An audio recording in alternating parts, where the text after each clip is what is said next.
Hello. Cellar goblin coming to you. I have moved my office down into my basement to dodge the extreme, to dodge the heat. So I haven't set up my green screen. So today we're going old school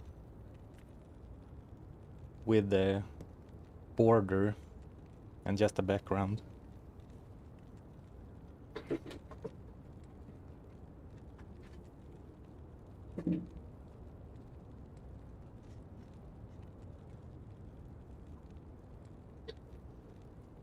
So there might be a slight echo going on, so apologies for that. I haven't quite set everything up as I want it yet. But it sure is nice and cool down here. My hair is slightly wet, but it's not because of sweat. It's because of a shower that I occasionally have. Hello, hello. Are you streaming on Wi-Fi today? Not, how do you say? One time is no time. Well, actually that phrase doesn't work in English. En gång, ingen gång. Två gånger, en gång. Once is a mistake, twice is I can already tell bad. that I'll be your best friend in this forsaken camp. Hello, hello, and thank you Alcoira Schiffer for the resub, 5 months. Thank you Ahoy KK for the prime, and thank you Nemo. Sorry. And thank you Nemo for the 5 gifted subs. 5 gifted right off the bat. Thank you so much, Nemo, and thank you everyone for the support. I appreciate it. Einmal ist kein Mal. Ich kann das ein bisschen verstehen, aber nicht entirely.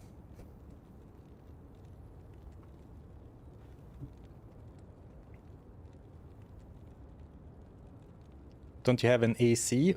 I do actually have an AC, but it's located in the entrance of the house. And my small, tiny office that I had, the cold air didn't quite reach into it. Thank you so much, Aquila, 40k, for the 5 gifted. 5 gifted again from Aquila. Thank you so much for the support on all the streams, Aquila. Welcome to all the new goblins. Thank you, thank you.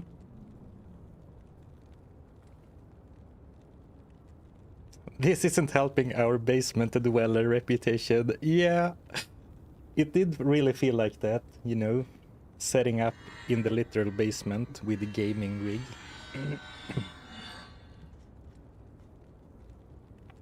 Pepsi advert on open. Maybe they are catching on to what we're doing here.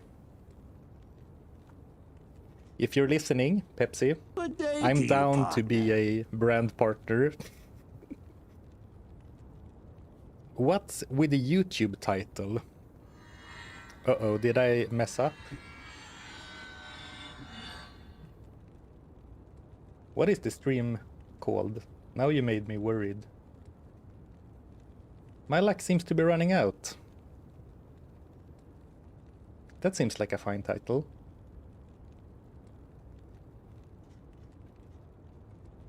What does it mean? It means that the build is starting to fall off hard. We are currently in Act 4 Nightmare. The build is falling off, and last stream we didn't get any upgrades. Actually, that's not true. We got this one at the very end, but last stream was not this character's luckiest moments. Or maybe, excuse me, Jamala, could you stop showing off your spells? So, maybe it's simply that this character was so lucky for the first 3 streams that last stream felt really unlucky. But maybe it's just, you know, relative. But we are definitely starting to struggle a bit after a very strong start to the challenge.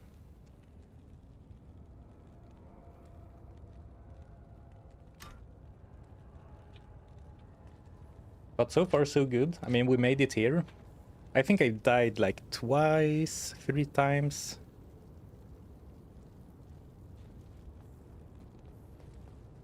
Yes, you can't gamble for books. And you can no longer use shields with a two-hander. So the plan for today... Oh, I have some unspent stat points. No skill points. The plan for today is to try and finish Nightmare kind of quickly. Oh, that seems fine. It's a bit loud on my end. Oh, let's get some music here on. Let me just double check. That seems fine. Because I did have to unplug everything when I moved my rig. But the settings seem to be fine. I don't know, those enemies sounded quite loud to me.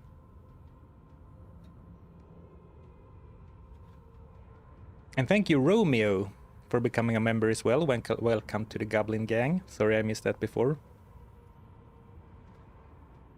How was the heat wave in Sweden? Well, it was... I thought it was kind of rough, but then I hear how it was in Central Europe, and I feel like I can't complain.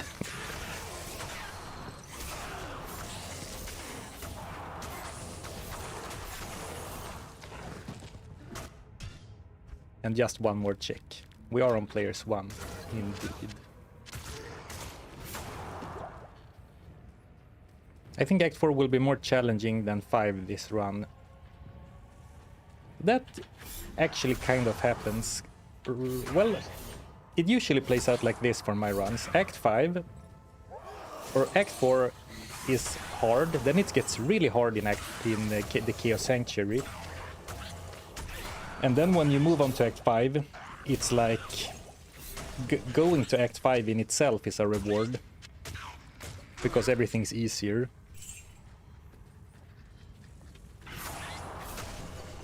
But then, of course, you know, the final bit of Act 5 can be a bit tricky. You can't gamble for any class exclusive gear, but for some reason you gamble for assassin gear. Yeah, I talked about that in a previous stream, and someone commented, which at first I didn't quite agree with, but I think I've come around to their line of thinking. So basically the difference is that assassin claws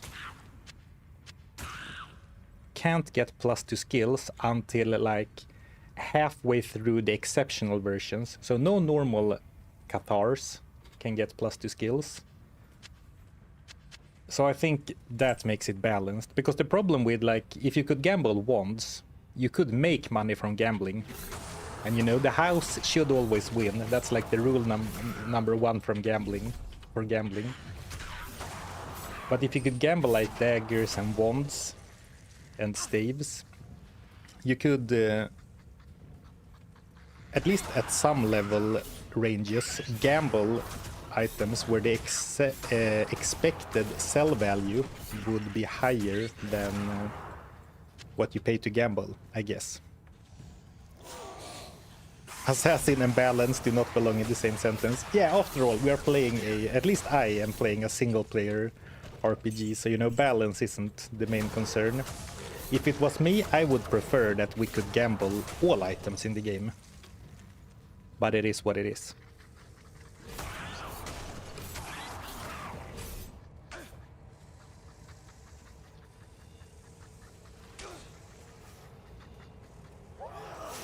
Right, let's make sure we stop by Isuel, but other than that, I think we can kind of rush. I mean, level 52 is a decent level for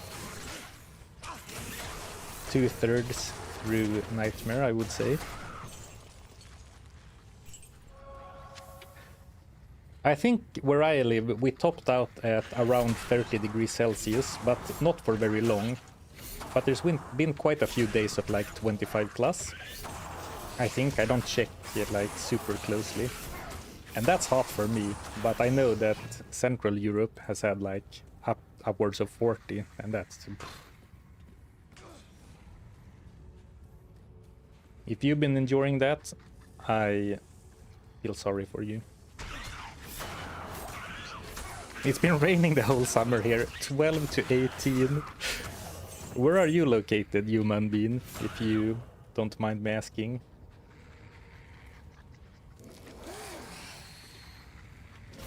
I mean, I do like a little bit of heat in the summer, but right now that sounds pretty nice actually. 40.8 in my hometown, Germany. Oh man. 40 degrees Celsius. Getting the sweats merely thinking about it. I'm enjoying the cold in Australia. Oh right, yeah, that's true. Not the entire world is hot right now. I've done a full lap. Where did I miss the... Is it really gonna be here?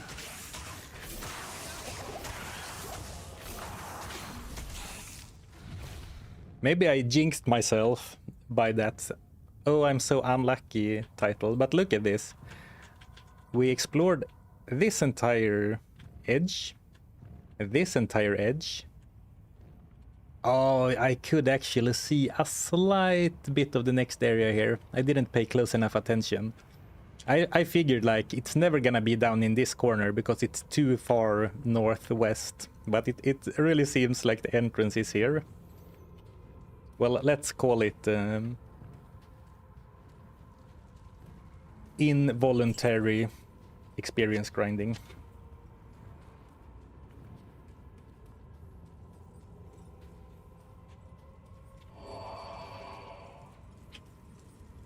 Only 8 durability. Might need to repair my weapon. I should have gone to town to repair the weapon, but well, we do have town portals.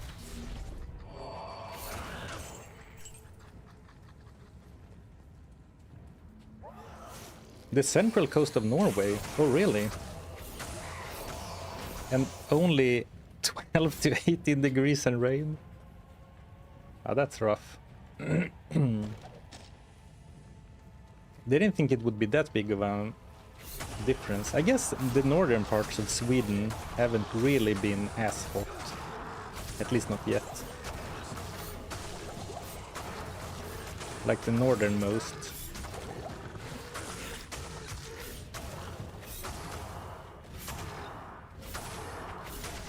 Okay, we have Isuel. And now we're once again going to suffer our lack of Canopy Frozen and lack of Crushing Blow.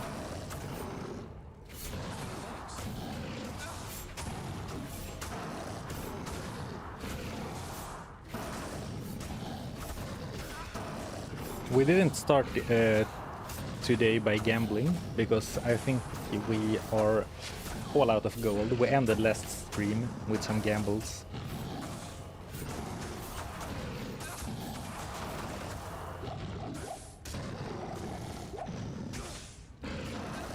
I'm having a bit of, how do you say, not hangover, but like, I did a run recently off stream, or I'm currently working on it, where I am playing the game in a awkward or, you know, unusual, a way that I'm not used to. So it feels a little bit awkward to be playing the game normally. I guess I should repair my weapon. Hello Sarfan, I really like your videos. Oh, thank you. One of the best content to watch and listen to while playing games. Love from Finland. Thank you, the Grok man. Glad you like it. I do think that is kind of my niche, the second monitor company content while you grind on your own. Yeah, Isuel wasn't. I agree. Isuel isn't so bad. I was honestly expecting worse, but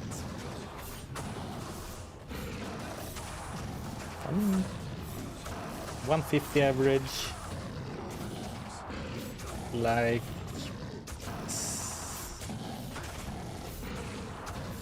550 average. Is that right? Yeah, not bad, not too bad at all. And 2 scepters, potentially 60k gold. Well, potentially like 5k as well, but I doubt it. You are pathetic.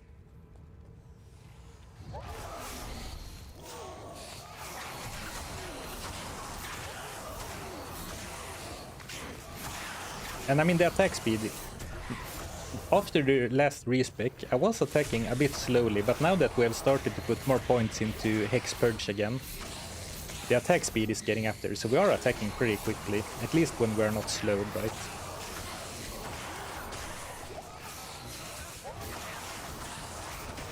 Ooh. Oh, and Ilsan died. I should really make use out of my crowd control.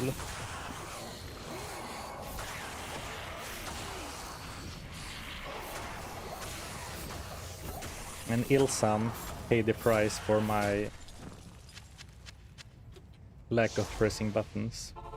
MTG Arena would be cool. I watched MTG Goldfish and Phil just did a janky infinite turn stack. That was so much fun to watch. I haven't played Magic Arena or Magic or watched Magic content. Oh, I'm that poor. Oh. Okay, I was really broke. I haven't watched or played Arena in quite a while, but I've told this on stream before. This channel actually started as a Magic the Gathering Arena channel. I uploaded, I think, 13 Magic the Gathering Arena videos before I made my first Diablo 2 video, and then pivoted the entire channel. So imagine what this channel could have been if the Magic videos took off. Oh, it was 60k. Nice, okay. Money problems solved for now.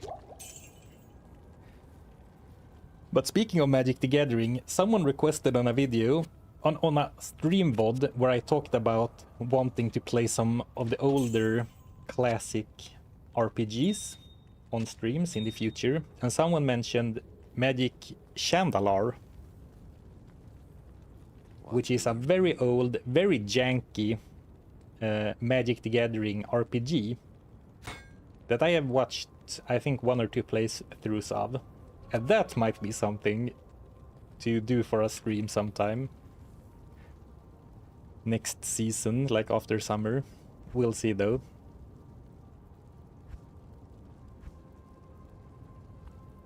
I've been having a bit of a resurgence in the idea department, so I also have a bunch of, which I think will be interesting, Diablo runs as well, so we'll see what we'll do. This is the last challenge I will be doing before taking several weeks off entirely for some vacation. Might as well mention that every stream now, so people don't think I have abandoned the channel.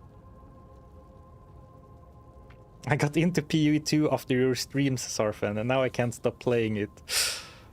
Oh, you're welcome, and I'm sorry. After spending maybe 10-15 hours off stream after my PoE 2 streams playing the end game, oh boy, I can really see how easy it is to, you know, sink infinite hours into that game. I think they really did a good job with the end game revamping. I think it's very fun to have goals, like clear quests to go after all the time.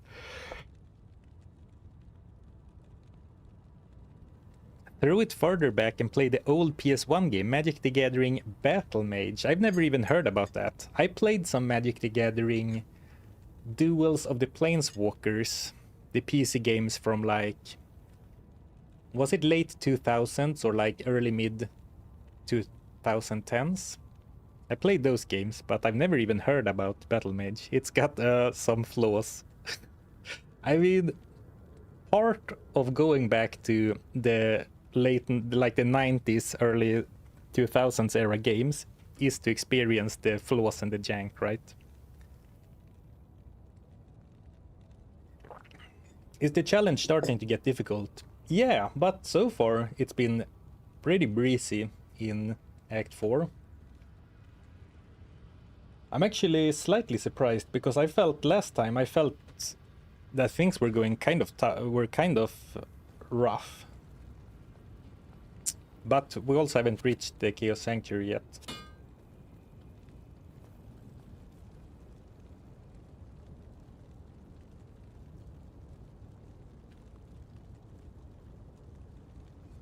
Nothing on the Switch.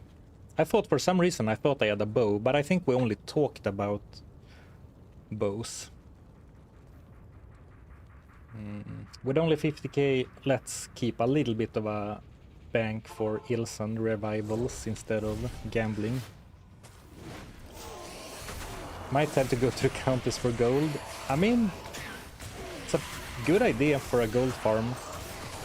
And we'll also get some runes. I think right now we have the runes to upgrade almost any normal rare to exceptional, regardless if it's an armor or a weapon. Might also be able to upgrade sets and uniques, though I'm not as confident about those. But I can definitely foresee us wanting to upgrade multiple weapons or multiple pieces of gear in the future. At least from normal to exceptional. Upgrading to elite still seems like a stretch, because then you need like Lem runes, Pal runes, Fal runes. You were going to gamble an edge bow. Oh yeah, that's what we talked about last time. People kept asking about the edge rune word. And I said, well, you can't gamble an edge bow. But then someone pointed out that, well, if you gamble a short bow, you might get an edge bow, like the base item.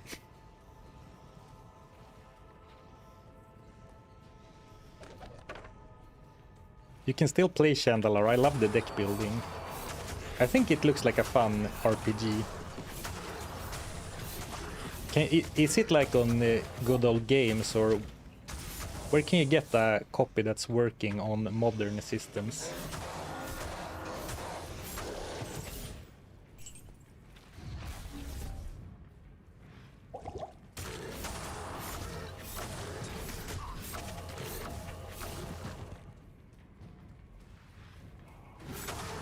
Less talking, more gambling, all on red.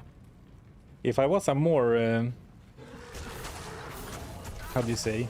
If I was more into the streaming culture, I should have set up a bot so you could gamble on like channel points. Maybe there aren't channel points on YouTube, but like on Twitch you can set up so you can gamble with like channel points, depending on what happens on stream. But this stream is a bare bones stream. We have video game and streamer, that's pretty much it.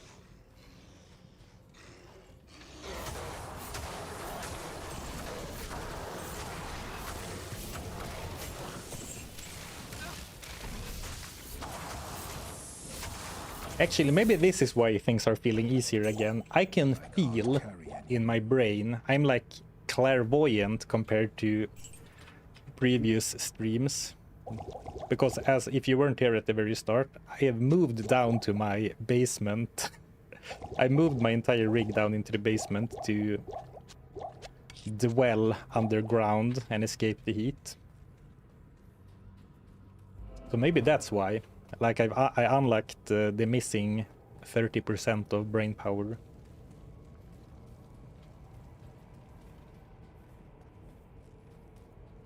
And even though we're working with low base with low base numbers, a 30% increase is significant. Okay, let's see if we can take a Fasto as well. As easily as we did Isuel.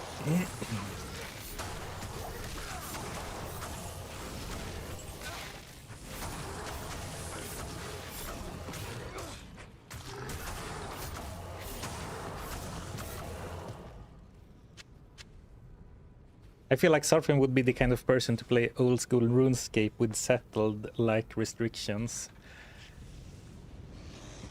If someone had introduced RuneScape to me in my transformative years. That sounds reasonable. I watch Settled's videos, or I have watched them. I haven't watched any of his latest challenge, but I watched his several of his very restricted challenges. And actually, I think it's fair to say that, you know, he has in some ways inspired some stuff on my channel.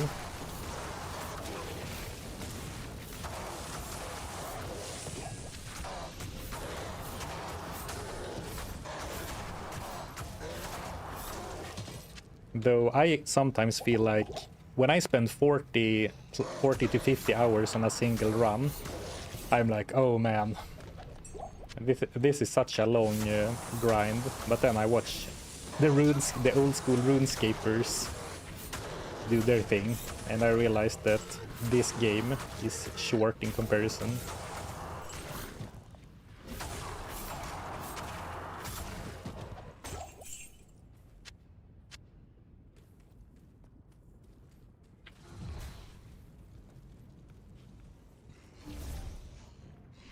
Basement gaming is peak gaming.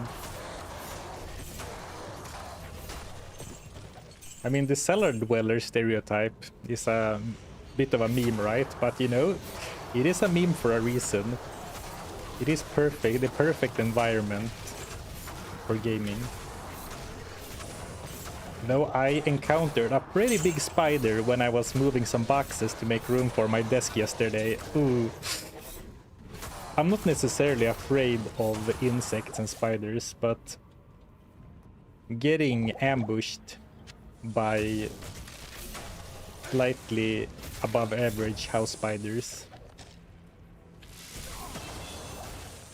is not my cup of tea. Thank you, Robin, for the super chat. 2 years sober from Pepsi and Monster. And this summer heat seriously makes me reconsider. Take care of your teeth, people. Corius. Oh, I see what you're saying. Corius and Bactus. Thank you for the support. I can't carry it. Strong on you to give up the... how do you say?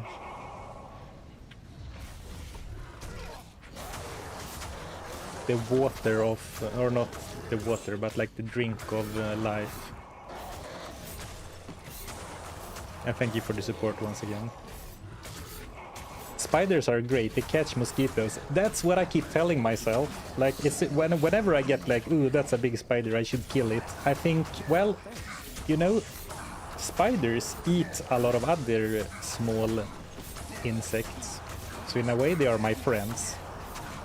I just wish they didn't look so icky.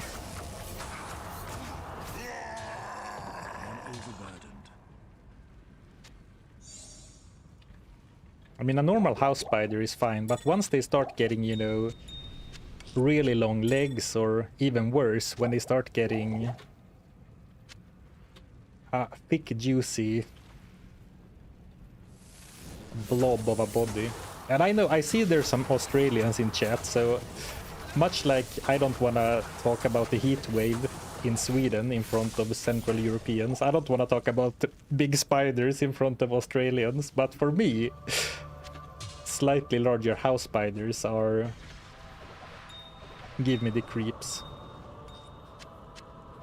The disrespect, I'm not even looking what rune I get. Oh, co-rune! Oh, actually, I keep doing that. A co-rune would be amazing if it wasn't for the fact that we're only gambling, so there will be no hustles made. Where is it? And I mean, plus 10 to dex. Though, isn't co required to upgrade something from exceptional to elite? I'm very certain that it also requires another even more rare rune. But if it's useful to upgrade for, let's say, an exceptional unique weapon to elite, then it's of course good to have one in the bank.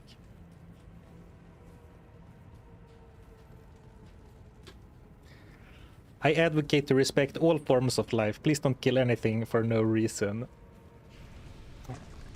Fair, but like, let's say I'm sitting here working in my workspace, and there's like a big nasty spider in the ceiling above me.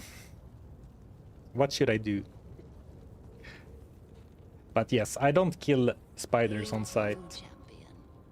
But the big ones, I'm sorry, the big ones tend to get dealt with the medieval way. The smaller ones, they don't freak me out. I can lift those out and put them outside, but... Hail to you, champion.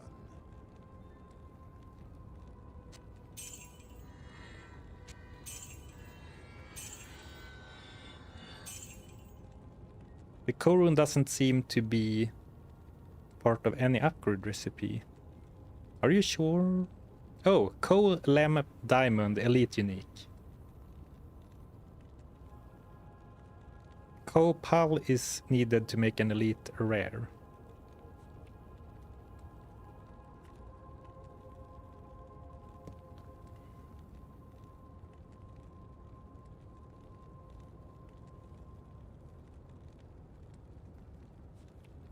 A spider wants to live too. Now you're making me feel bad for killing that spider yesterday.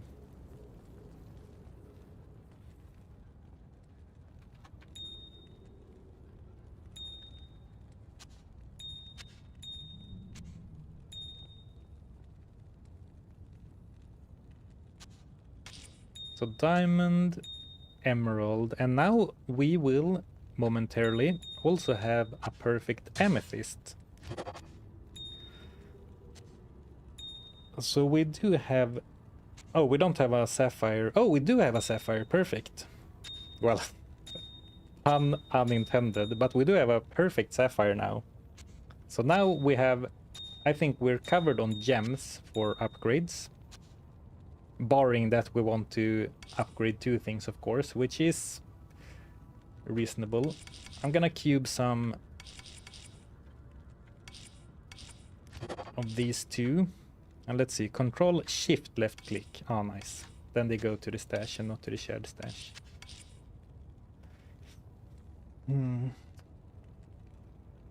Well, for now we can keep all of this stuff, but I think I should be looking at getting rid of some stuff. I don't need, like... Well, I did cube some tail runes just now, but like I don't need 6 tail runes. I probably don't need like 4 Eth runes either.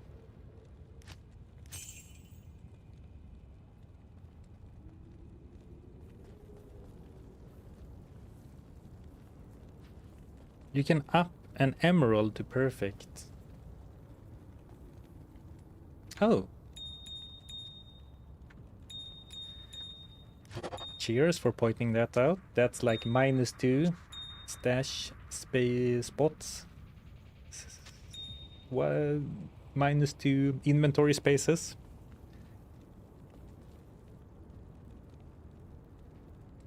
Good day to you, partner. Thank you, Bubble, for the sub. I appreciate it. Loving the gamble run. Oh, I'm glad you like it. Thank you for the support. And really, thank you so much, everyone, for the support. The viewership has been, you know, fine, average on the streams, but the like support from you guys has been through the roof. So, thank you so much, everyone, for watching and for the support. Oh, and here is what I wanted to do. You know how we used chipped gems to re-roll to make money before? Well, you can also do it with normal gems if the item is socketed. Well, we probably didn't make money with that, sadly, but I wanted to show it off. So like 1 magic weapon and 3 chipped gems re-rolls the stats, and 1 socketed item and 3 normal gems also re-rolls it. And I'm sorry I forget your channel name, but I watched a YouTube video where someone used that to create a magic Wurt's leg, which you otherwise can't access. And then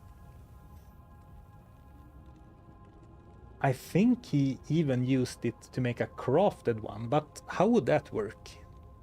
That I might misremember that, but he managed to make a magic Wurt's leg, which was cool. And of course you can make a rare Wurt's leg as well with the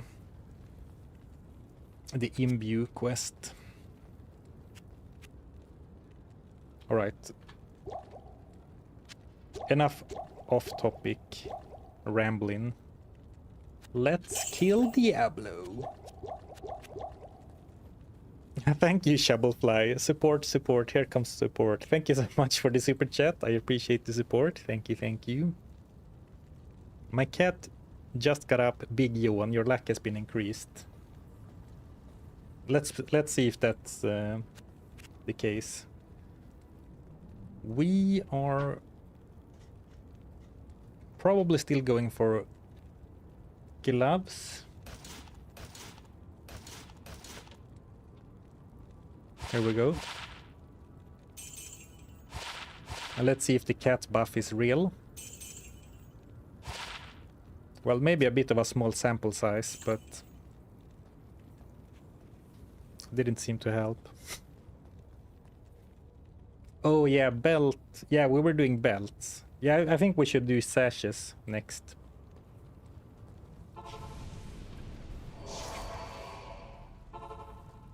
Yeah, the warlock is more of a dog person.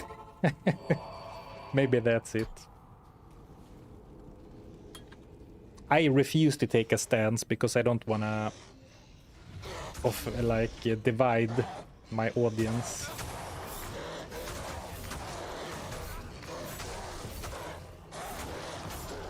I don't want to lose all cat lovers, or dog lovers from my audience.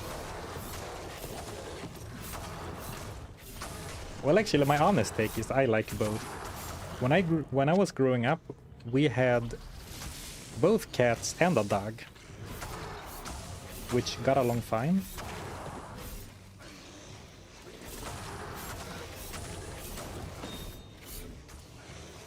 A black cat. Possibly.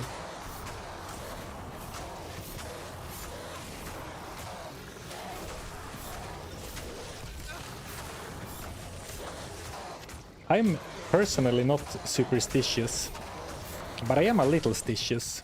So whenever I see a black cat cross the road when I'm driving or outside, I do take note and feel like, ooh, yikes.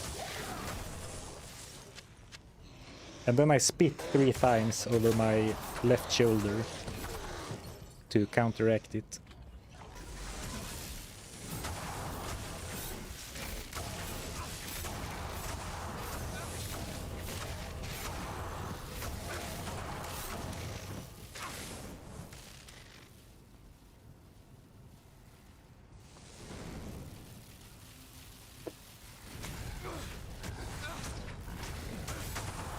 Okay, so since good timing, I was gonna say, since things are going so well, I think the plan is to go through Act 4, do most or all of Act 5, and then we'll go for a big gold grinding session and really try to get some good gambles in.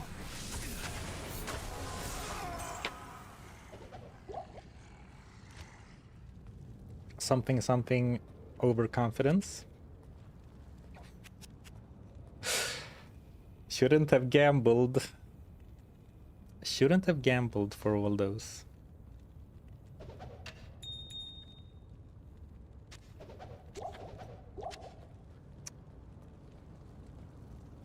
I think I overestimated Psychic Ward. Or I put too much faith into it, but Psychic Ward only blocks physical damage, and I ran into a lot of projectiles in that fight. Yeah, yeah, exactly. Time to start picking up more rejuves.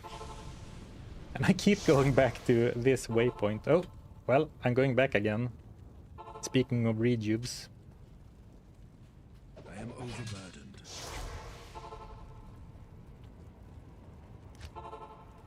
Overconfidence is a slow and insidious killer, and sometimes overconfidence is a swift and ruthless killer. Actually, I should have kept that wand, because you can't blade warp without a blade. Or without a weapon. You can blade warp without a blade, but not without a weapon.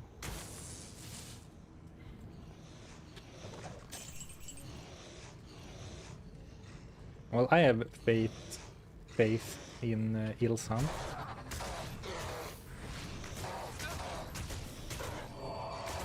Thank you, Romskip, for the super chat. I appreciate the support.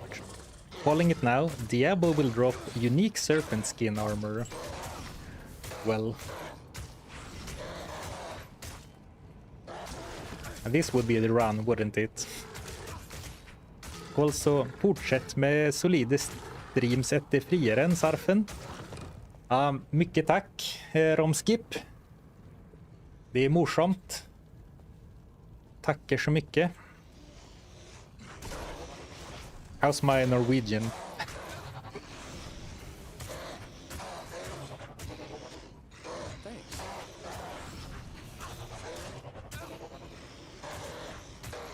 Will sell for sweet gold, yeah. But it'll be so painful. And in case you don't know what the unique serpent skin armor is, it is skin of the Viper Magi, +1 to all skills, and upwards of a max of 35 to all resistances. So it is a crazy good weapon. Sorry, armor.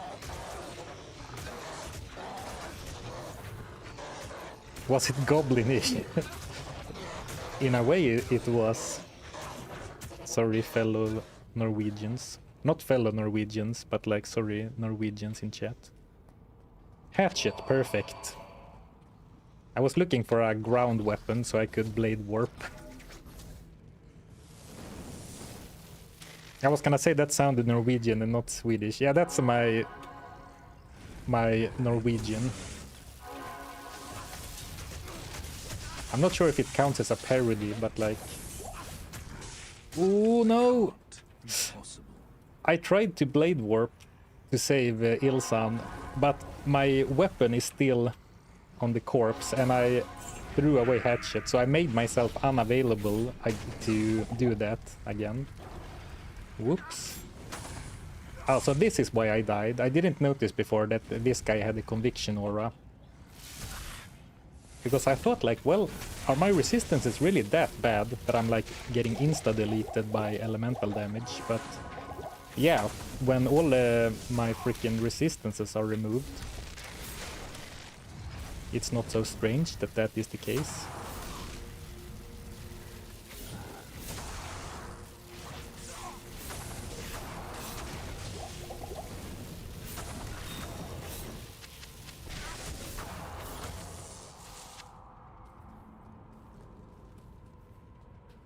Yeah, conviction is nasty.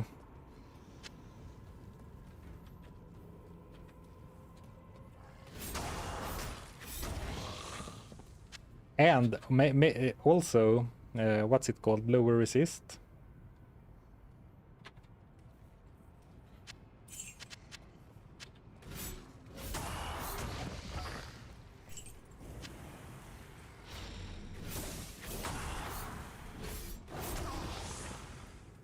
Will I have enough to resurrect Ilsan?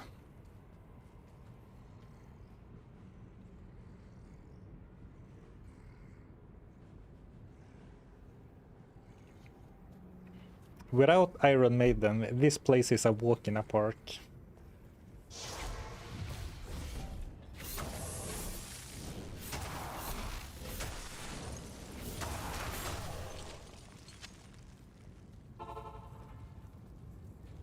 If What do you need? I can't think of a good simile. But I don't think you can say that just because something is easier than it used to be, that it is a walk in a park. Though I do agree that Iron Maiden made it nearly impossible for certain builds.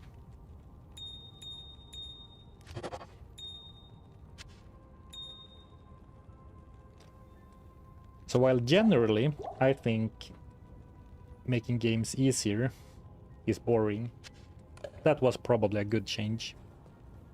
Yeah, Ilson taking away our gambling money. I actually, for a split second, I think... Actually, maybe it was a mistake to resurrect him, because he's also kind of weak to elemental damage. Or actually, he's not. Huh. But I was thinking, like, should I really be spending the gold on Ilsan when I could instead save it for the gambling sesh later? Well, since I have already committed to do a lot of gold farming after we make it through a bit more of the quest line, I think it's fine. But it is a consideration, like, should we really bother with our friend, the mercenary, when we could use that money for one additional sash gamble or something?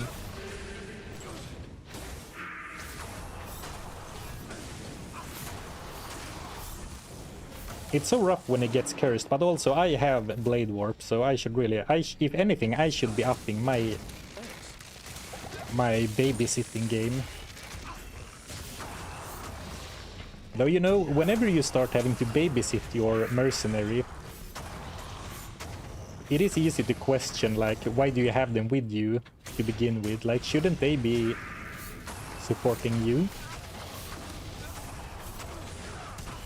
I guess I'm really enjoying his aura for the big attack rating boost.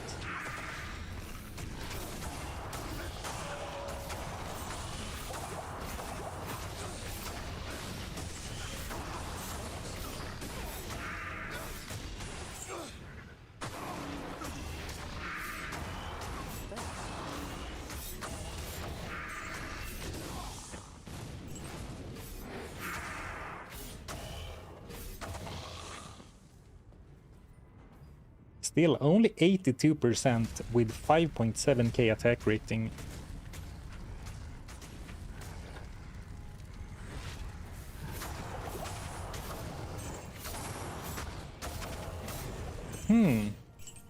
Well, that tells me that we should really... I mean, this is a very high-level area, but it tells me we should probably focus a bit on experience as well. And in that case, maybe the Countess, Nightmare Countess, isn't the best place to farm. Despite there definitely being value in getting some more mid-level runes. Or higher mid. Or whatever. I guess they are really, like the Ko and Fal and those runes, they are really mid-level runes, but you know... Being someone who rarely ever sees the true high runes, I sometimes think of like Rals and Orcs as mid runes, though realistically those are the low runes. Lucky Grand Charm, eh? This isn't the run for it, sadly, I think. Hail to you, champion. You're 5 levels below. It honestly feels more than that, but I guess 5 levels is a decent amount.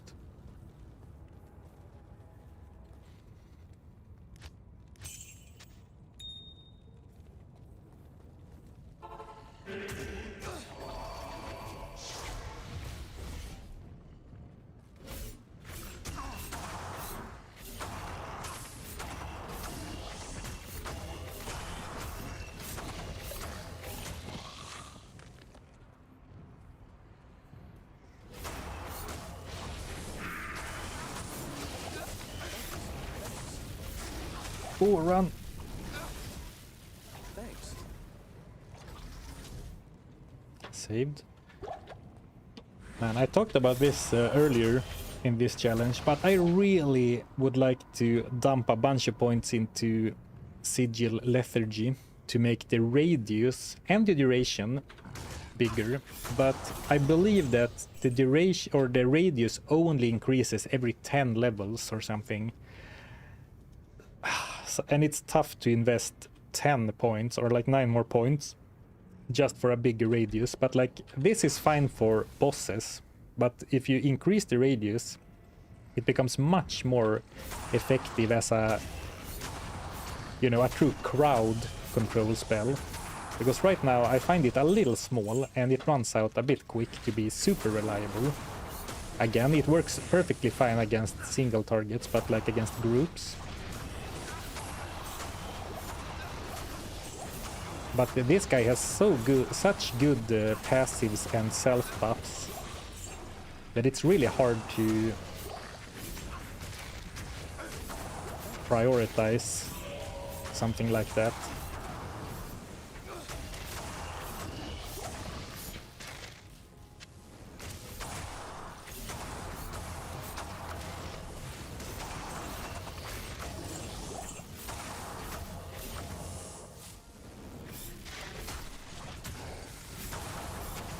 But I'll try my best to actually use it though, a bit more often. I have been slacking a bit on that.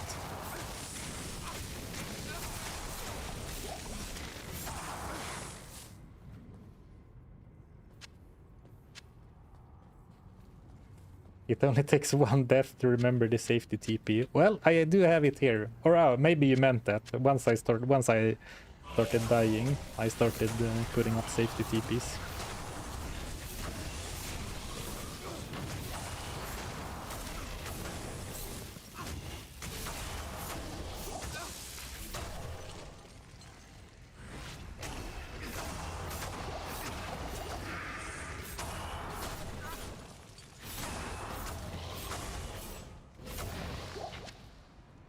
Linked mail.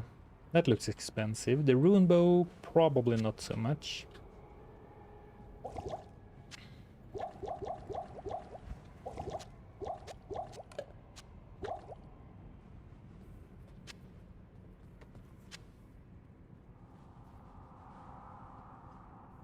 You can only have lethargy. Yeah, exactly. You can only, if you spam it, it overwrites itself, so you can't have double lethargy out.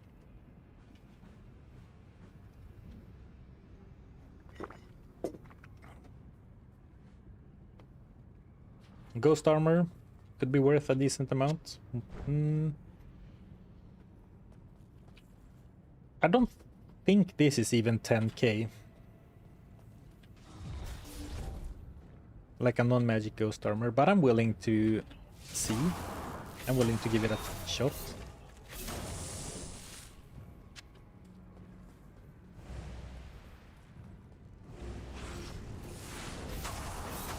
Well, it surely pays for a town portal to go back to town.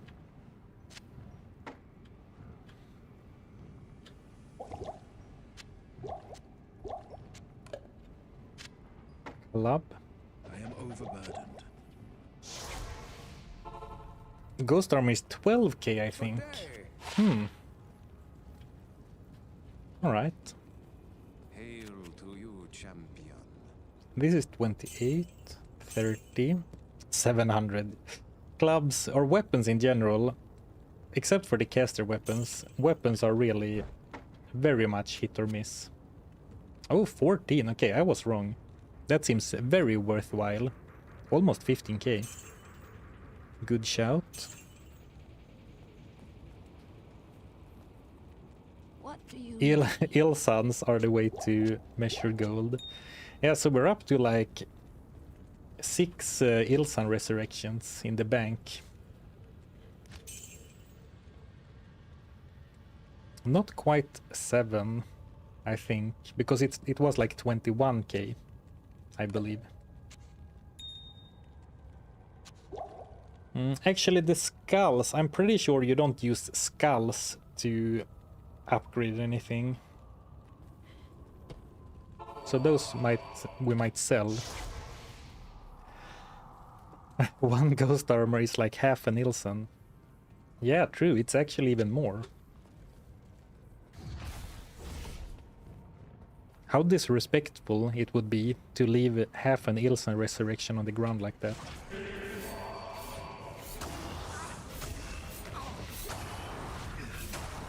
I know that armors in general, once they start getting to like exceptional and elite especially, they sell for a lot, even if they are not even magic.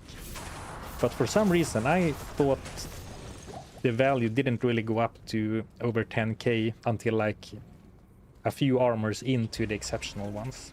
But I was wrong.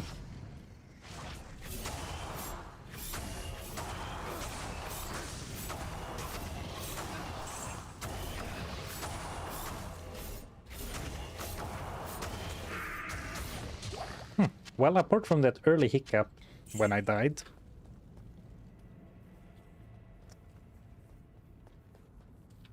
very smooth progress through the Chaos Sanctuary. No legendary yet, or just no useful ones. Not a single unique or set item yet from gambling.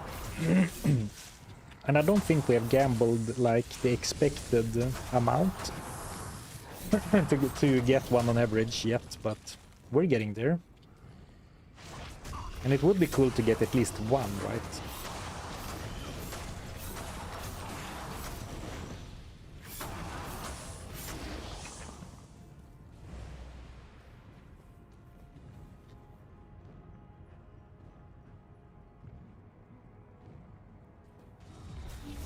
Though we have found sets and uniques, but of course those aren't allowed.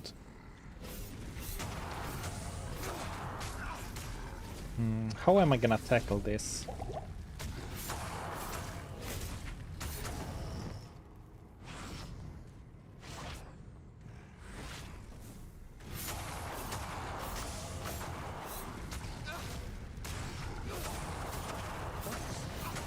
Ooh, like that. Okay, good damage.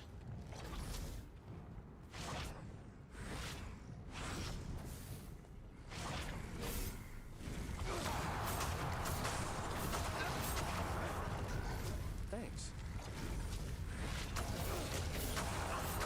Multi-shot fire breath looks so funny. But it is scary. Ooh, run. Ilsan, run. Okay, panic TP back to town. Yes. Yeah, re-rolling rares with the perfect skulls What do you need? doesn't feel like gambling to me, so that won't be allowed.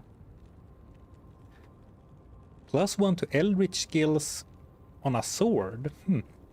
I didn't know that could spawn, to be honest. Solid war sword.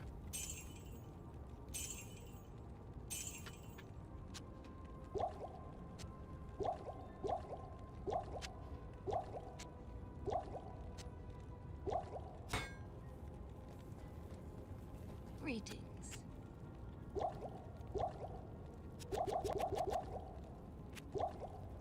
Okay, Diablo is up soon. I can't do that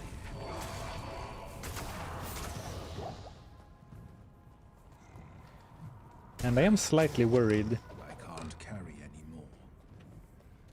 because in case you didn't know, they have fixed the range bug with his lightning attack, so you can no longer hide by his feet and dodge the lightning spell in Nightmare and Hell. I can't carry anymore. Which, well, to be honest, which was my go-to strategy for many runs, Can't carry anymore. for many of my characters.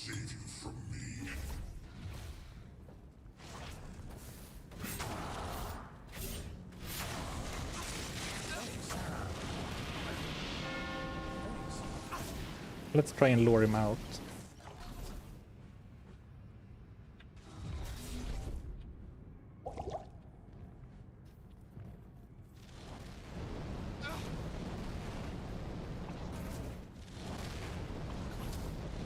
Come, Diablo, Diablo, Diablo.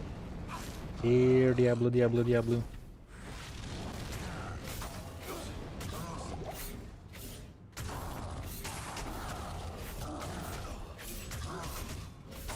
Well, if he keeps just attacking me and using Fire Nova, I'm happy.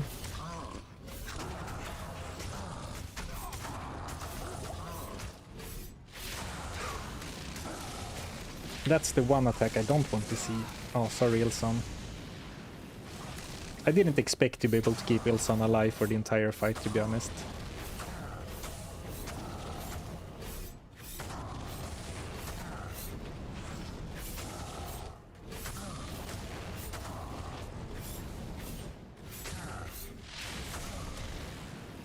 I love how much he's spamming Fire Nova, though.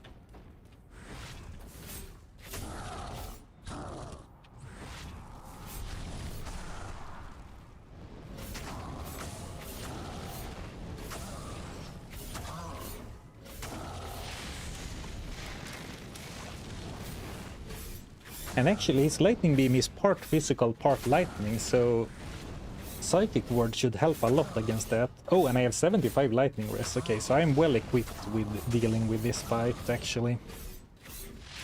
I think I was a little bit over-worried.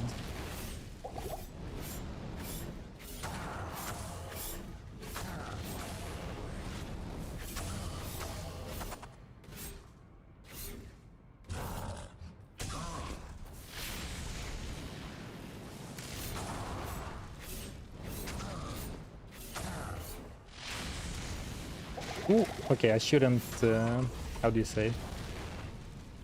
Shouldn't push my luck, though. It's funny that the Lightning Beam is so strong that even if you have very good damage mitigation against it, it's basically impossible to tank. And I kind of like that there is an attack in the game like that. Well, I'm sure some characters can face tank it, like if you have max block, some lightning absorb perhaps.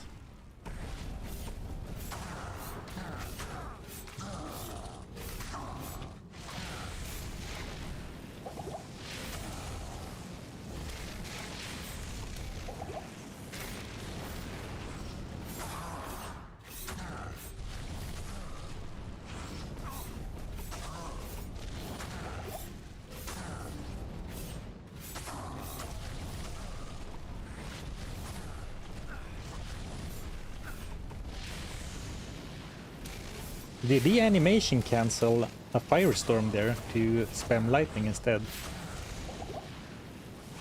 Advanced level fighting game strats. Animation cancel into super.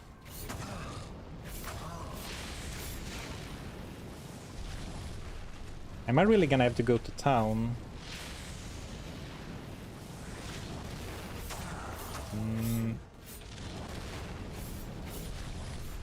Well, I guess the more accurate is like... it's more accurate to say that I'm animation cancelling him, because it is because of the slow, I bet. Oh, okay, I made it.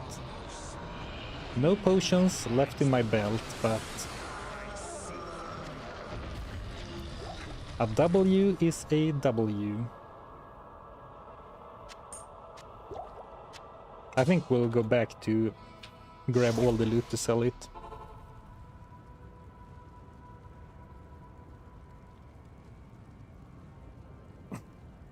I didn't know that. I've been thinking what I do wrong against Diablo's lightning attack. Yeah, I'm lucky that on my first playthrough of the new DLC, chat immediately told me so I could test it out. Because I didn't see that. Well, to be fair, I didn't read the patch notes very closely, but I didn't see that anywhere. So chat told me. Especially in Nightmare, it used to be a little bit tricky to actually get into the position, right?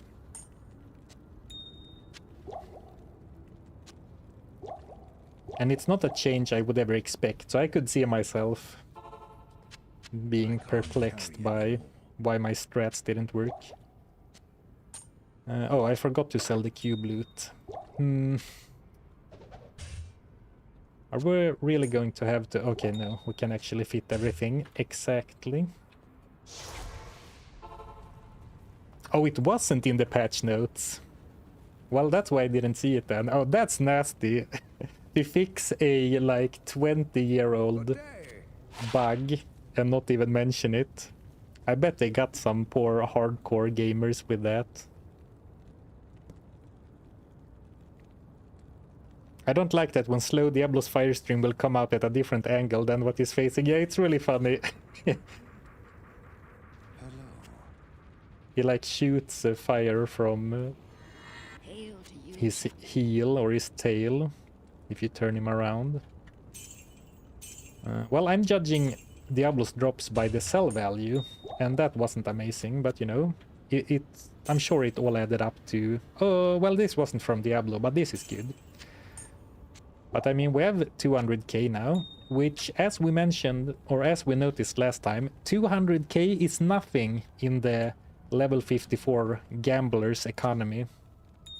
So like, at the start of this, we like realized we had 200 gold in the stash and like rubbed our hands together.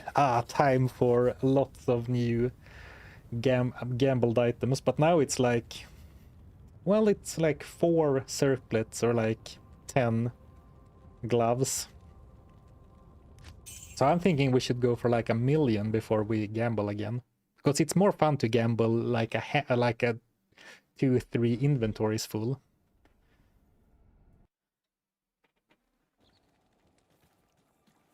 Should probably try to get some gold find stuff and farm Trav. Is Travinkle worthwhile? I forget which run it was, but I do remember that I did Travinkle farming on some run and came to the conclusion that it didn't feel worth it in Nightmare. Maybe it was because it was too hard, and this character should be pretty strong against something like Travinkle. Good afternoon. But we can try. Good morning, chat. Thank you for the B-Day stream, Sarfed. Happy birthday. 10 tank. Could do Nightmare cow runs. I actually think Cleave, between Purge, Lethargy and Cleave, we could be a pretty decent cow killer. But I think I want to do the grind session before we finish Nightmare. So I'm thinking like, let's rush something like the Ancient's Way. Maybe let's save Anya and then we can do the gold farm. But yeah, you can see this is so much easier than the Chaos Sanctuary. So this is like, yeah, going into Act 5 is like a reward for beating the Chaos Sanctuary, because enemies get good experience, there's good density, and they are easier. Do the cow level on normal? That seems like not a great use of time for a level 54 character. I mean, sure, the density is good, so maybe it makes up for it in pure like amount of loot drops.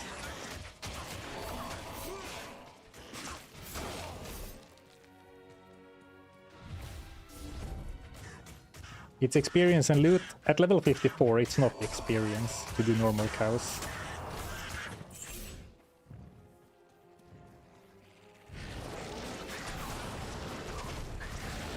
I think I said both. I'm undecided if I should do the gold farm, or I was undecided if I should do the gold farm after beating all of Act 5 or not. But right now I kind of feel like I want to do the gold farming while somewhere in Act 5.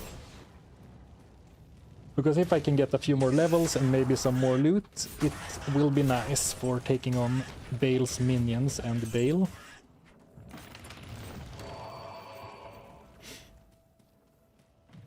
Oh, I didn't even consider that. Even terror zones in normal are poor XP now. I didn't even consider terror zones actually, but yeah, that's a good... would be a good idea too, but yeah, it caps out terror zones in normal cap out at level 40... 44 or something. So it's also a bit late for that.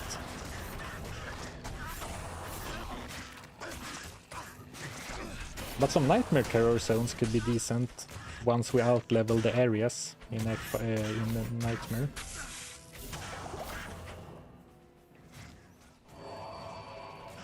Well, going into hell could also be nice, of course, if we can handle it. Still probably looking at some form of respec in hell. Either to another attack, to be a ranged attacker, or a one-hander plus shield combo instead of the two-hander.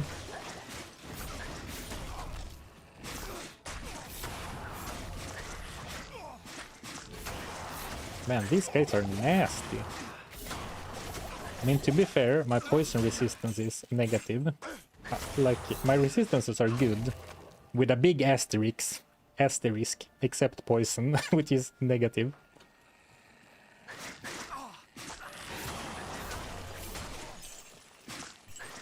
Travenkal is the fastest for gold, usually. Well, in my experience for doing, like, solo cell phone challenge runs, I don't find that to really be the case that often.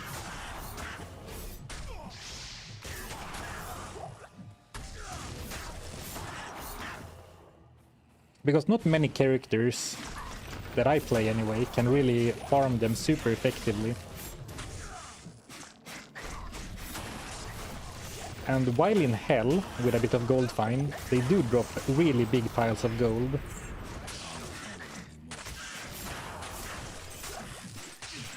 I think in the normal especially, but also in nightmare, I think the gold piles aren't really big enough to make them that much better than farming for items, but we can give it a try. We should, I mean, if we are talking about gold farming, we should absolutely try Travenkal, of course. Because between the gear I have on right now, which has like 89 extra gold find, and I also have at least 2 gold find items in the stash, maybe we can make something work. Slave master herding demonic slaves.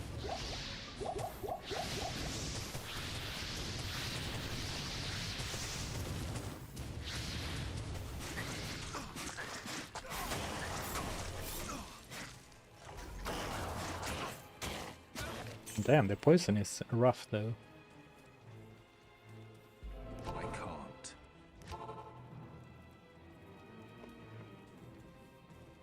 Gotta gamble the shield first somehow. Yeah, the problem with doing a one-hander plus shield is that it will create one more gear slot where we need to somehow get a decent item.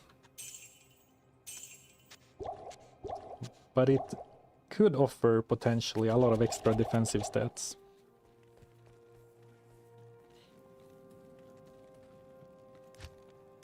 And I mean, we're only... Okay, oh, we're actually more than 1 hour into the stream.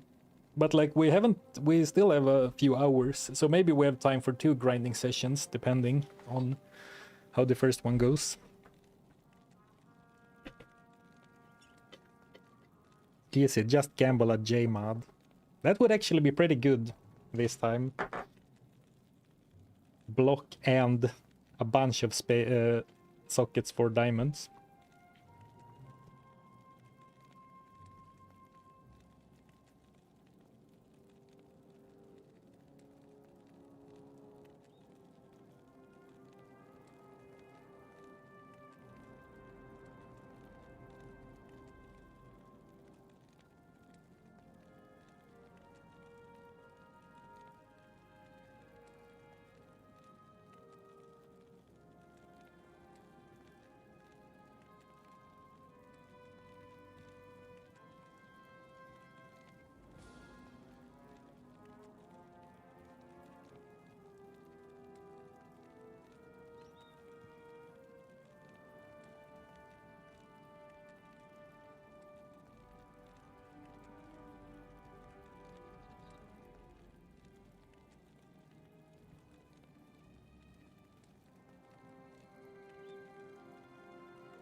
Oh, weird. My audio interface has a touch button to mute and unmute, but I couldn't unmute myself. Okay, now it's working again. Strange. You didn't miss anything. Just gulping water. Well, I muted to gulp water, but you didn't miss anything after that.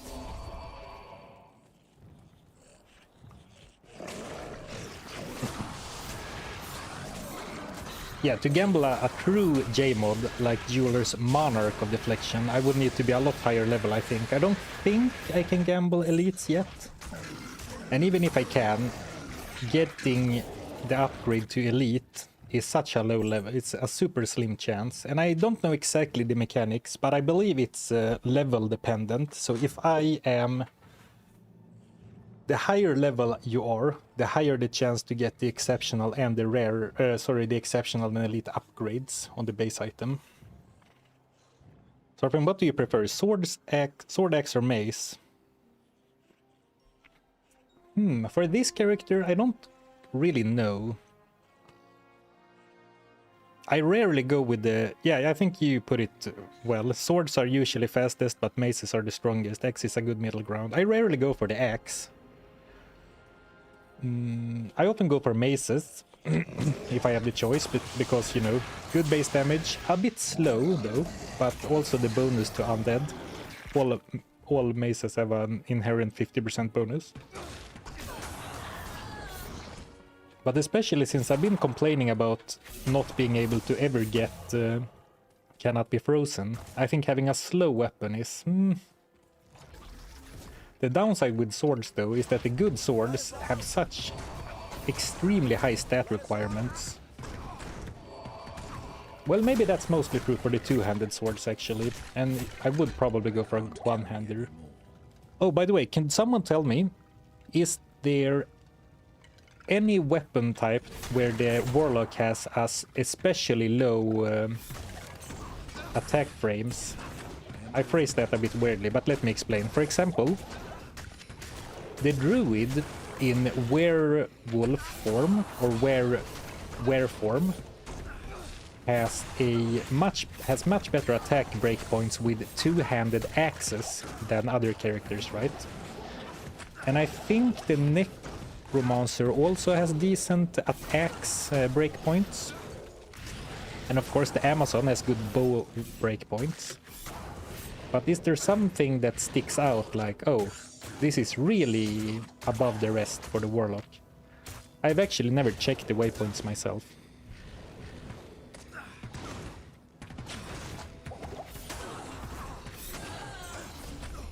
Ooh.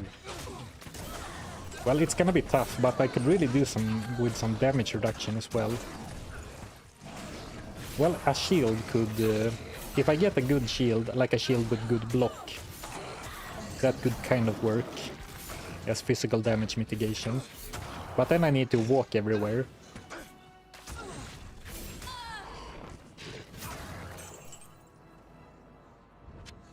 I am overburdened.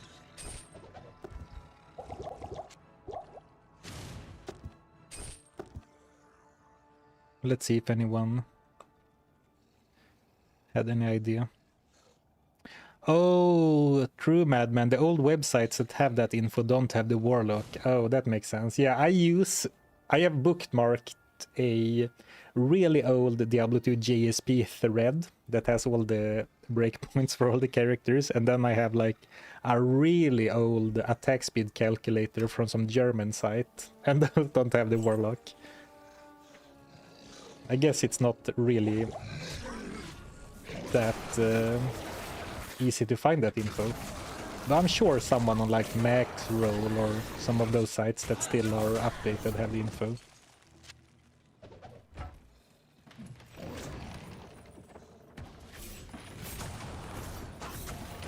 Good day to you, partner. I should perhaps...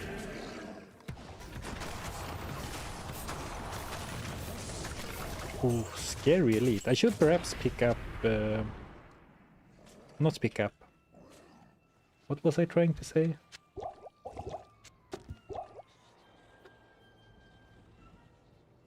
I can't remember. We'll never know. Thank you, Soup, for the Prime sub. I appreciate it. Thank you, thank you. Couldn't find anything specific other than Faceblade good.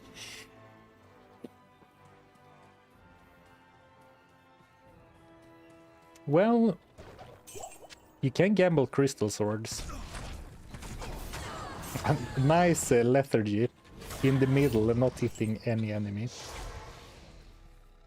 Oh yeah, that's true, Barry. Cleave has special breakpoints too. Oh well, we'll go by... I mean, we can kind of play it by ear. I was just thinking if there was something like... Yeah, like I said before, like the druid has... the weird druid has extra good two-handed axe breakpoints. So if you're playing solo self-found, you're really incentivized to go for two-handed axes.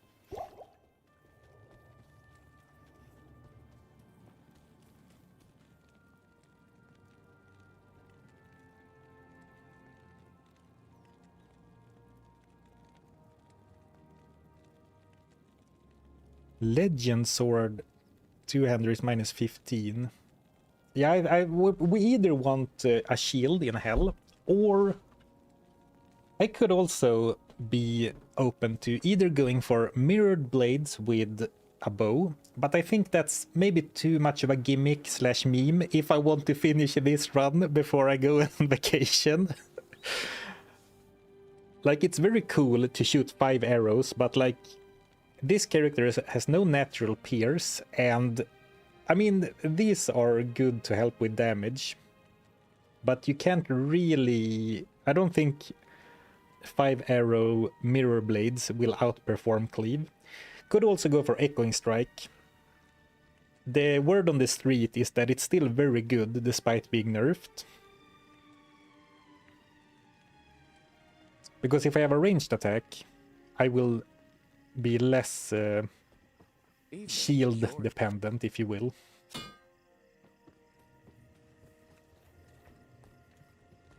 Oh yeah, that's true, Polypixel. Echoing Strike works off FCR. Which is a big bonus to deal with the cannot be frozen issue, because your FCR isn't actually slowed by being slowed by cold damage. But the flip side is that it's really hard to get FCR when gambling gear.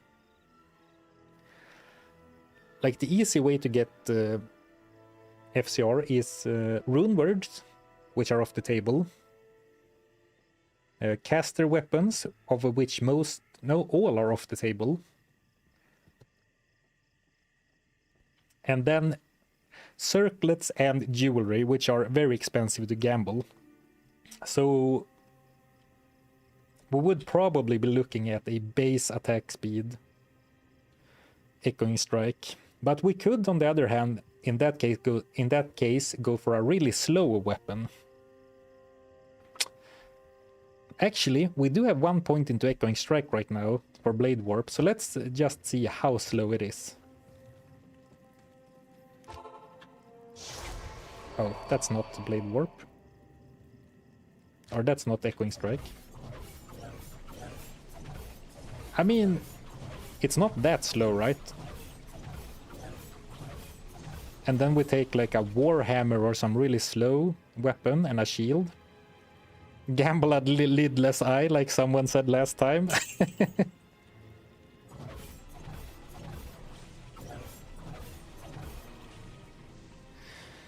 Thank you, Jester Bobbity, for the super chat. I appreciate the support. Would the lock go further than the assassin in the one-hit challenge? I don't think so. I was really interested in the warlock for, you know, one-shot potential, because lethargy increased damage taken. But since they removed that in the last patch, lethargy no longer increases the damage enemies take. I don't think the warlock is that good for one-shot potential. Unless you count, like... Well, if you would count one volley of Echoing Strike, like buffed by Mirror Blades, and then, you know, count bow... Because this attacks on the way out and the way back. And if you max mirrored blades, it shoots 5 blades. But then we get into the gray zone for me personally, if it's still a one-shot. But I don't... So, whereas Echoing Strike is a really, really strong attack, I don't think the Warlock looks, at least to me, it doesn't look to be a particularly good one-shot character. That being said, I am by no means an authority on demonology.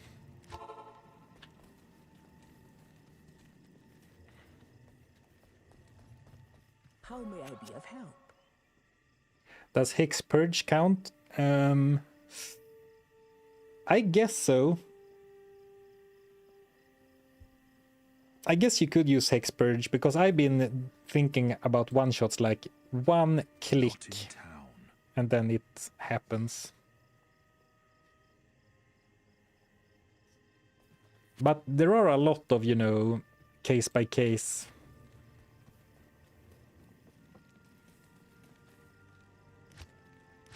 How do you say? Situations that you need to take a stance on. Like, there are no official rules, and I haven't thought about every single interaction.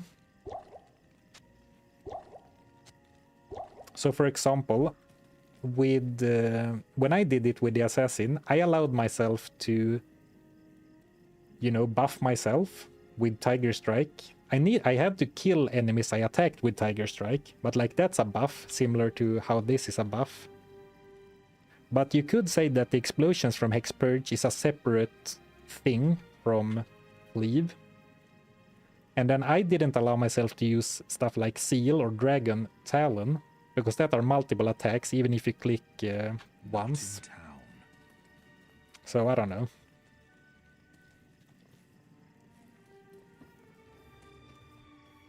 I still think the Assassin is by far the best because of the multiplicative nature of Dragon Tail. Did I say Dragon Tail when I said multiple hits? I meant Dragon Talon.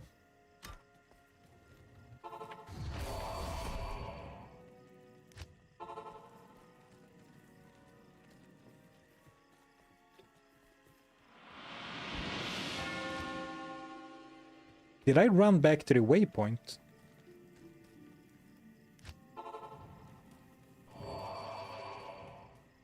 Why did I run back to the waypoint? What am I doing? Completely on autopilot. I'm going the wrong way. Or did I die? Or... Okay, let's focus. I got sidetracked by talking about other challenges, I suppose.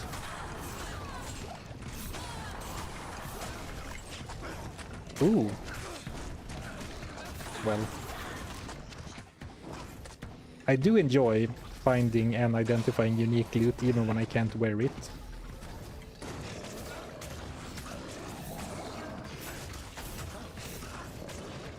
And this could actually have been a really strong weapon for this challenge if we were to go all out on Hex Purge and fast attack speed. And I'll show you in a second in case you don't know what the weapon is. Just gonna take down Sharp-Tooth Slayer.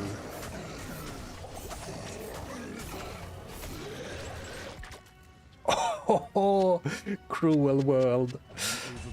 Ah, yes, good, Romeo. I went to the waypoint and I was gonna test Echoing Strike, but I didn't click it correctly, so I opened like 10 town portals instead. Okay, yeah, that's it. Okay, so I was about to gush over the Skewer of Krinitz, which is a very...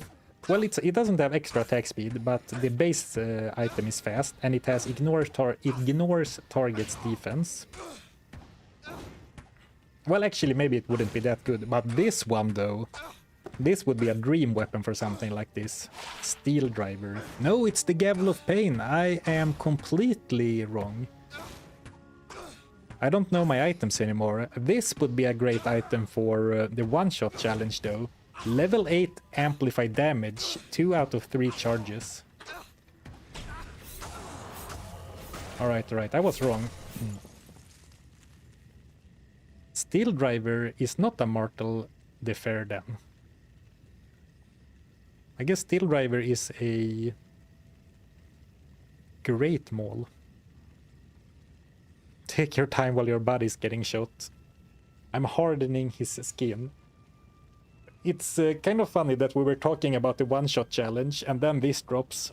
The item which people talked and theory crafted so much about during the one-shot challenge. But you can't get this in normal from any monster, I believe. But this is exactly what that challenge would have liked, because there is no other item in the entire game, I think, that has amplified damage charges. You were mistaken because you upgraded it during unique spell run. Yeah, that is a great upgrade target, by the way. Upgrading Steel Driver to exceptional. Doesn't cost very many runes, and Steel Driver has minus requirement also, so it doesn't really make it very hard to use even.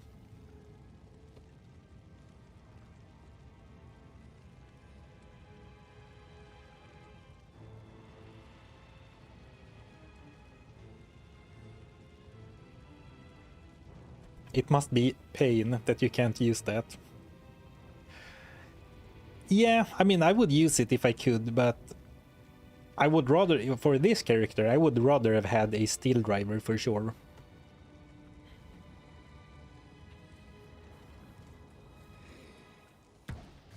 Well, I guess I will save some more barbarians and get a few runes.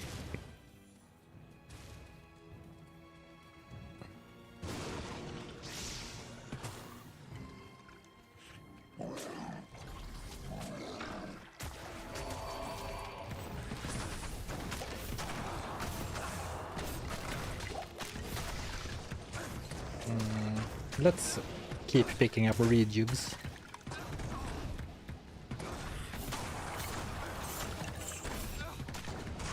Greater claws. I think those can spawn with skills.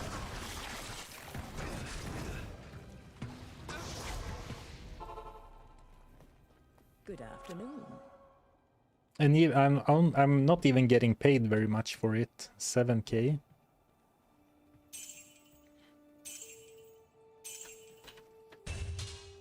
Finding 2 uniques in like within 2 minutes and then getting paid 10k gold for them.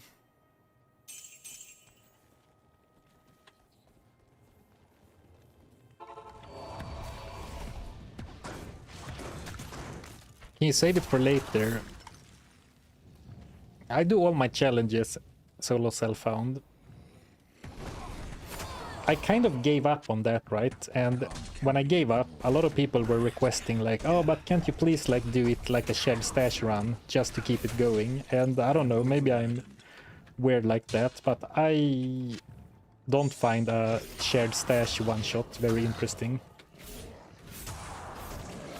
Because the favorite, like what I found to be so interesting about that was like, okay, I need 4000 damage in Act 2.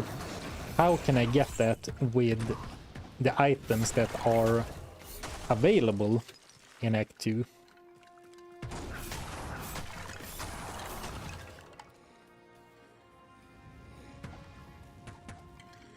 I saw solo self-found coming to D4. What is it actually? SSF stands for solo self-found. So basically you tag your character like, I'm playing solo and you can't trade or multiplay.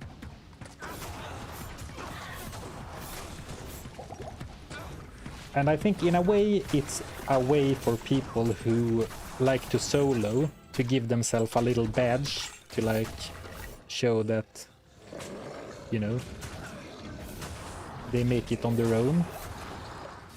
And I usually like to play games like that. ARPGs, I mean. And I think at least in like Path of Exile, which I think popularized the terminology, in that game I think there's also different leagues, like different ladders for solo self-found. How may I be of help? Alright, we're getting rich.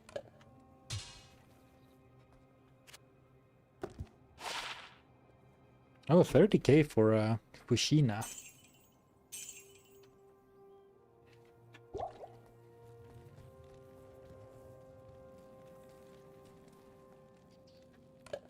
Yeah, solo self-found in Diablo 4 is kind of odd. I didn't think about that.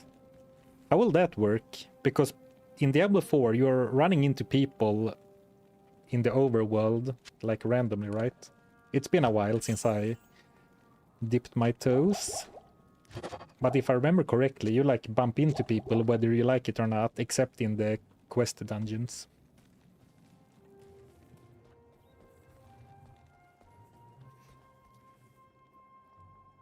SSF is basically how I play Skyrim. I hardly ever take a mercenary character. I don't know Skyrim at all, but like SSF doesn't usually imply that you don't use a mercenary. It's more like you don't interact with other players via trade or, you know, teaming up to do bosses and stuff. I assume it includes not teaming up with people for bosses, or is it just no trading?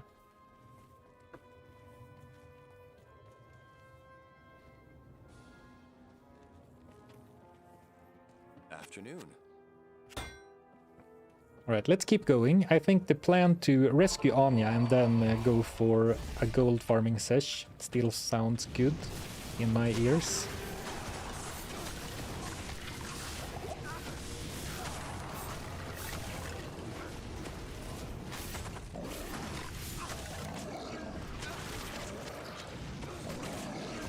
There's so many cursed enemies. And then these guys, the worst enemies in the game, because their sound is so much louder than every other enemy. Hell Whip.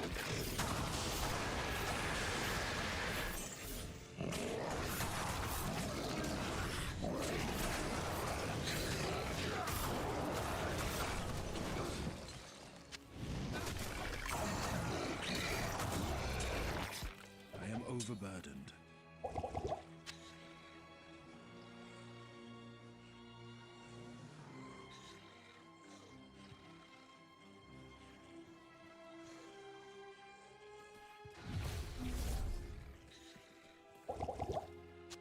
I mean, for single-player games, the term solo self-found doesn't really make sense, right?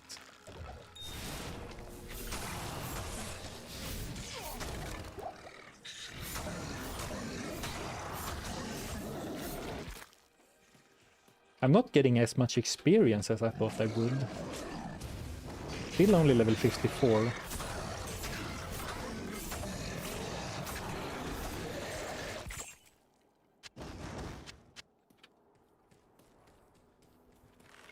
I need a key. No keys.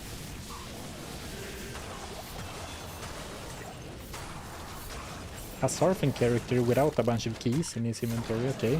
Thank you, game, for hooking me up. Let's see what this chest holds. Low quality Gothic plate. The low quality modifier really does a bad thing to the sell price. A Poignard. Overburdened. I am overburdened.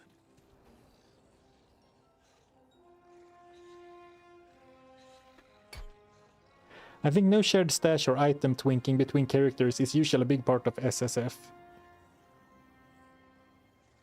I was actually surprised to find that in Path of Exile 2, your SSF characters can share gear with each other. Isn't that kind of weird?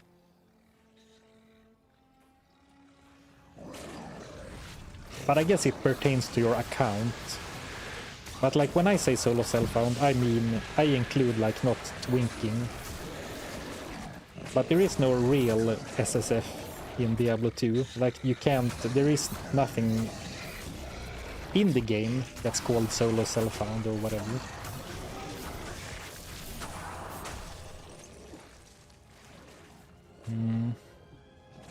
Well, I think I'm just gonna keep pushing points into Hexpurge, especially as it still gives at least 1% attack speed.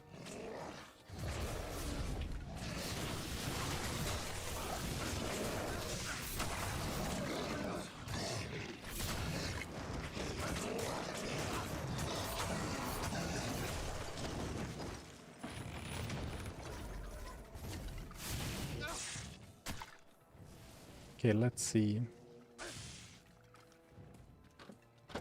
At first I was looking for the waypoint, but then I was like, let's just go for the Crystalline Passage waypoint instead.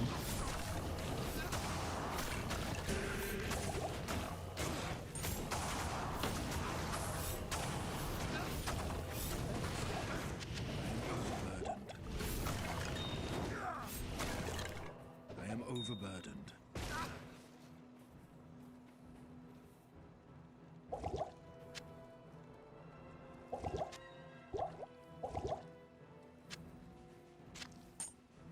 Small charm.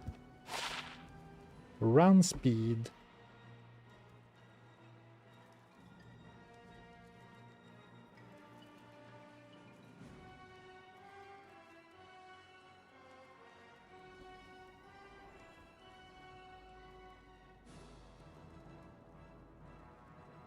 Exactly, I think usually self is referring to the player, not the character in the solo self-found. So I guess I'm using the term differently, because when I say solo self-found, I mean the character, or like my channel.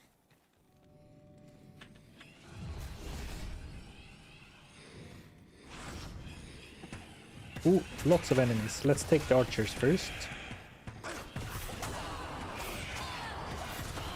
Actually, let's take them all at the same time with the beautiful skill Cleave.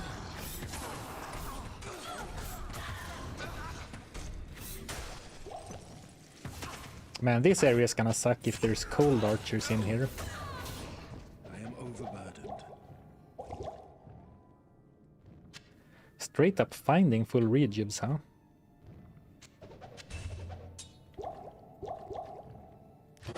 That's nice. I can't carry anymore.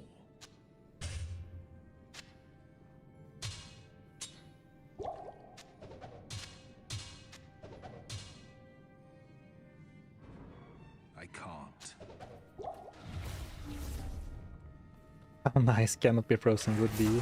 Yeah. I guess we're going back to gambling sashes again. After going through the Crystalline Passage. These guys, oh, they are. I was like, are their infidels really cold infused as well? But it was because of the unique monster.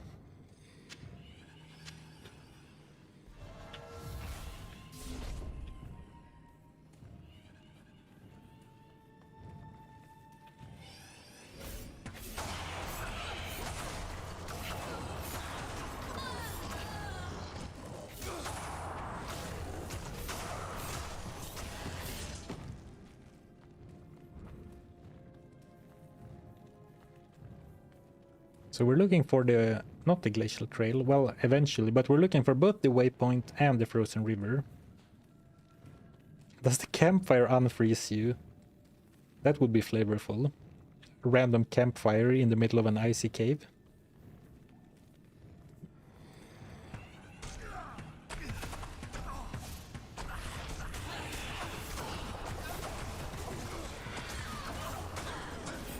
Slice, slice. Slice, slice, slice.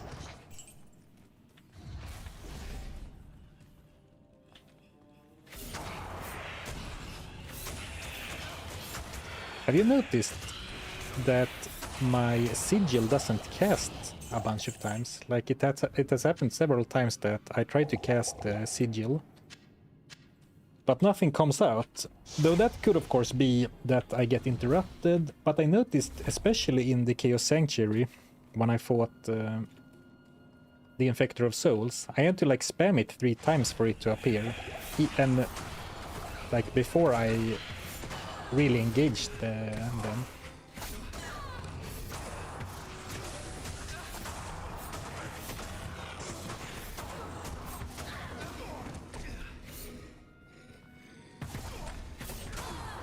Multi-shot archer.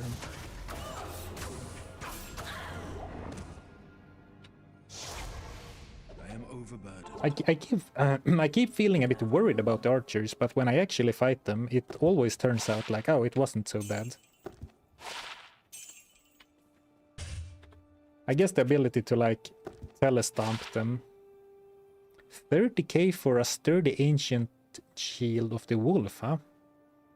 I guess we should start picking up exceptional plus shields as well. That's usually not on my radar for stuff to pick up, but clearly I should be doing so.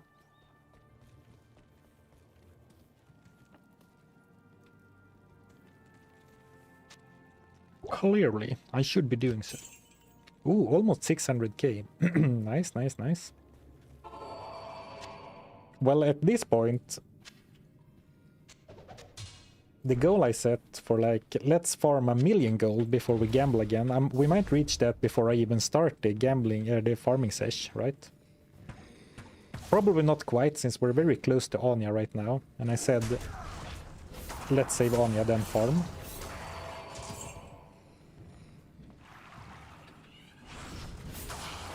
But I think I've been doing a pretty good job at picking up most of the valuable stuff this stream.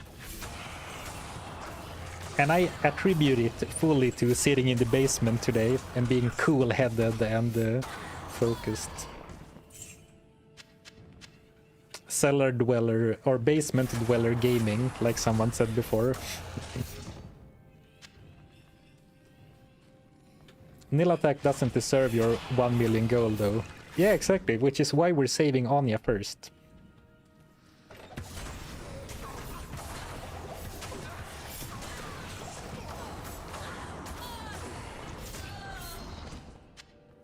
Though maybe I keep milking, I keep mentioning Gheed. So maybe it's time to go back to Old Faithful.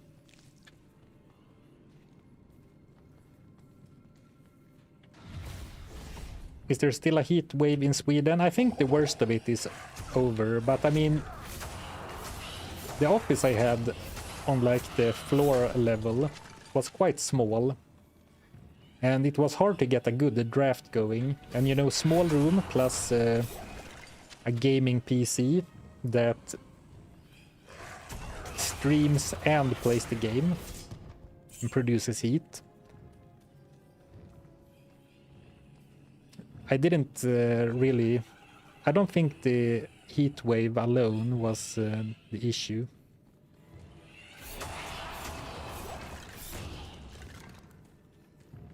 At least this morning when I woke up, it was still like 25 degrees Celsius inside in the house.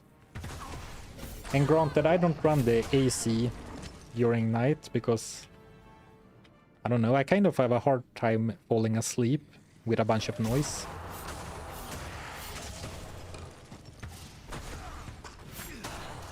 So maybe I will regret it during the winter, but for now I'm very pleased with the move to the cellar or the basement.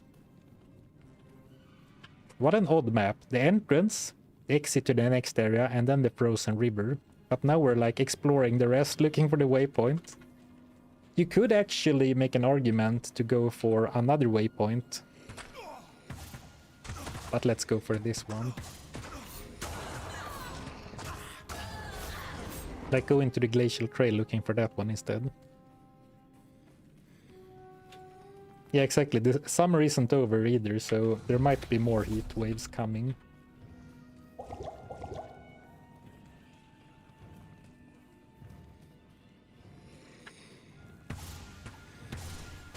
Duked. Oh, they got me anyway. I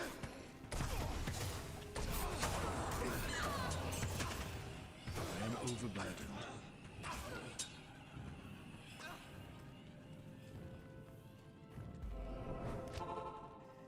Nice chilly, big comfy blanket. Yeah, maybe come winter I can't be streaming in my short sleeve shirts anymore. Evening. Have to go for a big oversized hoodie and a blanket. Oh, hey Nuclear Rabbit. I imagine you have it rough right now with the heat wave in central-ish Europe, right? Next heat wave is in 2 to 3 weeks apparently. We just get a break for a bit. Yeah, exactly. Not like it's cold right now. Good Yeah. evening.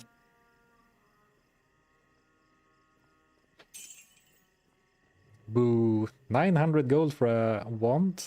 Scam. Now we sold the FCR ring. But of course, it's not gambled, so I couldn't keep it, but... So much gold. Actually, what was that dagger? Oh, okay. I saw a +2, +3, and then I saw +7. And what? Oh, +7 poison damage. Today isn't too bad, but we had 2 days with almost 40 C. Oh, man. Yeah, the nights are the worst. I like, during the daytime, it sucks. And it's hard to get anything done. But I find it very hard to fall asleep when it's warm. I like a nice, cool bedroom for sleeping. Hey Cub, the dad. Hi Sarfan and chatters, how are you doing today on this bright Monday? Doing quite well, thank you. Any good gambles this stream? No, but I've been banking. We did a mini gamble session for some gloves, I think. But I got absolutely nothing. But I'm trying to progress up until Anya.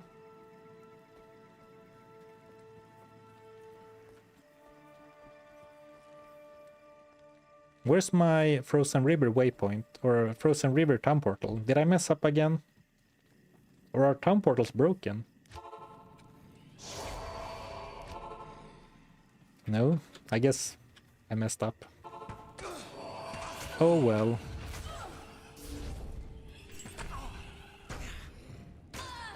You messed up again. Ah, are you sure? That doesn't sound like something I would do. You got rid of the TP when you sold some gear. Oh, I know exactly the moment you're referring to. Okay. Fair, it was me. Peak surf and performance. I expect that when it cools down, I will fall asleep like a bag of rocks. Is falling asleep like a bag of rocks? Does that mean that you fall asleep well?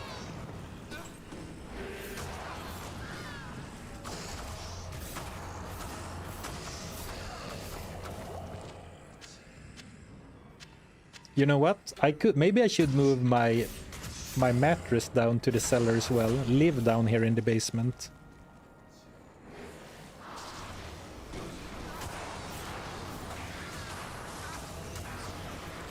Souls, huh? Well, nightmare souls are not as scary as hell souls.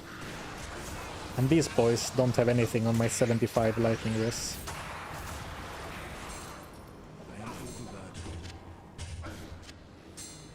Well, we all know that's not true. Still need to be careful, but... Like, I'm imagining if this was hell. If this was hell, I would probably quit out of the, like, save and exit and re-roll the entire map, to be honest. I don't like dealing with souls in the frozen river. Well, who does, but...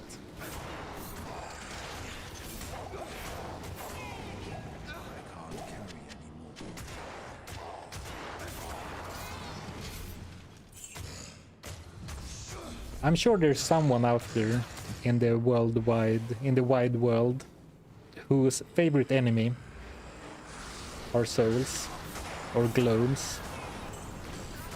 Surely there is someone out there.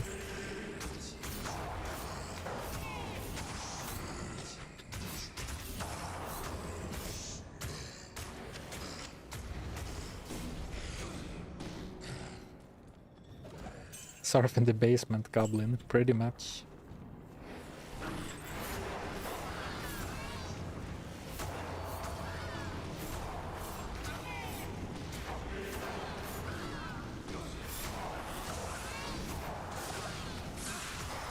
And I'm really happy about it because before we moved here, Overburdened. we lived in an apartment on the 3rd floor. Like top level apartment, and I can't imagine how hot that gets. I mean, last summer didn't have, unless I've suppressed the memory, but I don't remember last summer being nearly as bad. Even like the heat spikes.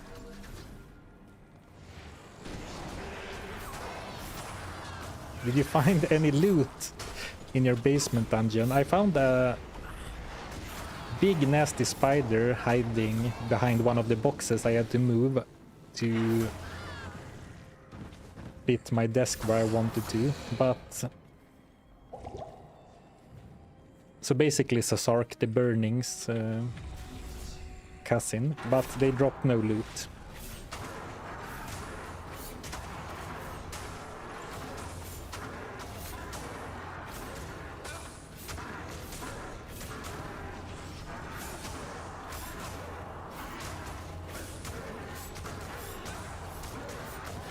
Right, nice. Rosenstein taken down. And big shout out to Ilson for tanking him the entire time. Because this guy can really be a pain. Like he chills you and then still deals very good damage. So like he slows you down. And then he pummels you, knocks you into hit recovery. Basically stun locking you, right? Why did I pick up a Maiden Spear? 2k for 8 spaces. 22 for 4 spaces, that's more like it.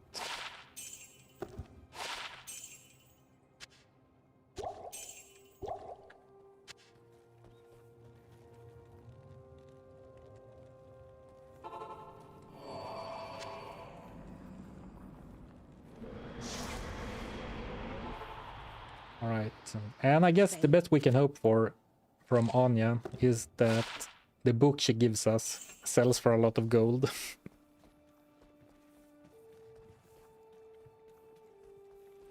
Not me having my apartment on the 4th floor under the roof. F's in chat. For Metal Cats Chen. I mean, it's rough, and like when I started YouTube a few years ago, I lived in a small house that was built like in the 70s, I think, by like the cheapest standards, and then I had my computer on the top floor, and it felt like, you know, from the metal roof, I think it was, how do you say, shingles?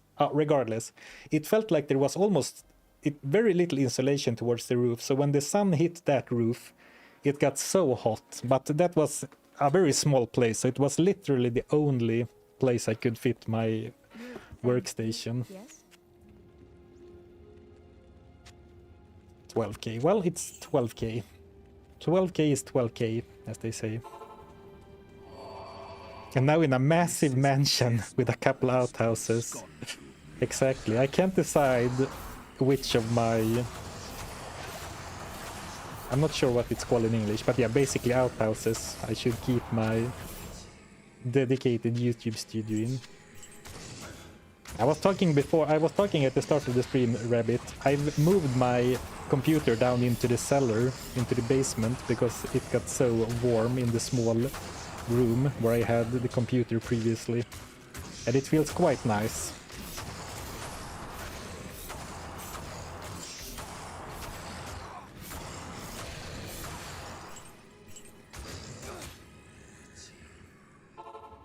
Outhouse equals outdoor toilet where I'm from. Yeah, that's why I tried looking for another word for like the outhouse. Exactly. That's when we say it in Sweden, we mean the wooden shed with a hole to poop in. 6 gold. Scam. Oh, 24k. Okay, let's assess the situation. We are sitting at 734,671 gold. So our options are Ravenclaw, and we could give that a try. We could also do the Tower Countess. Though I think someone said we got like 10k for clearing both rooms, so it's not necessarily that much about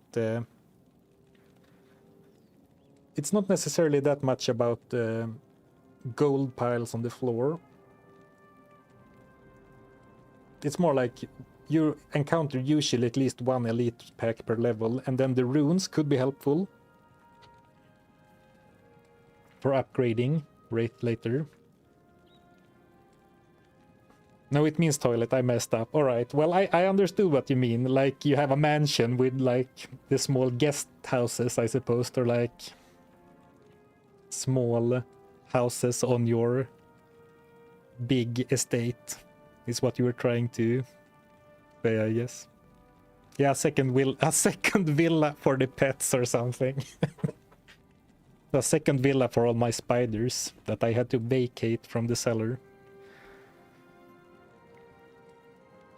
Oh yeah, lower cost super chests, P8LK with gold find gear. That's a good suggestion too. I don't think gold find helps with chest loot. I'm pretty sure gold find doesn't help with chest loot, but lower cost could also be good. So we can try lower cost. We can try Ravenclaw.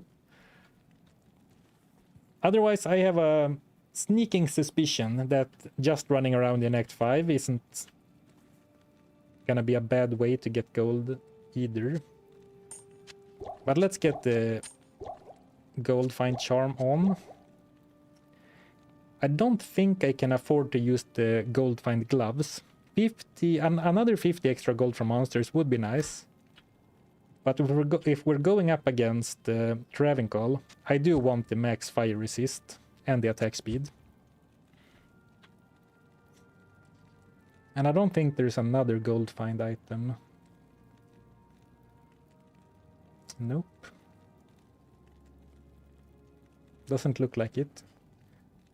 So we'll give Ravenclaw a try. And we can try on players 1 and then on players 3 as well.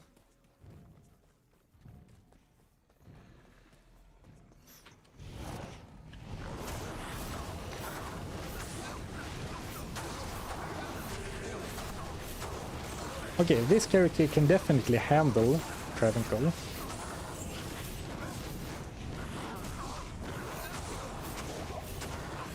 I don't think I will be gaining that much experience. Good timing. I was gonna say, I don't think I'll be getting that much experience from it, but maybe I was wrong. Ooh, Shale Rune. I mean, this amount of loot as well. So, I did empty all the gold before going in here, and now we have 11k. I guess we haven't killed the last one.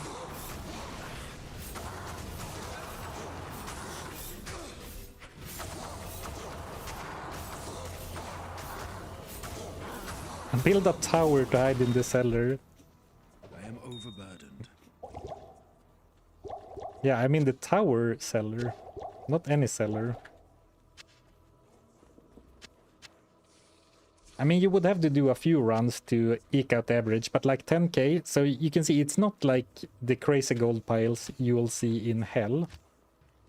And I actually do have a 121% extra gold from monsters. So that's an option.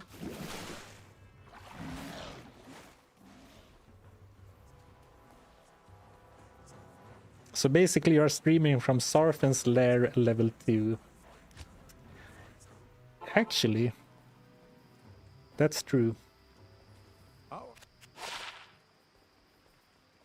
Good to see you.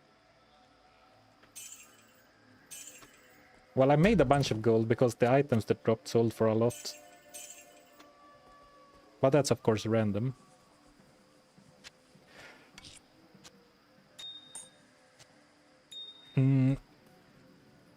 Am I misremembering, or did we have a really good map?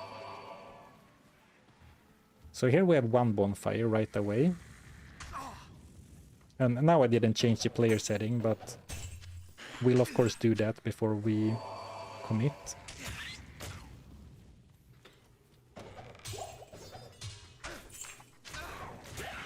So one here, is there another one?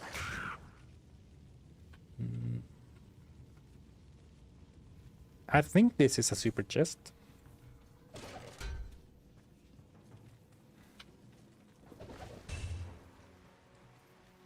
Oh, I leveled up too.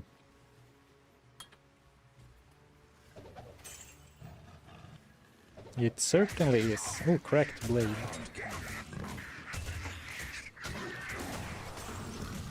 I have to be careful though, because while we are kind of over leveled for Act 3, if we go up to player 7, I bet you that these enemies will do a number to me, to my health bar.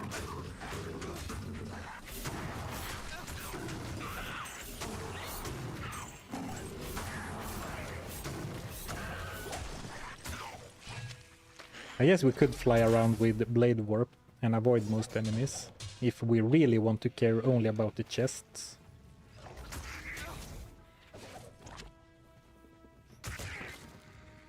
Okay, so I like this. The map isn't amazing because this bonfire is kind of far away, but like we go up here, then pop a few poppables along the way and end the run at this bonfire. That could be another option.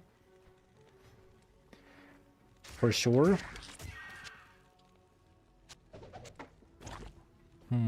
What else? Alright, have a good one, Nuclear Rabbit.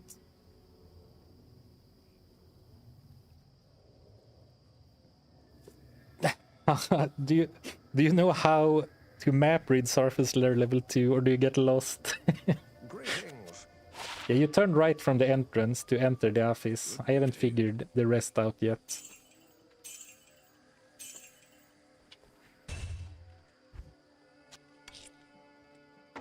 Eldritch plus Pindle runs. You probably can't go wrong with the Eldritch plus Pindle.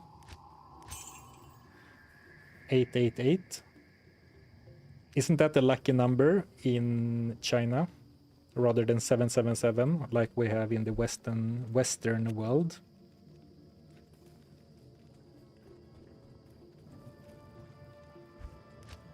So we could do Eldritch plus Pindle. And oh, they are dead already. I think that's fine as well. Probably better for experience.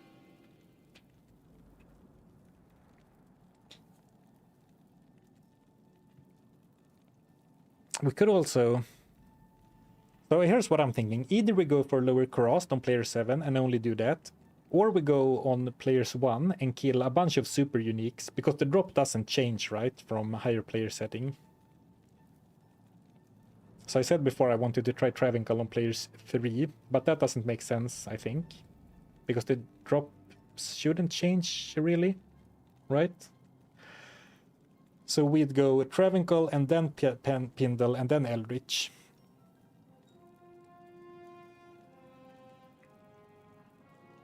Good luck, Surfen. Thank you.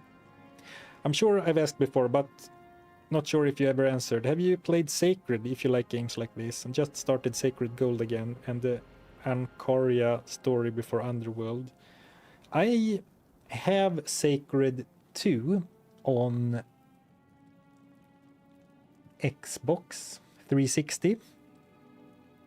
I'm not sure if I'm not 100% it's Sacred 2, and I'm also not 100% sure it's on the Xbox 360, but I have some console port of a Sacred game, and the game seemed cool, but the console port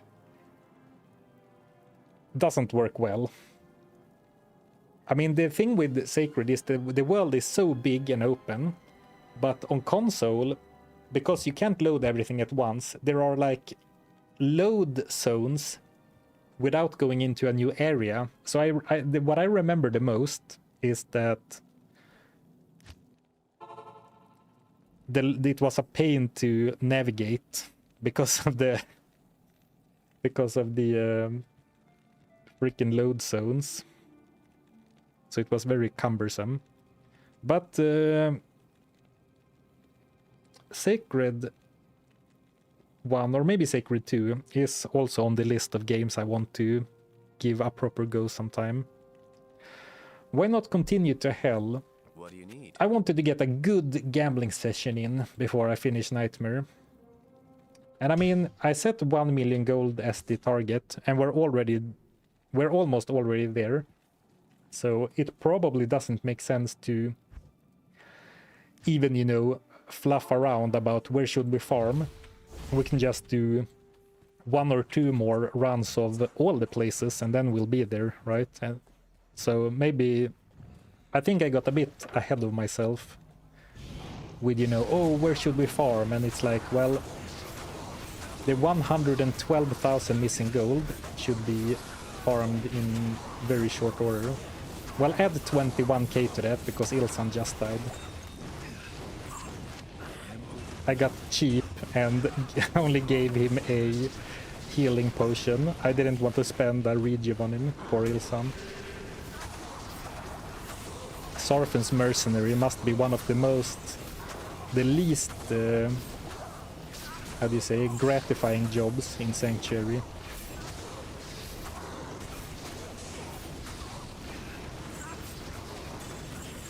I expect them to die for me, but I can't even waste a like a normal rejuve on them.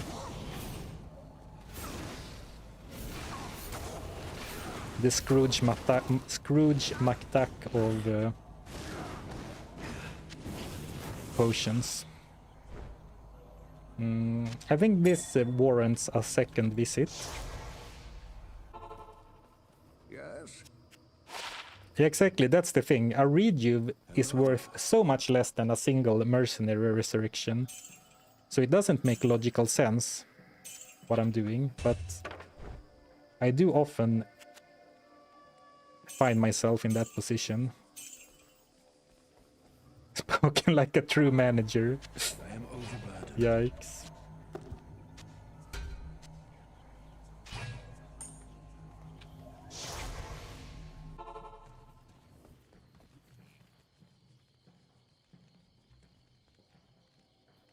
And then it all fell apart with Sacred 3. That checks out, because I never even hear Sacred 3 being mentioned. Like, people only talk about Sacred and Sacred 2, so... that checks out with my extremely limited knowledge about either of them. Plus 3 to Bind Demon. Oh, I would have loved this book.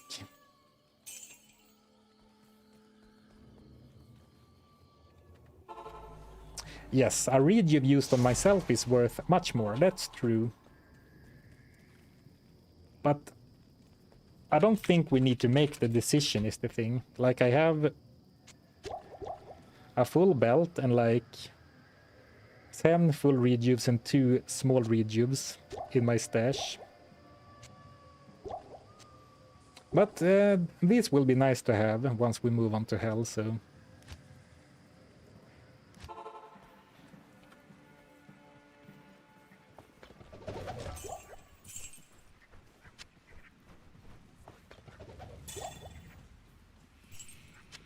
How's fighting player 7 monsters?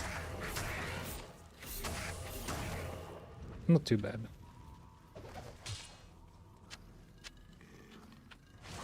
Wow, a new background. Yeah, well, I went back to the no green screen plus frame for today. I moved my office down to my basement and didn't have time to move the green screen. So I do intend to get the green screen back, but for this stream there will be just some wallpaper.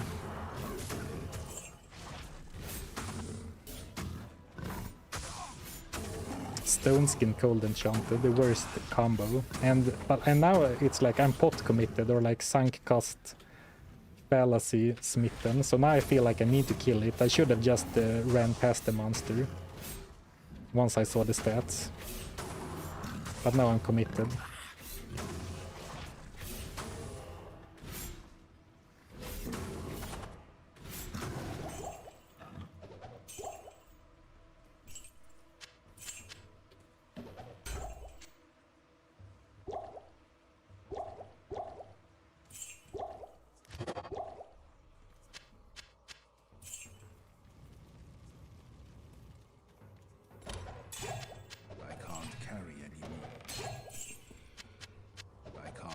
should take a look at the rune stash as well. Maybe we can combine some runes, because as nice as having a plethora of runes is, I don't think I will ever need like 4 orc runes or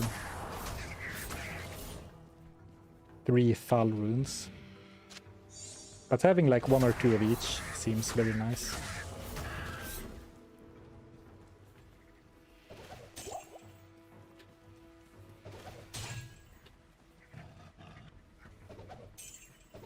I guess I shouldn't run past gold piles, but like a few hundred, I barely roll out of bed for a few hundred gold.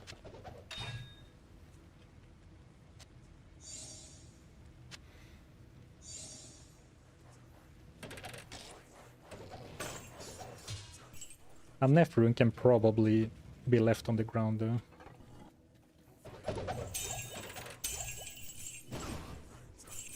I am overburdened. I am overburdened. Poor chest like this run. Or I did get, yeah, I got 1 wand.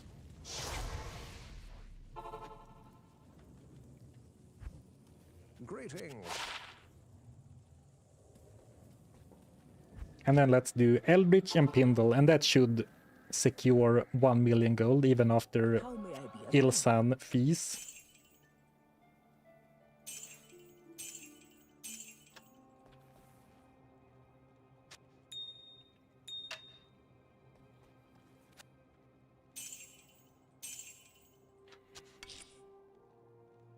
$30k for 1 Iron Golem and 1 Attract, huh? 400 for Erin Shield with 31 all res.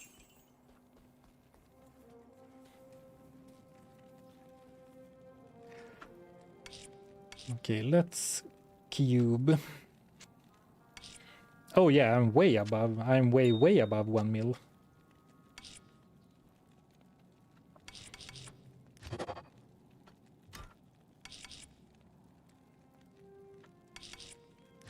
Oh, and I don't, yeah, I didn't save, I don't have enough small gems, whoops.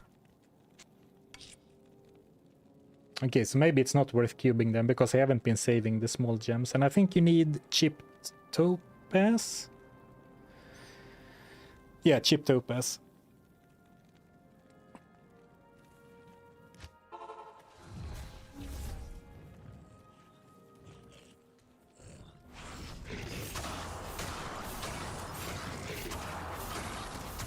I mean, the Sarfen channel is a slow-moving ship, but I see we're continuing to talk about other old RPGs, and ever since I played Diablo 1, I've been feeling this like urge to play more old, like pre-Diablo 2 RPGs and experience the nostalgia and the jank and, you know, all that good stuff.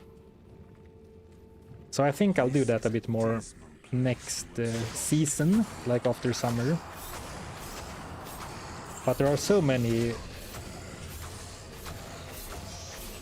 games from that era that interest me, I am overburdened.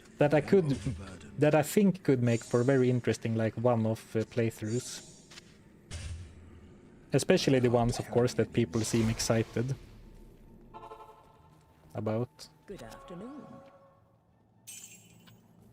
Keep picking up the stupid paladin shields, knowing full well no one wants to buy them. Do you remember when I sold Herald of Sakarum to Farah in a video, and I didn't even get 10k gold for Herald of Sakarum? That should tell you about the value of paladin shields. 4k.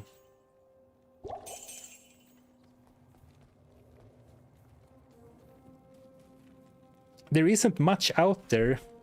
D2 came quite fast after D1. Oh, I don't mean between D1 and D2. I mean like before D2 or around the time of D2.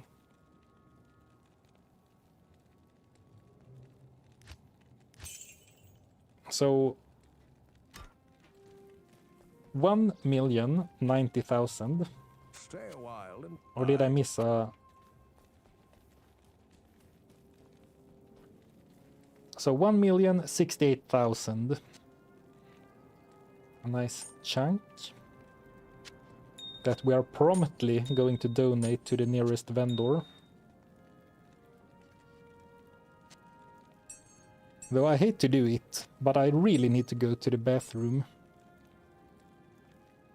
You can't see it, but my legs are like twitching.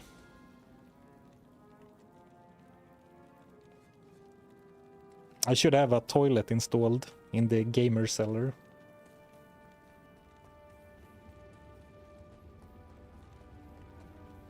Alright, super quick BRB.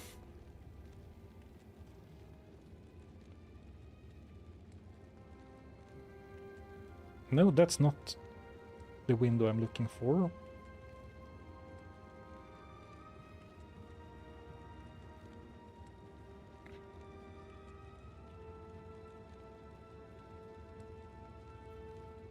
And I think we should gamble for What are your needs?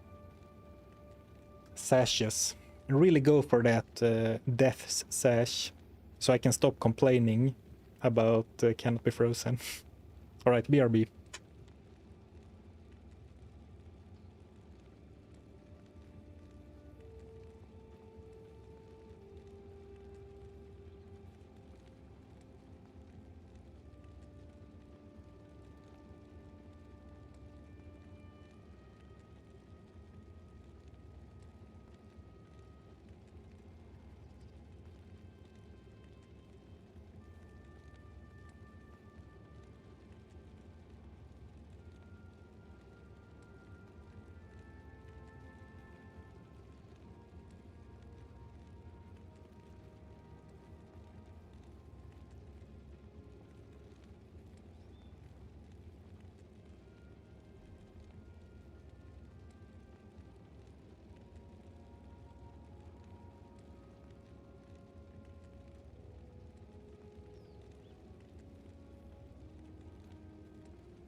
We're back.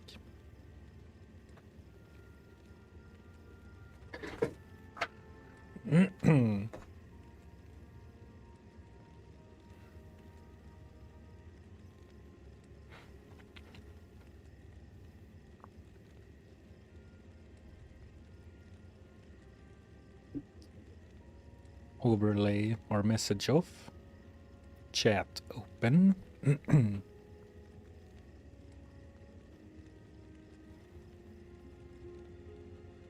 First message I read. So, do we gamble one cheeky coronet since we got the money?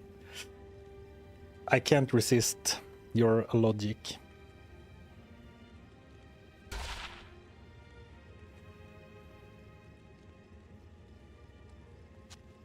Now let's stick to the plan. So, we are gambling sashes because we are looking for Death's Sash, which just cannot be frozen. And since we can upgrade rares, the downside of only having 4 slots, extra slots, doesn't matter much. I'll see myself out. Don't worry about it. I'm just kidding around. So if we get a good rare, like I'm content going for a set item, even though it's ridiculous because our current belt is kind of bad. So if we get a good dual res rare, we're also happy. But we're really hoping for Death's Sash. First rare, but it doesn't have anything that looks that good. And now, one sash almost costs as much as one Ilsan, just for reference. So, I mean, the gold is... we did gamble that circle, the coronet, but the gold is, you know... Gambling is eating through our gold quickly. Oh, this is a nice one.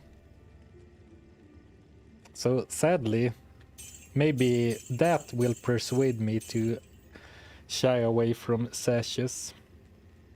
10 extra or 9 extra cold dress and 19 adder fire and 36 life. That looks pretty nice, actually.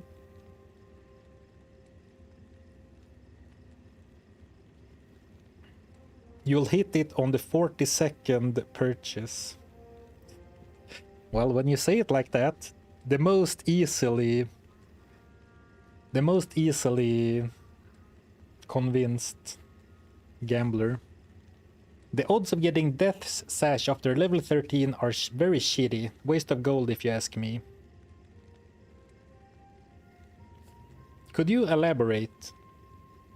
I mean, we do have a higher chance at a higher level to get a Demonite Sash, which would be bad. And also, sashes are expensive.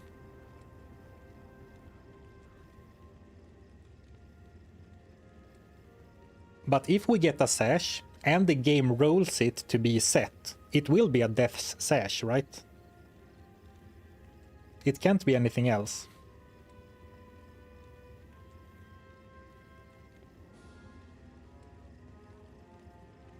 And like now that we have a dual res belt, I am less interested in gambling sashes.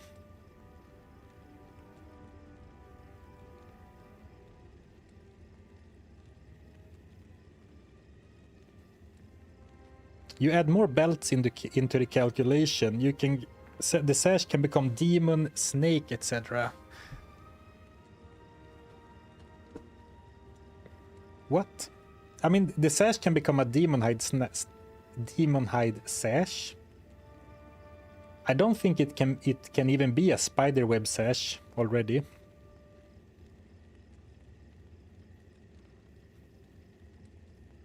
I mean, you are right that it's better to gamble at an earlier level.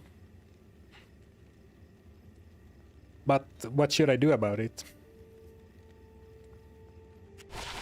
Like, I can't go back in level.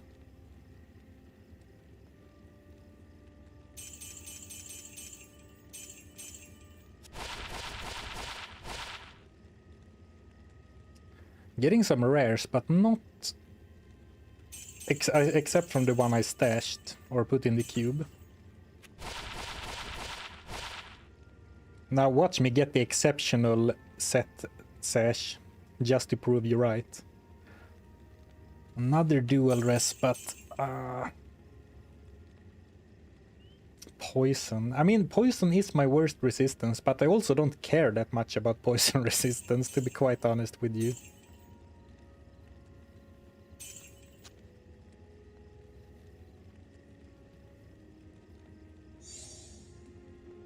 Are you going Echoing Strike is the question. That is the question, I guess.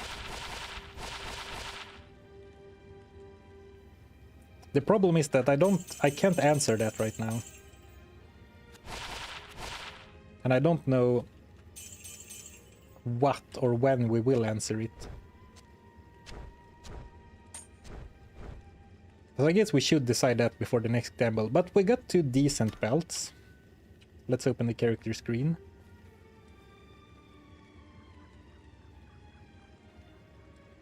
I mean, this is a nice one. Adds a total of 46 resistances. Now, a lot of that is poison.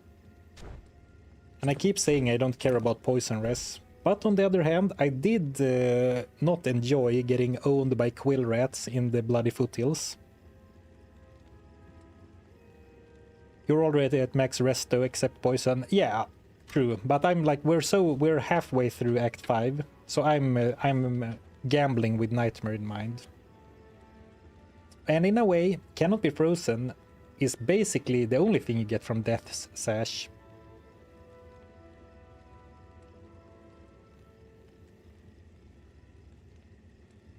So maybe it's not worth it.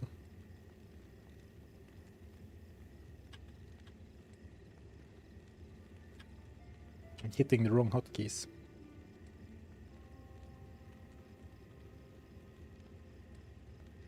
And this is also this is 45. I like this one better.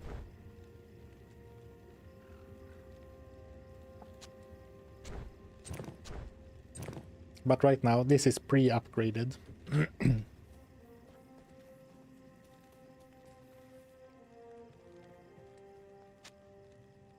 And we can get rid of our collection of bad rares now, I suppose. Can get rid of that one. Can probably get rid of this one. I mean, we're not gonna go back to farm in normal. And then giving up the resistance on this is like, And with that logic, I could also get rid of these, I suppose. Morning.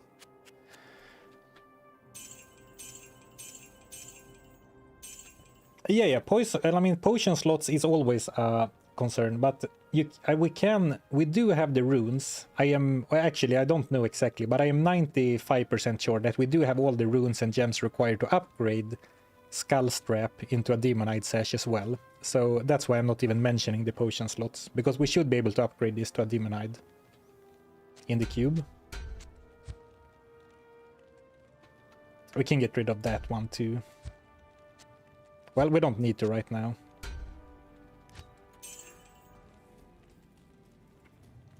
New ring. I mean, rings, yeah. Rings aren't great either.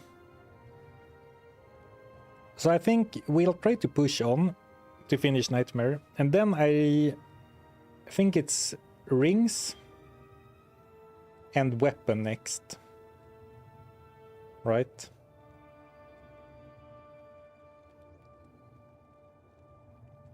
Because now that we have 2 good, perfectly decent dual res belts,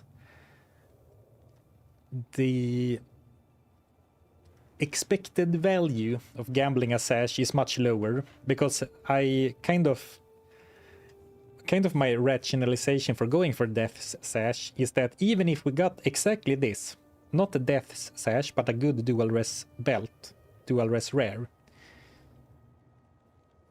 we would still be happy. But now if we're gambling from this, we're basically hoping to get an even better dual or even triple res belt or Death's Sash.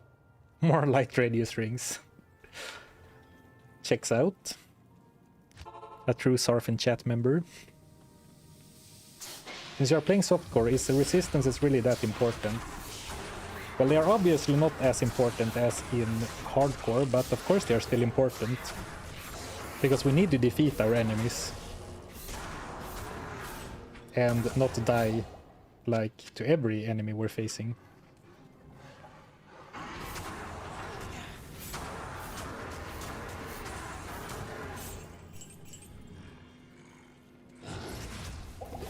Oof, wow, that's a lot of damage. I am also cursed, to be fair.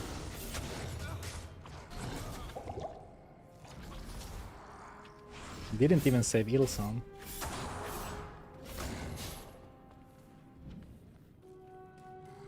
I mean, you have a good point about... Oh, that's so much damage. You have a good point about weapon and shield. Because I think I am not fully considering, when spending my gold, how expensive it will be to get a passable shield and a passable one-hander.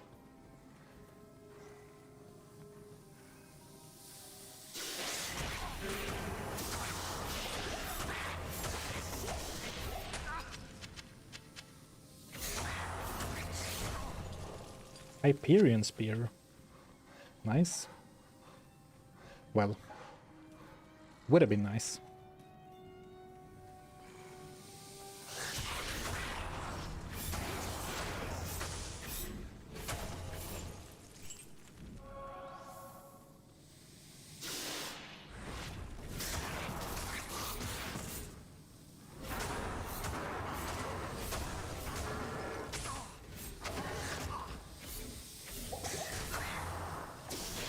Damn, every single enemy in this place is cursed. What's up? Salutations.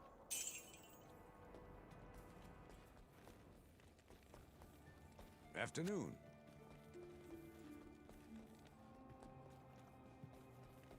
Okay, while we're questing, let's consider.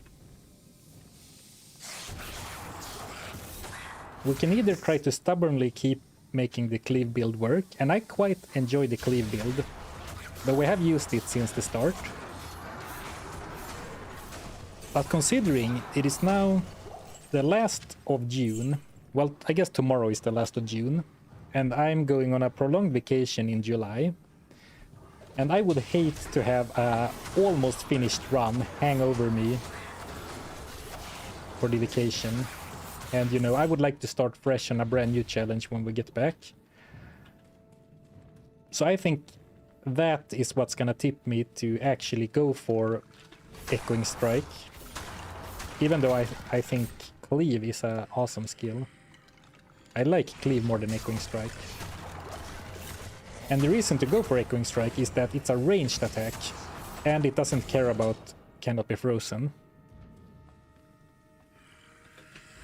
So we become less shield dependent, and less weapon dependent, I guess. While also not really caring about cannot be frozen. Because realistically, I have time for 2 or 3 more streams. Because I'm not like going on vacation on July 1st.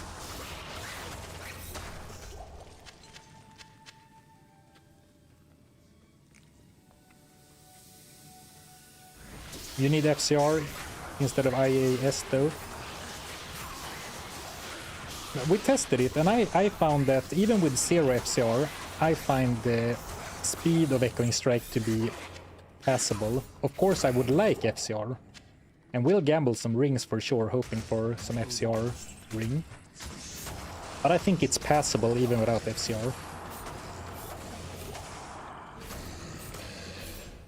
Like if I whip out my level 1 Echoing Strike now, I mean it's not the fastest Echoing Strike you've seen, but it's not, I wouldn't call this slow at all. I can't carry anymore. Sold FCR belt. You are mistaken, sir. Because the only FCR belts in the game are crafted caster belts, the Arachnid Mesh unique, Talrashas has a partial set bonus, right? Well, the point is that FCR can't spawn on belts on magic or rares. So it must have been another stat.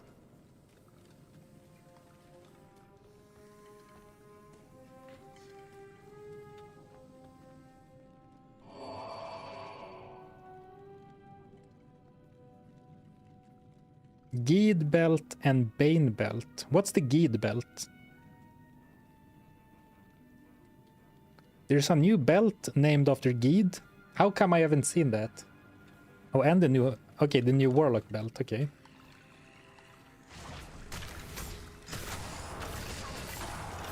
Oh, I just realized something.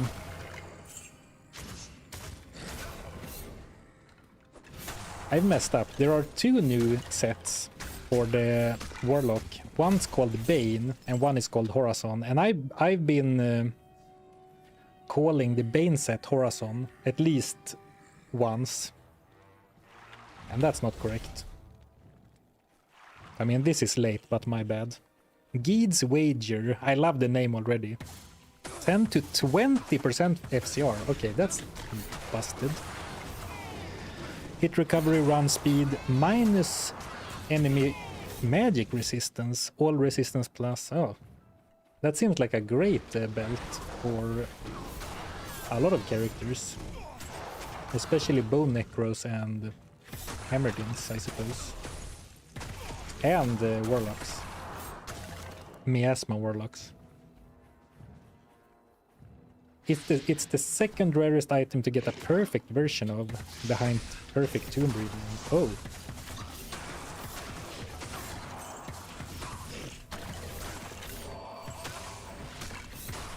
I think the problem with Tomb Reaver especially is that if you don't get 3 sockets on a Tomb Reaver, it's not great.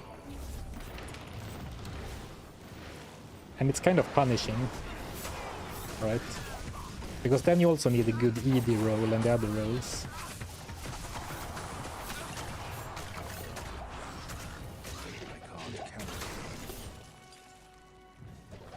Because even if you got an ethereal, really high ED roll, but only 1 or 2 sockets, you wouldn't be very happy with your Tomb Reaver, right? Gheed's belt, plus 100% increased gamble cost. Shouldn't it be a discount? I'm thinking of that when I played Path of Exile 2 on stream, that Omen that gave a chance for gambles to be free. That could be something.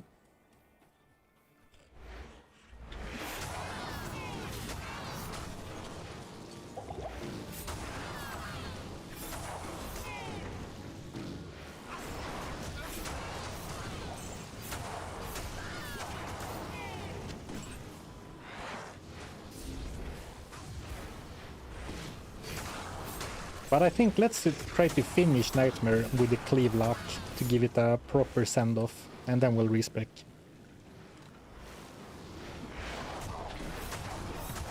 What's the unique crown that spawns with either 1 or 2 sockets? Oh, yeah, that one as well. It's called the Crown of Ages. And I guess that's similar. Even if you get really good rolls on the other stats, you'll be sad if it's not plus, or if it's not 2 sockets.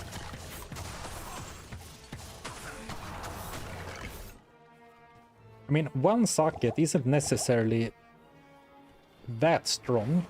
I mean, it is that strong, but I mean, it's not like you can socket something and add +1 to skills, right? But in general, I don't like items like sets and uniques with a variable pocket roll, because that to me feels the worst to have a bad roll on, or actually it feels terrible to not have a perfect roll when it has a variable number of sockets. Not a fan of that personally.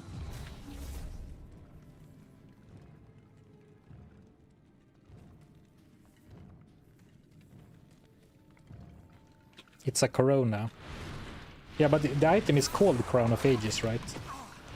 Not to be confused with a magic indestructible normal crown, which is also called Crown of Ages.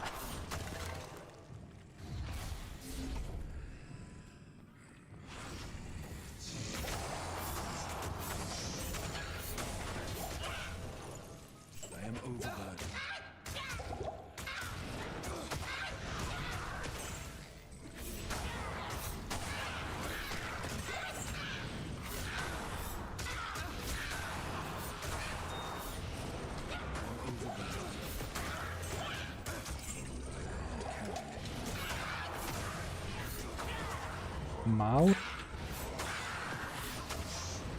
We're getting some good uniques with this stream.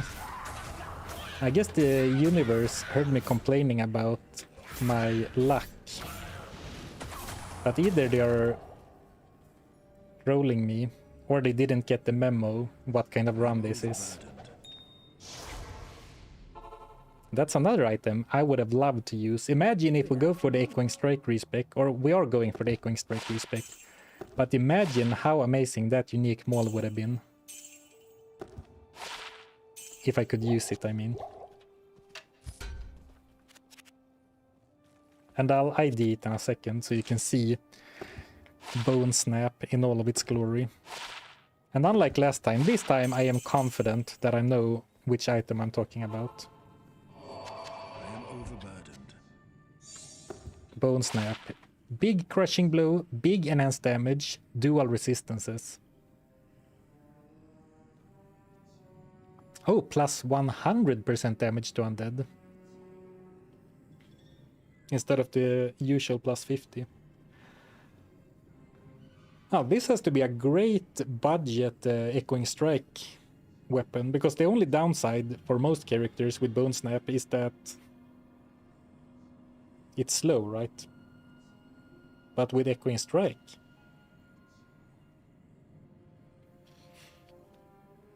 and I bet it looks really cool, so I'm cheating now, but I just want to see how it looks when you Echoing Strike it.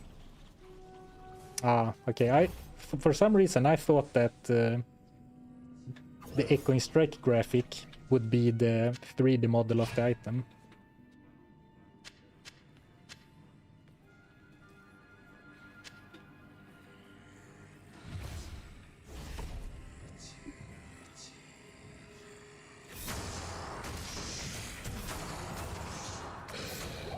Money. Carry any more.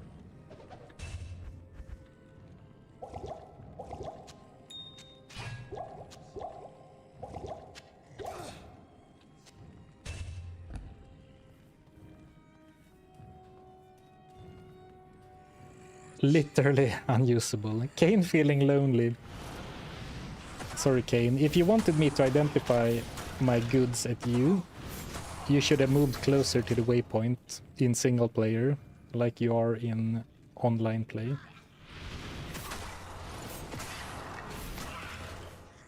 Now that should have been a inclusion in the quality of life features for the Reign of the Warlock, if I'm honest. Move Deckard Cain to the waypoint in Act 5, also in single player. I am overburdened.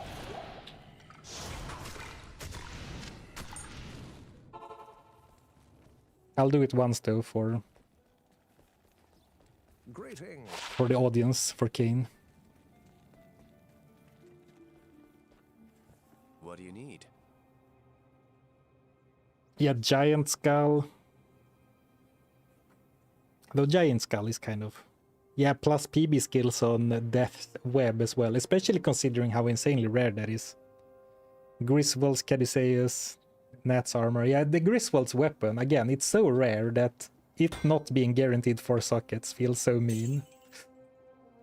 Goodbye, Bone Snap. Put it to good use, Larsuk. 30k for a Templar coat, nice.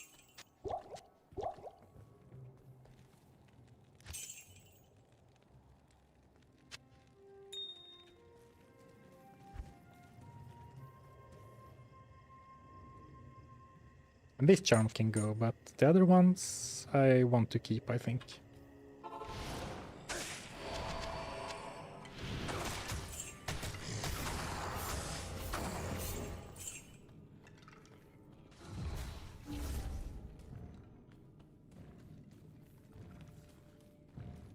Yeah, oh my god, why didn't they move him? I think they forgot. Like, it was so long ago that they moved Deckard Cain closer to the waypoint for, like, on ladder.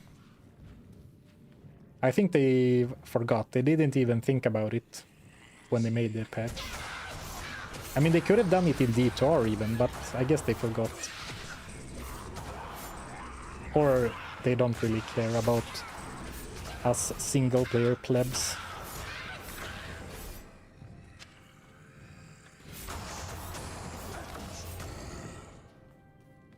Right, I'm not worried about the ancients, they should be What a fairly easy. fair scene. But I'm gonna buy some extra potions just to be safe. Oh, I had a bunch of them actually.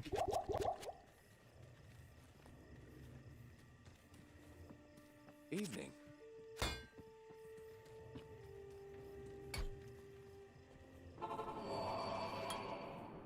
I think, I mean, with Blade Warp, if they are proved to be dangerous, we can just split them up pretty easily, I think. Oh, okay, maybe I underestimated Talik. Wouldn't be the first time. Me and my big mouth.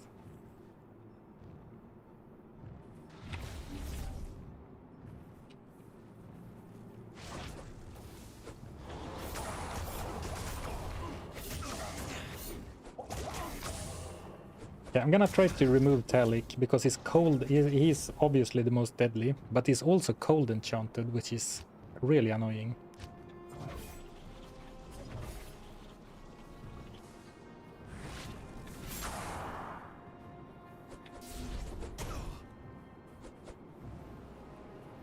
Did I say, don't worry, it will be easy to separate them?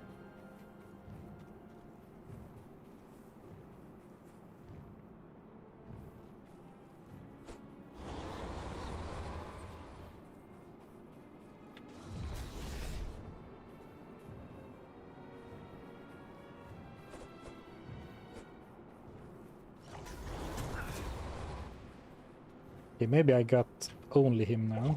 We'll see. Not enough Nope. mana.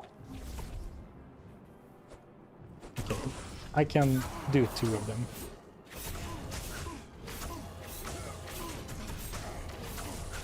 In case you didn't know, if you stand with right up to the edge and have Talik, so like you're between the edge of the map and Talik, he can actually not whirlwind you. I don't know exactly why, but I think it is because he needs like some solid ground to target behind you to be able to use his whirlwind attack. And if he can't use his whirlwind, he's not that difficult, right?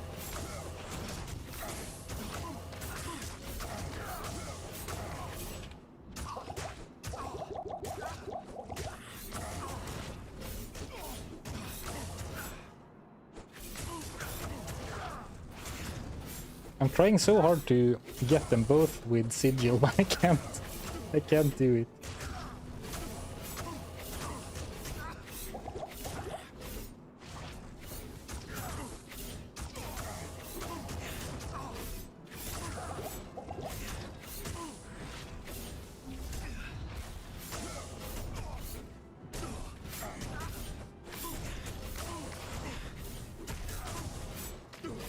Oh, you can stun him with Psychic Ward. Nice. Didn't know that.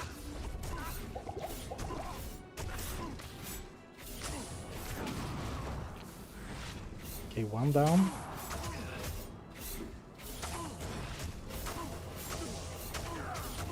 A 2,000 years later. Is it that bad? I mean, I wouldn't say it's fast, but we've had worse. But I do regret not bringing more potions. I guess I was a little overconfident in the end.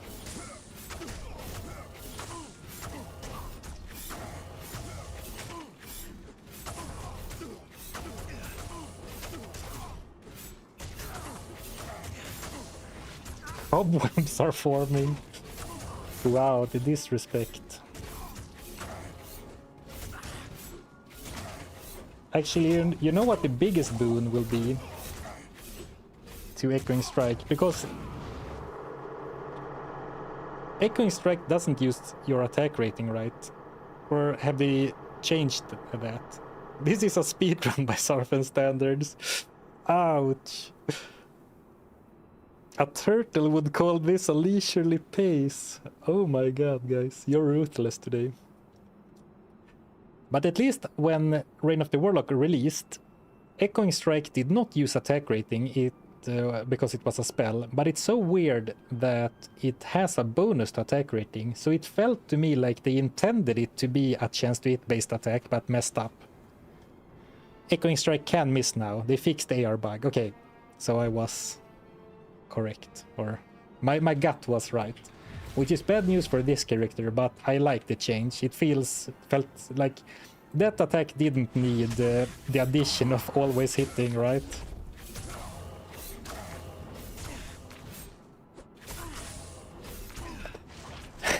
I wasn't there for the 30 plus minutes of cardio with Andy running around the room. I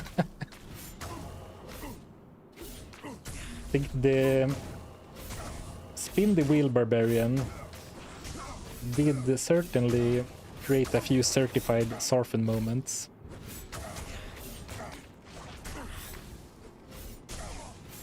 Yeah, Magic Arrow uses attack rating. Though, what happens if you... I want to recall Cooley making a short that if you increase it to a high enough level, like something ridiculous like level 50, Magic Arrow converts 100% of all damage to magic. And I don't remember what happens then, if it always hits or if it's simply like you... Oh no, it's you. Then you can't block the damage anymore, but I guess you still need to hit with chance to hit or something. I can't remember. Cooley did a short on that, but it was a while ago. And I found it quite fascinating.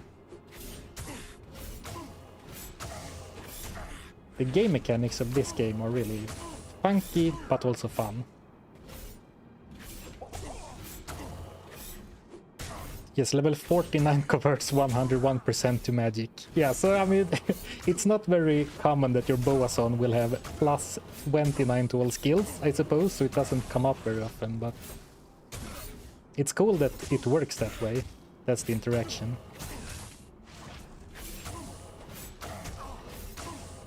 And here we go. I mean, come on guys, that wasn't even a 5-minute fight. Well, maybe it was 5 minutes with the failed running around at the start.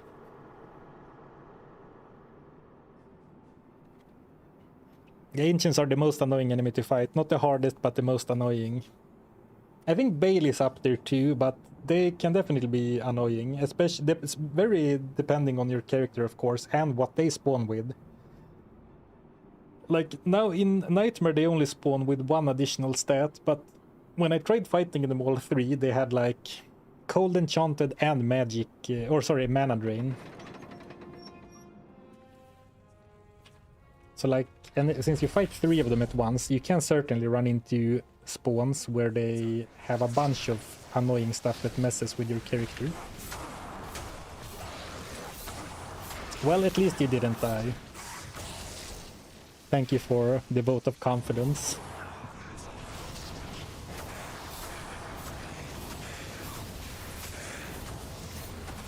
But that's true, I didn't die. So if we're going with Echoing Strike, going back to the next gambling plan, I think we're still going with a shield and a one-hander. But then we're of course going with the most damaging, slowest one-hander, which I think is the Warhammer slash Battle Hammer slash Legendary Mallet, if we get so lucky. Oh, gloves, yeah, gloves could also be an option, because then we are not really that interested at all in the attack rating on my current gloves. And while 27 fire res is still a nice stat to have, then the gloves would only bring one stat to the table.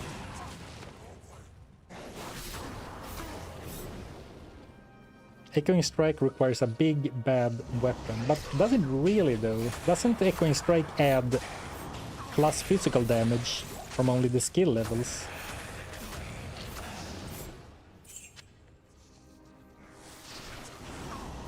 Or I am interpreting you as in I shouldn't go with a one-hander then, I should stick with a two-hander, a big chunky two-hander. But I really want a shield going into hell.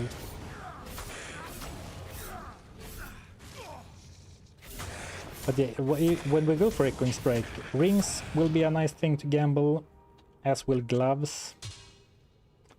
But I think we need to decent shield and a weapon first. Are you going with physical Echoing Strike or Hex Purge? Oh, good question. Because when I only played the Echoing Strike once on my very first Warlock, and then I used Hex Bane because I saw the minus enemy attack rating and minus enemy defense and was like, that sounds amazing. But I have been told that the explosions from Purge are great with Echoing Strike. And I have no idea, to be honest.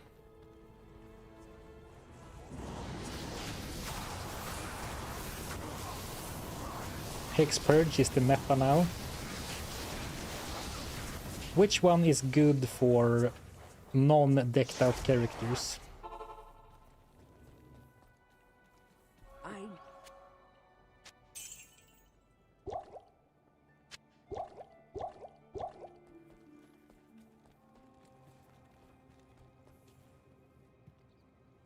Best.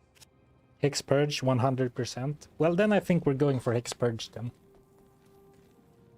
Even though it goes against, in a way, my philosophy of making gear-centric challenges as gear-dependent as possible.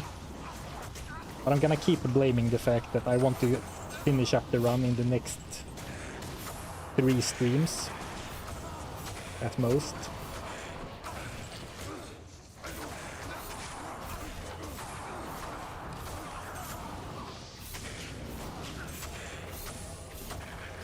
I guess with Echoing Strike you get the ranged advantage, but I mean, we've been doing Hex Purge this time and the attack speed and the magic explosions has been very nice with Cleave.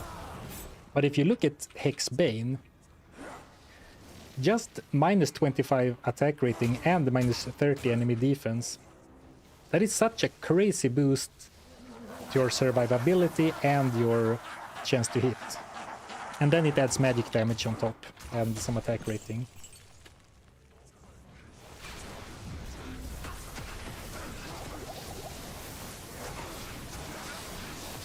Then Hierophants.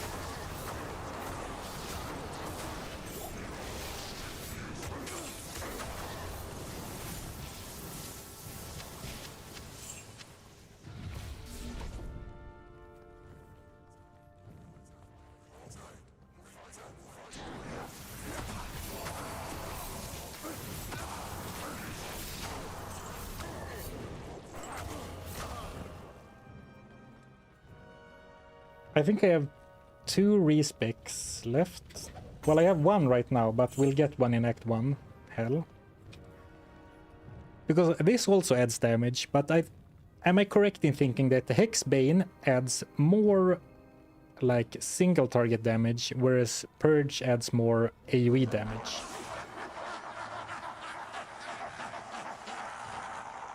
I mean, minus 30 enemy defense looks very good. That's like a free Eth rune, and I like putting Eth runes in my weapons because of the minus 25 enemy defense. Have you tried Echoing Strike with a bow? I don't believe that works. I don't think you can Echoing Strike with a bow. You can Mirror Strike with a bow, but I don't think you can Echoing Strike it.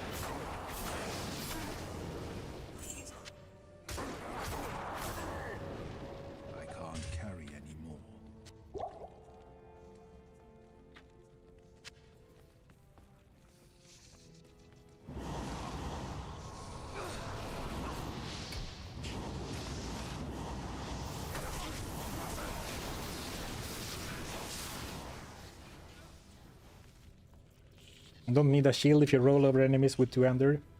I mean, not right now, but my resistances will take another minus 60% penalty as soon as we step foot into hell. So they will basically be at...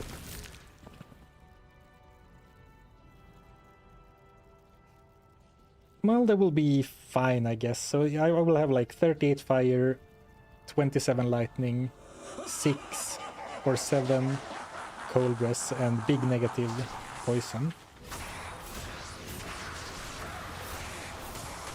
Which I guess is fine.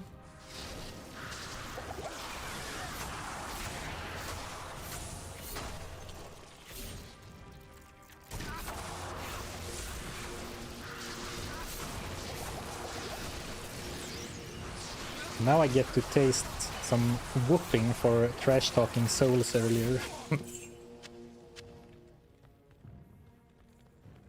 Correct. Bane is single target, Purge AoE.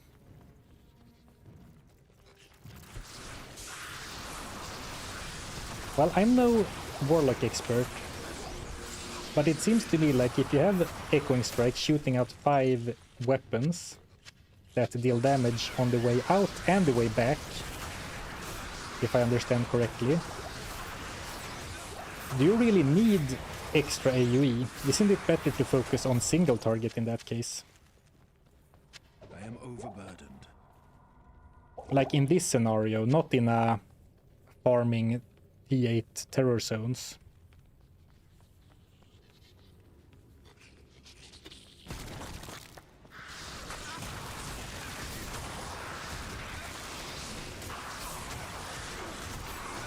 It's so funny when those exploding boar type enemies spawn as elite. Because the elites just run up to you and die anyway. So often you don't even get to see what their stats are. Can't carry anymore. Good afternoon. 19k for a Grim Shield, alright. Why did I pick up a superior quilted armor? Must have thought it was a ghost armor.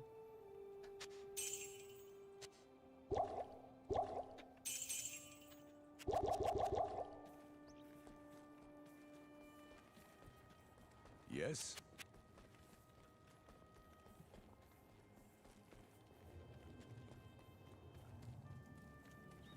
So the rules are...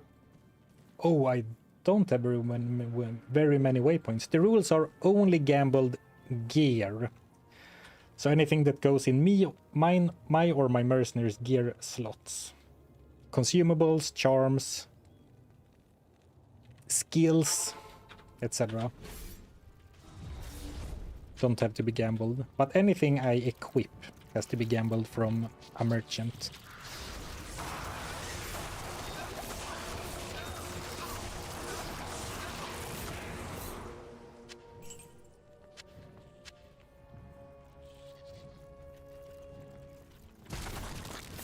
Ooh, Act 1 versus Act 5. Best town theme.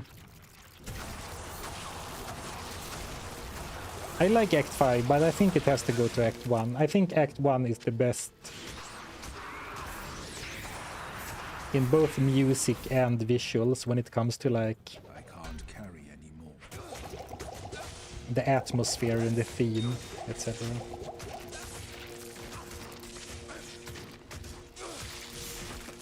Oh, Elegant Blade isn't a dagger, my bad.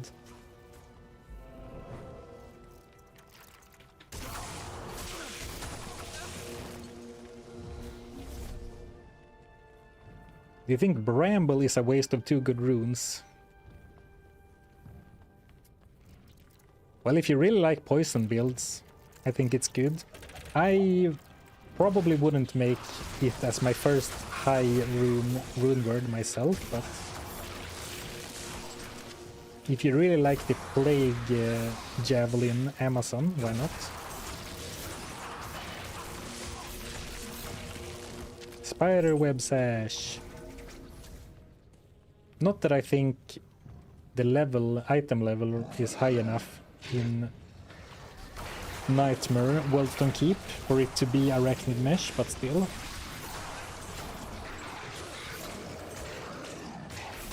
Had to call it out since we were gambling sashes before.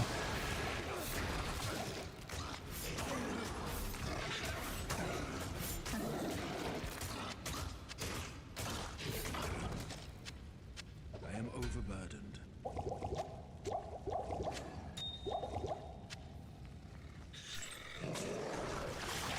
Yeah, we're planning to respec, but I wanted to finish Nightmare with the build we started with. But before going into Hell, we'll do a respec. Thanks. And also, I'm so gold poor right now that I would like a bit more gold so I can Burdened. try to gamble at least something somewhat useful.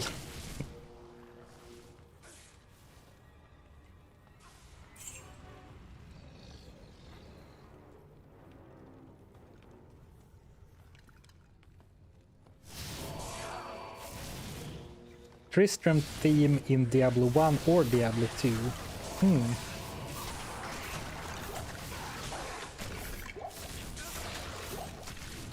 I mean, you can't go wrong with either Tristram theme, but I think that, especially after listening to the one in Diablo 1, I think the Diablo 2 Tristram theme goes a little bit too crazy. And not like it goes crazy and like, as in like it's so good. It is so good, but I mean, like, I think it's a little out there. I think it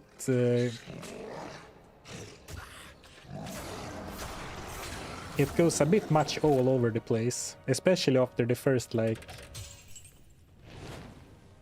yeah, iconic part. But they are both great.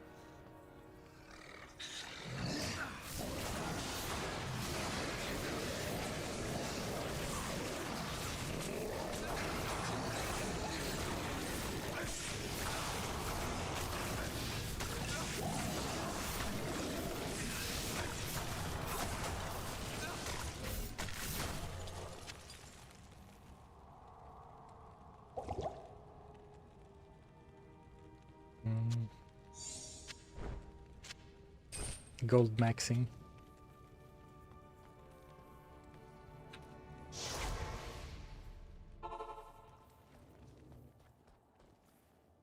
Salutations.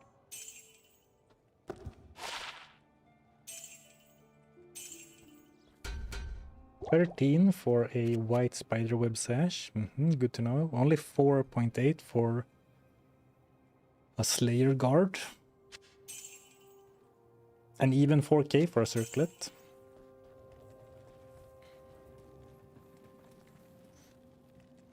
I think I agree. The cave music in Diablo 2 is underrated. As is the wilderness theme. That one is a banger too, to me. To my ears.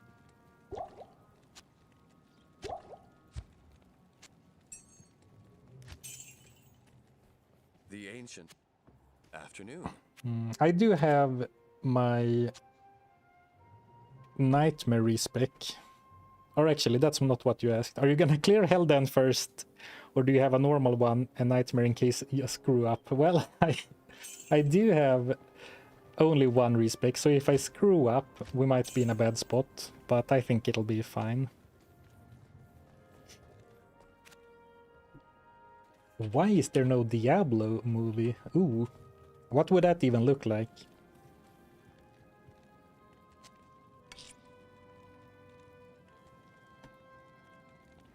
And most importantly, who would play Deckard Cain?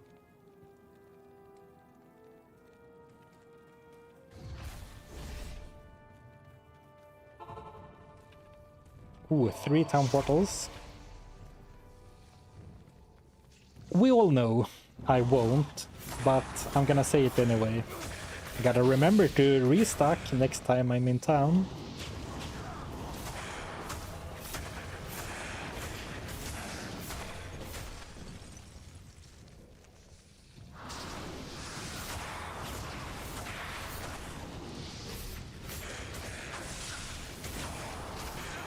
Morgan Freeman. I think that's the, like, easy obvious answer for an old wise man. I mean, the man has played literal god in a few movies. Jeremy Irons, Michael Caine, that would be nice. I'd like Michael Caine as Deckard Cain. And they almost have the same surname already. Who's Jeremy Irons? I recognize the name, but I can't place the face.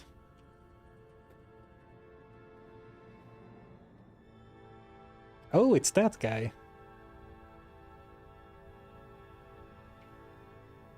Oh, maybe.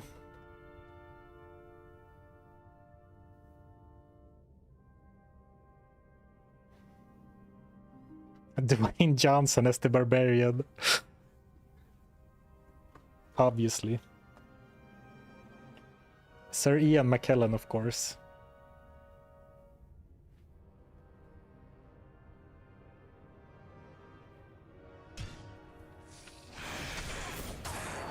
Oh, he voiced Scar. Well, in the Lion King. Well, I only watched the original Lion King with the Swedish dub, so I have no idea what it sounds like.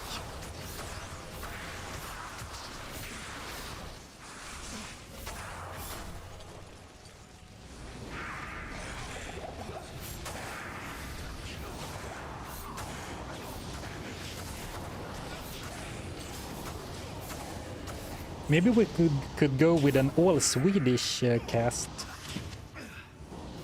We could have Peter Stormare, and the Skarsgård family, Joel Kinnaman, Alicia, I forgot her last name, Tomb Raider girl, Alicia Vikander.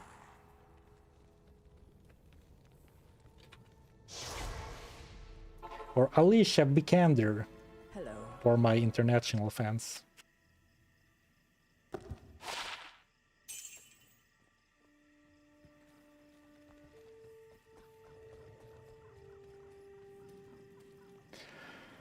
Right.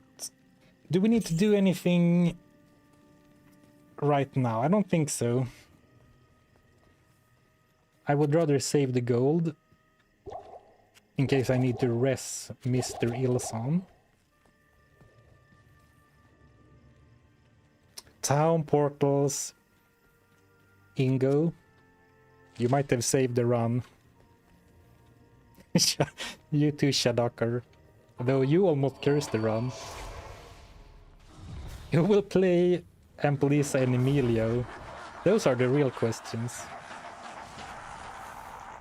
Alicia Vikander as Amplisa, and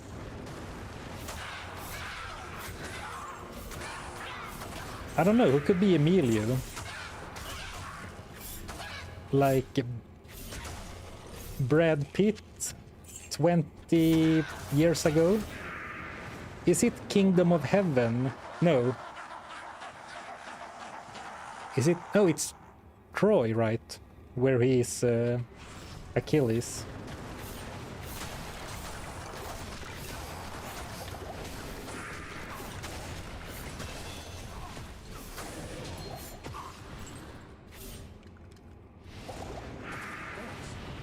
Oh, almost dying over here. Good day to you, partner.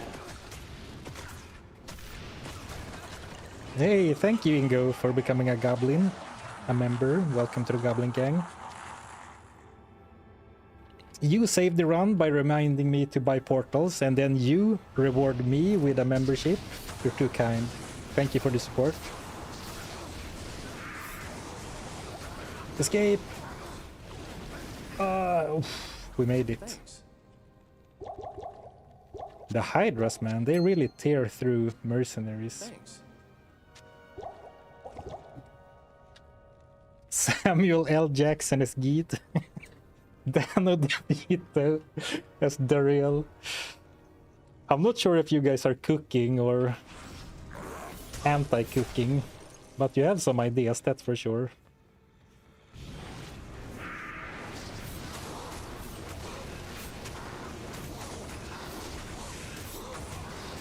Actually, let's not be foolish. Let's not fight them within the Crepify range.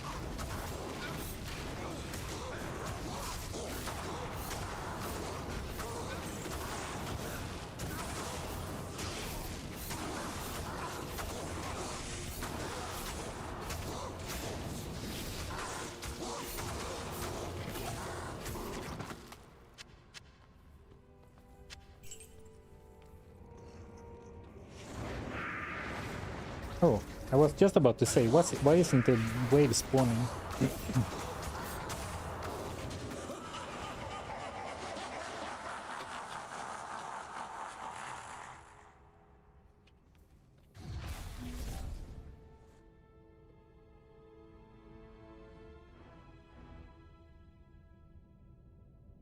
Love your content. It's not about elitism and wearing play types, and my D2 fix well at work. Oh, thank you. I'm glad you liked my style of content. Arnold Schwarzenegger as Anya. He should be like the Smith. Hephasto. Or the Barbarian, but we already casted Dwayne "The Rock" Johnson as the Barbarian.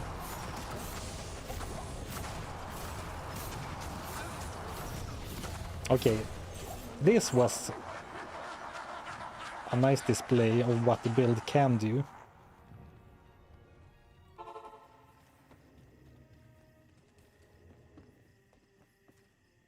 What do you need?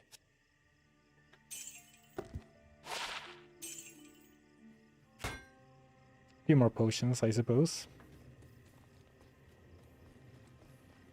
What? With all the huge stars you're name dropping, do you think Blizzard could put together the budget for a movie like this? Tom Hardy could play Emilio. I kind of like that, actually. A real badass. Yeah, that he's great for Emilio, especially considering, well, this is Ilsan, but they are brothers in spirit, especially considering how much he carries me in some runs. So we did get to max out the core of the build before we respec 20 Hex Purge, 20 Cleave, and 20 Levitation Mastery. I guess I would be putting points into Eldritch Blast after this.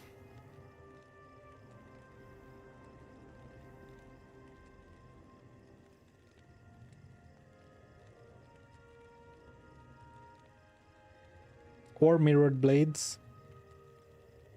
I think Eldritch Blast, if we were to continue. Level 59.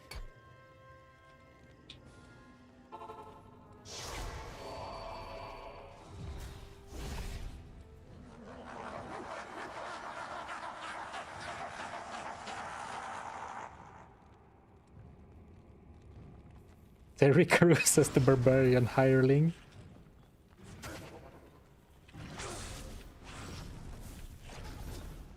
It is kind of funny because in a way he's kind of like Dwayne Johnson, but a bit funnier, like a bit more comic relief, right?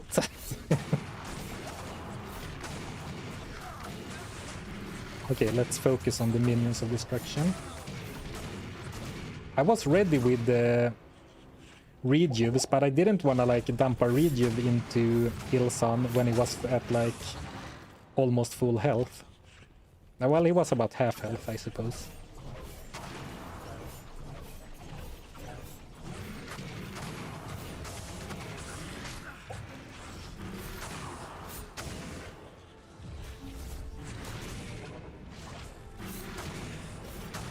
Okay, we got one. I was just gonna say, it's so tough when they come at you all at once, because you really want to single one of them out because of their life regen, but seems like we are able to overpower their regen, even if we're not really able to focus fire.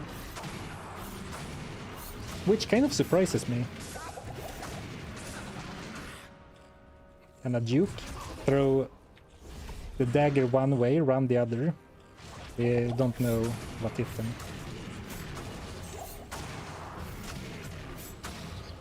Though I find their regen to be a bit inconsistent. It feels to me like when you deal a lot of damage, their life regen seems to tick so slowly, but then when you actually play a character which deals, you know, about as much damage as they heal, it's, well, of course it's so noticeable, but like it feels like the region is greater when you don't deal damage so quickly. And maybe that's just, you know, because I don't notice it that much, but you can see it. Okay, did you see that? When it did like, the health bar did like toot toot toot, like 3 in a row. That's what I meant, like that's what I feel whenever I struggle against them. But now it was like, region half a mil every 2 seconds or something. In general, I think the health bars visually are acting very weirdly. They don't really represent... It feels like they don't represent the real-time data in some way.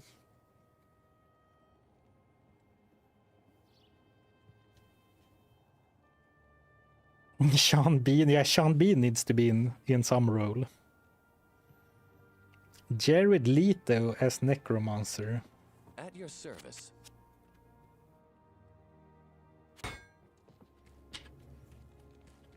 My vision of that is that it would be a little bit too edgy. But maybe. Jason Statham as the Necromancer.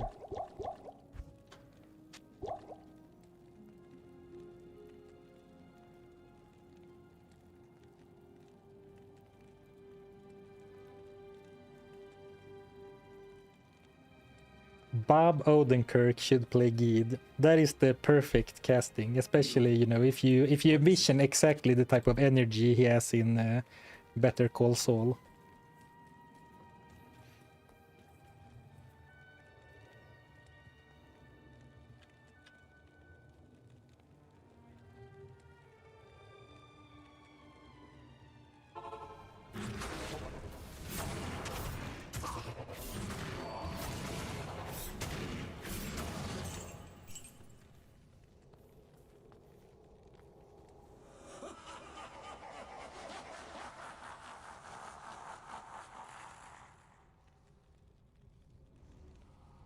Anybody could play Emilio, he doesn't have any lines. Emilio has lines? Thanks! I can't use that. He has plenty of lines. I'll put that to good use.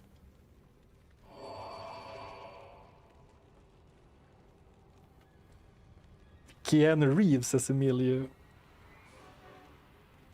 What level should a noob attend hell?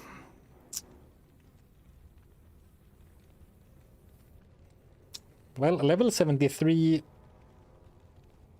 should be enough, so maybe try a safer build. I'm not sure what build you're using on your druid. Oh, you said wind druid. Do you have any points in the summoning tree? That can help a fair bit.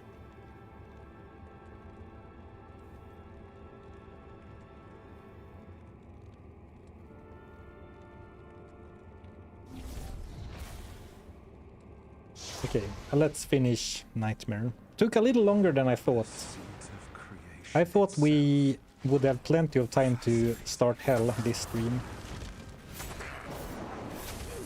Though I guess we did go on a bunch of side quests, like casting the Diablo movie. And a little bit of gold farming, but honestly not that much gold farming. And of course, Bale's biggest weakness is slow.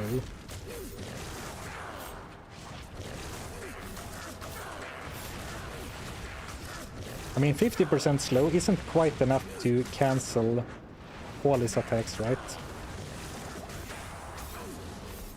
But it still seems to affect him a fair bit. You see, his cold cone doesn't really seem to affect me. Well, it did that time because I didn't actually slow him in time. But the mana burn goes off.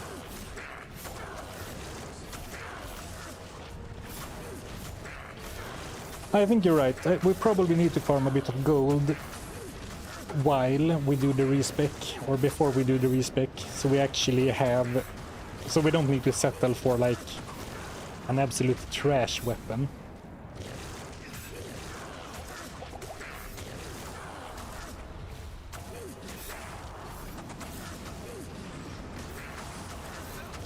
Very considerate of Bale to not summon his clone today. Or maybe he's trying, but the slow is preventing him, like the cold wave.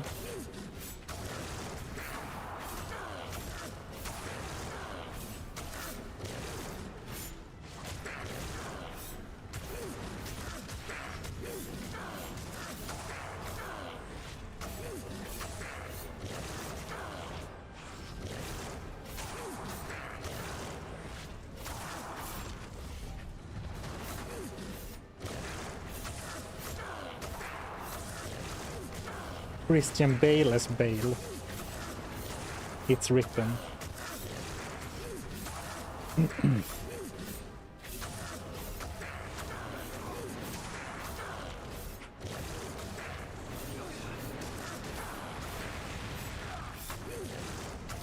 Is there a way to disrupt casting? I mean, if you deal enough damage, so you put someone into hit recovery, you can cancel their animation.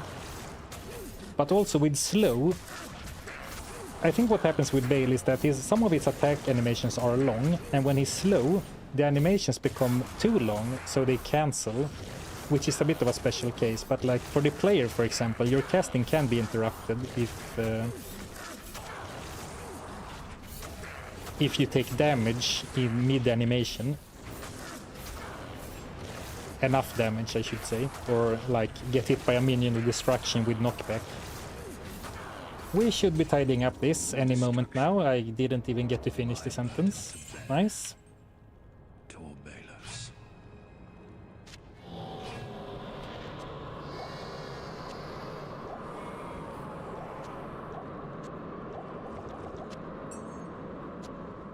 So let's see.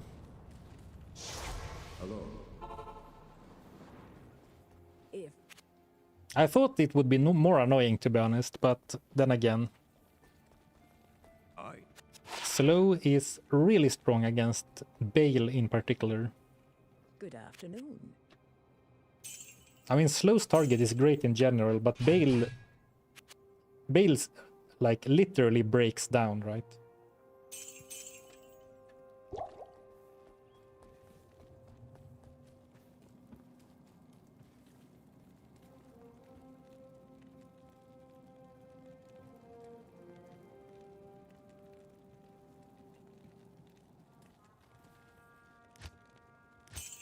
$200K.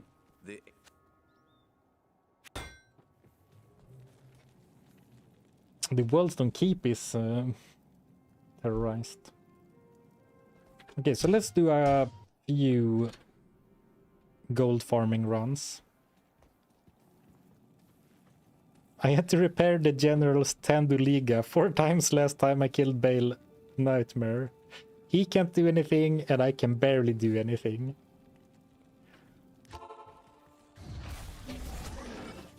Hey, a slow win is still a win.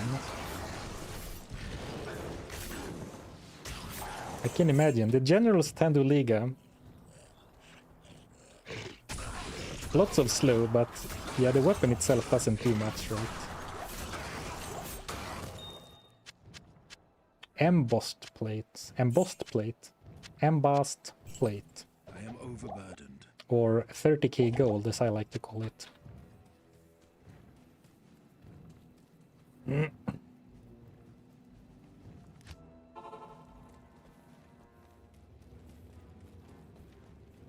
have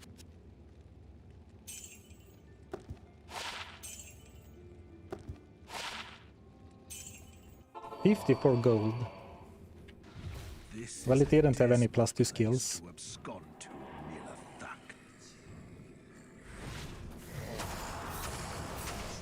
Yeah, as fun as it is to joke around about how to cast a move like that, I would not put a lot of faith in a movie like that actually being good. Oh, that's true. The armor could be worth more in hell. Afternoon. Well, I would lose my maps and stuff, but I didn't even consider it.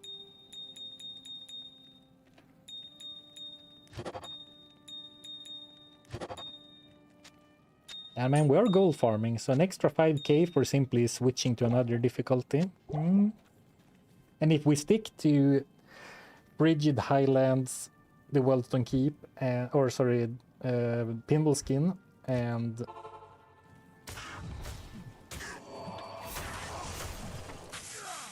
Ravencol, completely blanked on the name. It doesn't matter if we lose the map, right?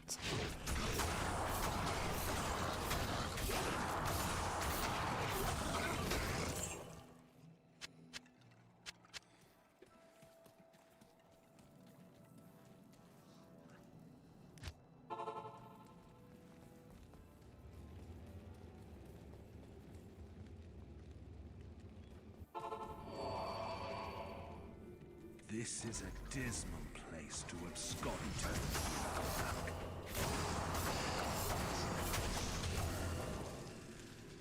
I can't carry any more.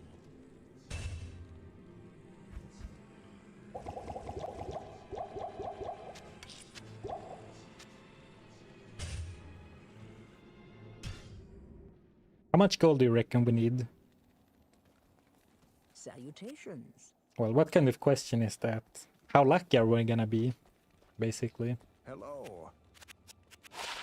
It is All of it.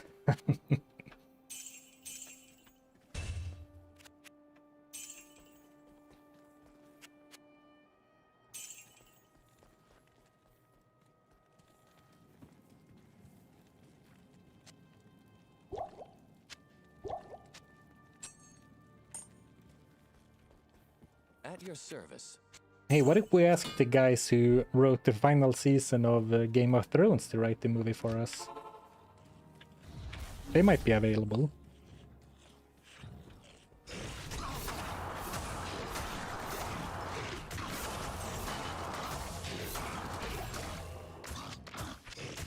I can't carry any more.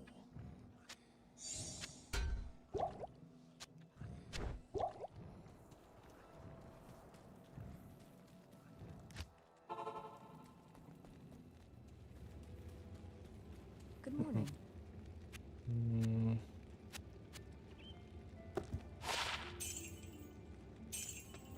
Let's go for an even 500k. This is Then we'll a gamble. dismal place to abscond. I actually don't think that 500k is necessarily gonna be enough to get a decent shield and a decent weapon. Actually, I think it's not gonna be enough.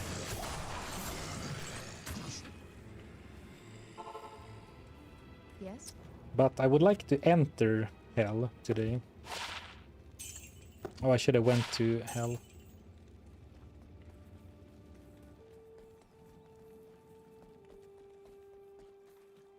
Afternoon.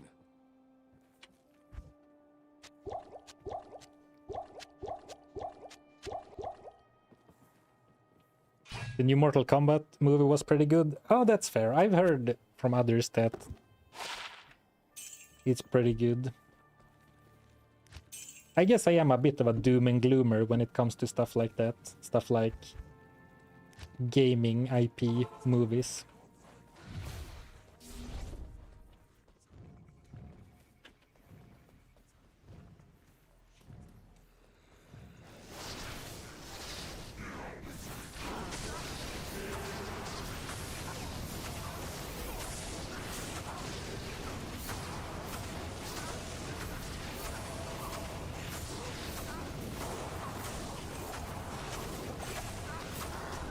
I guess one reason to not farm Ravencol is that it's dangerous for Ilson with all the Hydras.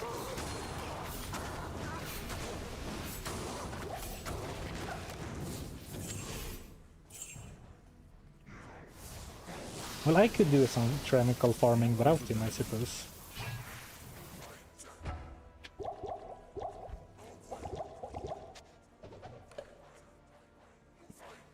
I can't carry any more.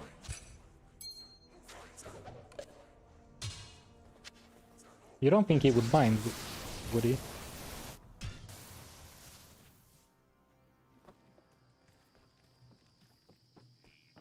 Minus 22k. Yeah, it hurts. Right in the wallet. Ouch. Good day.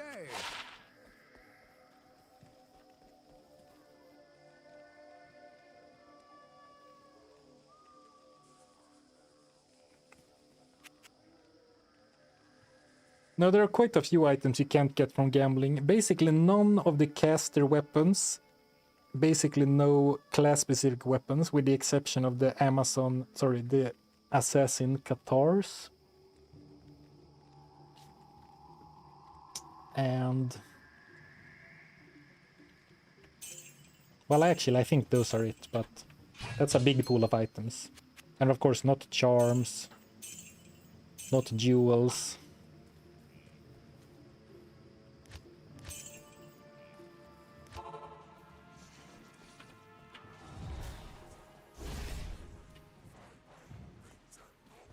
Okay, so we can start talking about it before I respec, but I think we're going for a Warhammer upgraded to a Battle Hammer as our weapon of choice. It's the biggest, dumbest, slowest one-hander I can think of. And then I think we're going for a Grim, like this bone type shield. For the small chance that we get Lidless Eye or Wall of the Eyeless, both have FCR.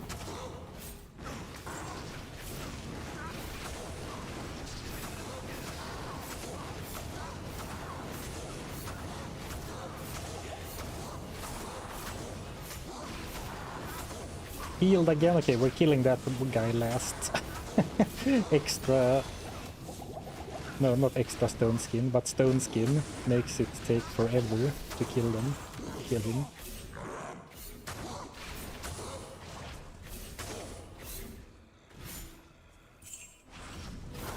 Oh, it was extra strong as well.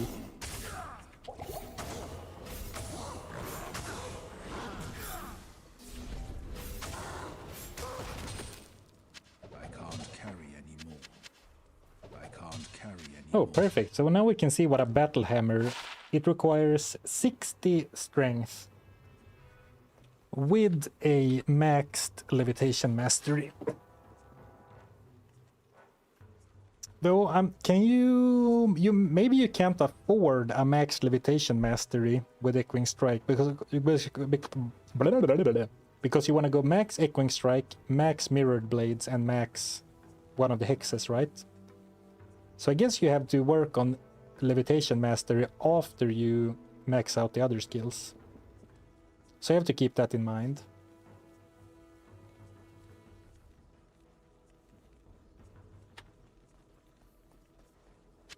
Not like you can get Ancient's Pledge. Well, I could get a rare with sockets and Walrus. And we can make our own Ancient's Pledge. Kind of.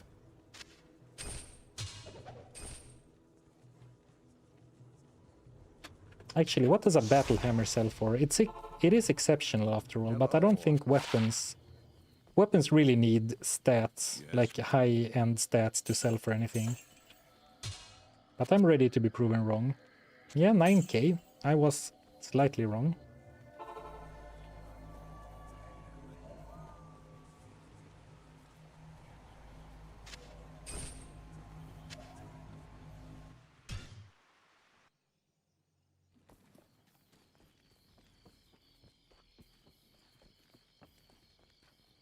Good day. Well, 680 for a spear was certainly not worth it, but...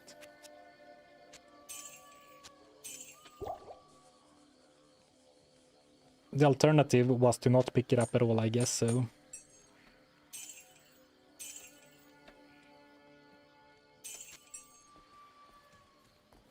I changed my mind, I want to keep the chipped one.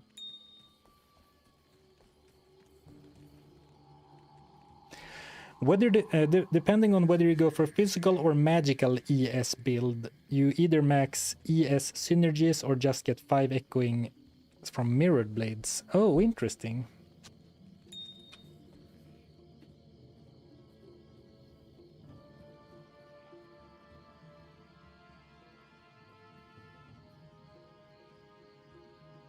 Oh, so you mean you only go you go 20 Mirrored Blades and only 1 point in Echoing Strike, and then Hex Purge.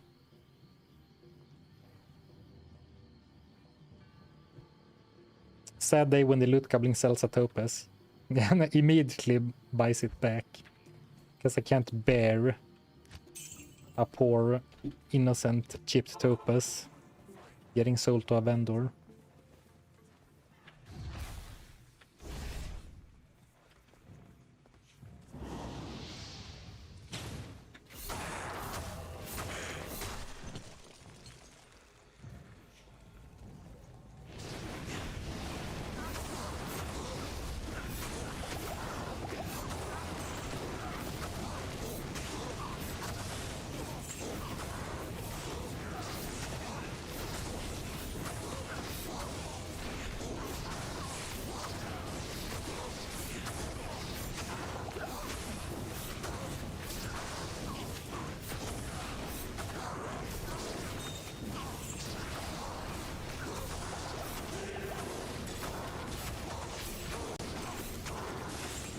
Can't tell what's going on here.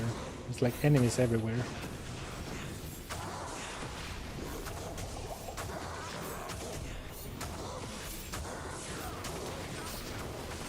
Ooh. Almost got me with the double explosion.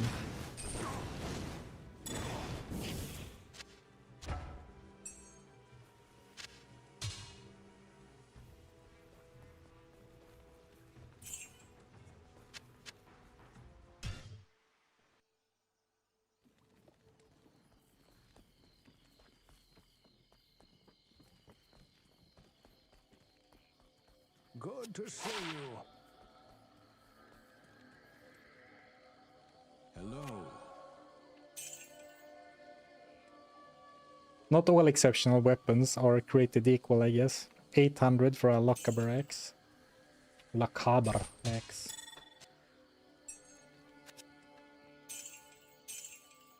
I thought that would be the last run, but I guess we need to do one more to hit 500k. Barely.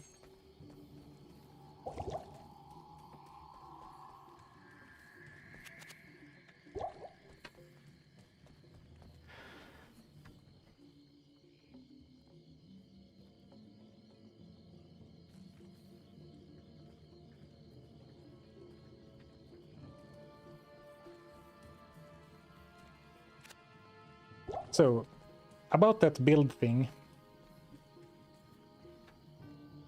I guess we might gamble for a weapon first then, and if we get really lucky and get a good rare weapon right off the bat, we can go physical Echoing Strike. If we don't, we can go for magical Echoing Strike. And then we actually have the points to go for Levitation Mastery, though maybe we don't want to do that.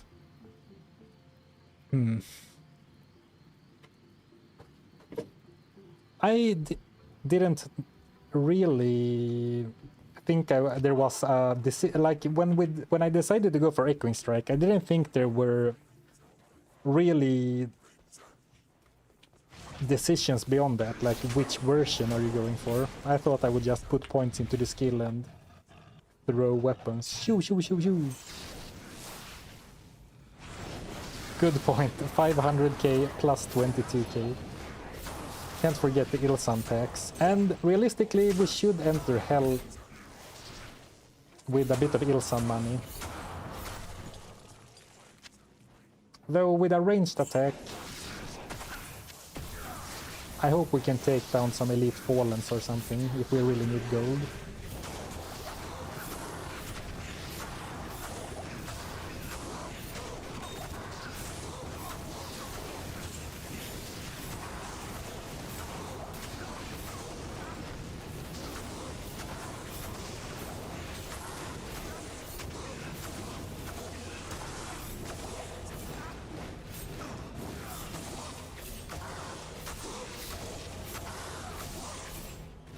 Come on.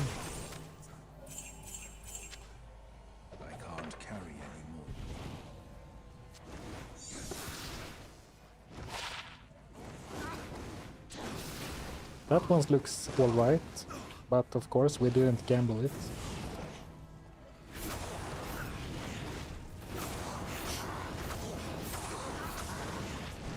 I think we might start with the magic version because it seems less gear dependent. Less strong weapon dependent, because I'm realizing now that we're not gonna be able to gamble very many weapons with 500k, especially if we're going for a shield at the same time, right?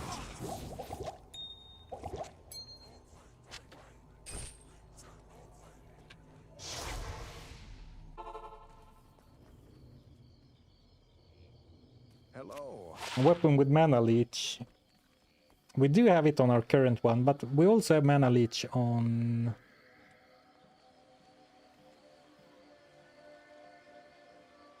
Oh, it's here. I was looking at the wrong place. I'm hovering over the circlet, but I missed it. We are covered on mana leech. Well, more is better, of course, but we have 5% on the helm. Good day. But if you want the mana leech to do much, you kind of need some physical damage, right? Since you don't leech from magic damage. Magic is overall the safer choice, but where do I put my excess points then? Like, let's say I go for the magic one, so I put 20 in this one, 20 in this one. Do I max Levitation Mastery next, or what do I do with the points after Mirrored Blades and Purge? Is maybe this the opportunity to max Sigil Lethargy?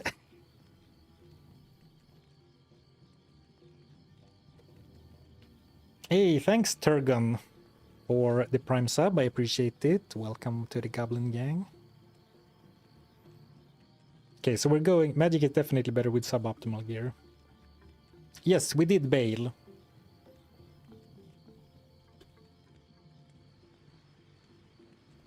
Yeah, life steal and mana steal only triggers off of physical damage.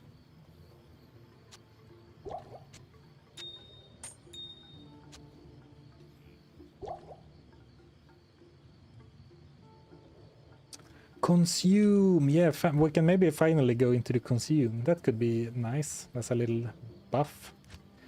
Alright, let's do the respec. Or actually, we should probably gamble first, right? Greeting. Hello again, Outlaw. Well. Good to see you again. Since the rogues have been moving Could back we into their monastery, please they haven't been buying not anything from me. talk about whether or not Diablo 2 Resurrected is woke or not? Can we move on? Okay, so we're going for... This would be my choice if we weren't going for one-hander, but now I'm gonna go for Warhammers. But maybe I should go for the shield first. So hell time. Hell yeah, it's hell time. But we need to respec first. But maybe I should go for the shield first. Well, it's a chicken and egg situation, I suppose.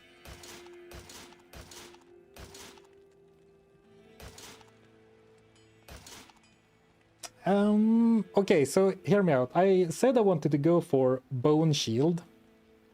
Because it could, if we get extremely lucky and get a unique, it would be great. But Bone Shields can't have as many sockets on if it rolls Artisan. Because Bone Shield and Grim Shield are max 2 sockets, right? Whereas something like...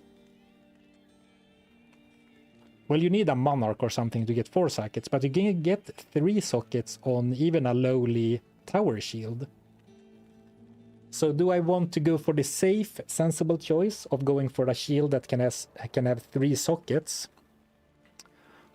Or do I go for the fun, exciting, small, slim chance to get Wall of the Lidless...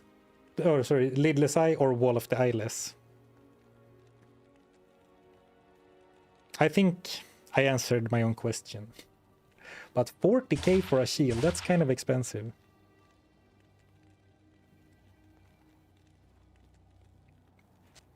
It's really expensive, actually.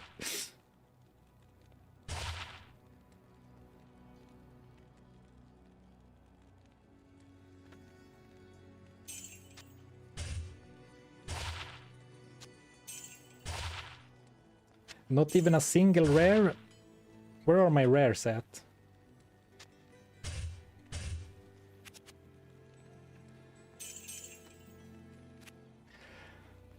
I've already gone through half my gold, so I think we actually need to start gambling weapons now.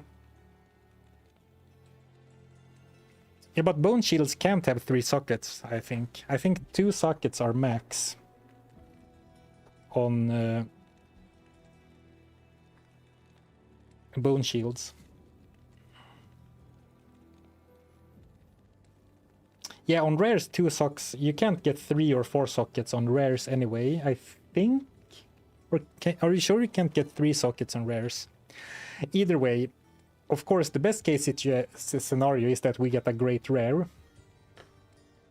In that case, it doesn't matter. But now we're gonna go for some Warhammers. And I can only afford 10, so I'm not super confident. Well, this one is a battle hammer, so we're gonna keep it in case we get nothing better.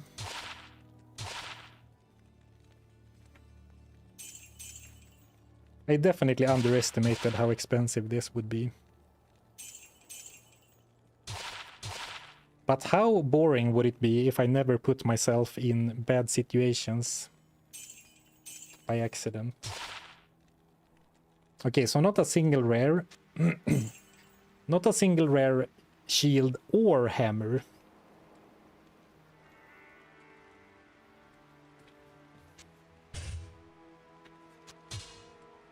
But we did get a battle hammer of slaughter, which is at least exceptional. Can no longer use 2-handers with a shield on the warlock. It has to be a 1-hander or a 2-hander and a book.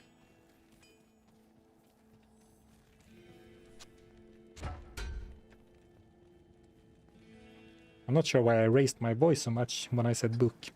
And now, this was what I had in my back pocket. We can use this Bone Shield of Blocking to create Can I help you? J-mod at home if we get lucky and roll 2 sockets. And we didn't. When you socket magic items, there is a 50-50% chance that you get 1 or 2 sockets. A sad looking shield, but it is our shield.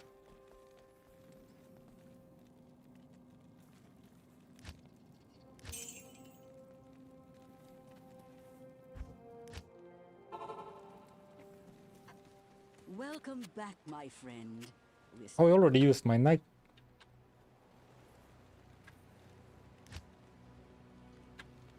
Have I respect?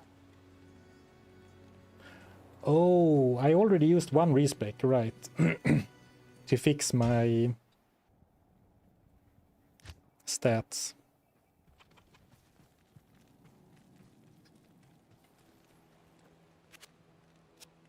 Right now, no character in the game can use a 2-hander and a shield at the same time, which honestly is how it should be, right? It's in the name, 2-handed.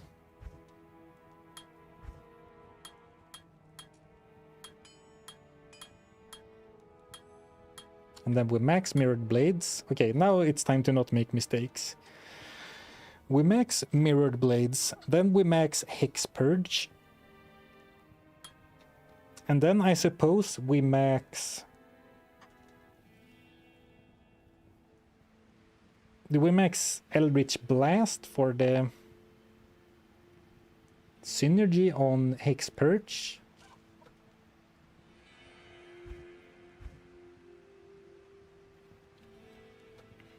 Or do I go like a little bit into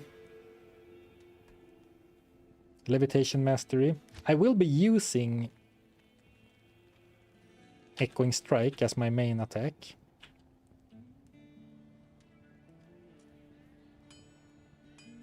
Hey, Cosmic Swayhander. What's up? Minus Wreck.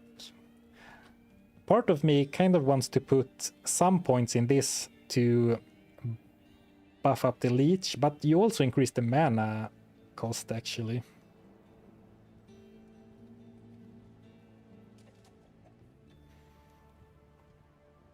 Alright, fair point. The Barbarian can one-hand, two-handed swords specifically.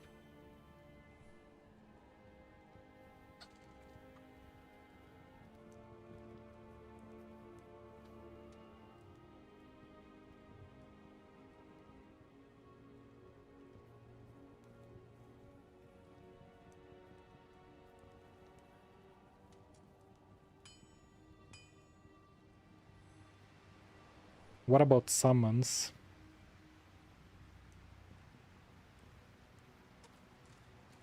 Oh, yeah, I should give my old... Should I give this to... Oh, he's nowhere near being able to using it. 115 dex requires 138, or 140 even, without Levitation Mastery.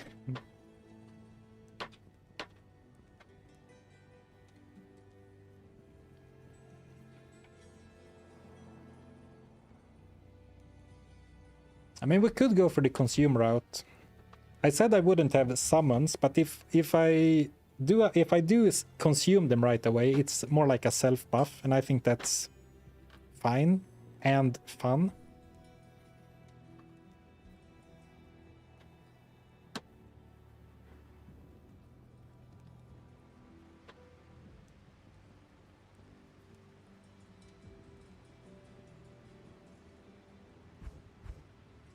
I mean, I trust you, but I kind of feel a bit worried about not putting points into Echoing Strike at all.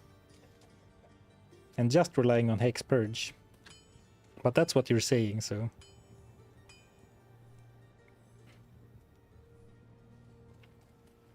Alright, let's go for the Consume then.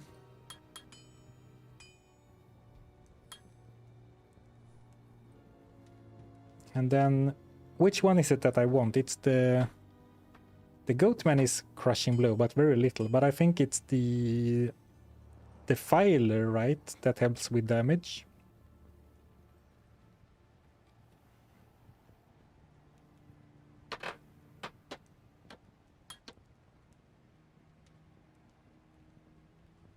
With Magic ES you want Consume the Defiler. Okay, good.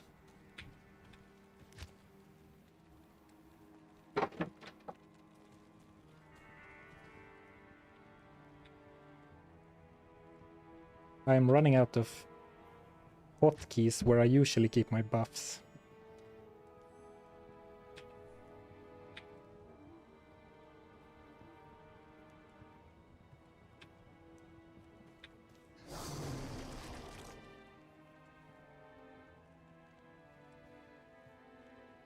Nice.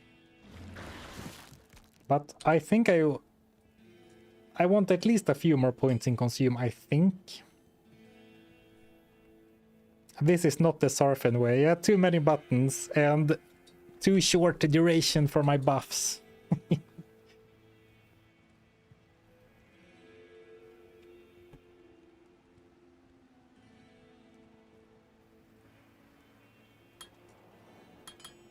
I'm gonna go for 2 minutes, even though it's suboptimal. And then the rest of the points I'm gonna pump into...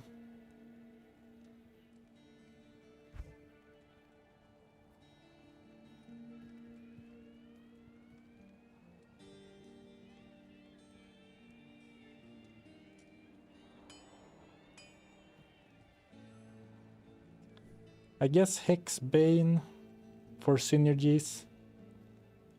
And then if I pump this up somewhat, I can use it. If I struggle against a single target monster, I can use this one instead.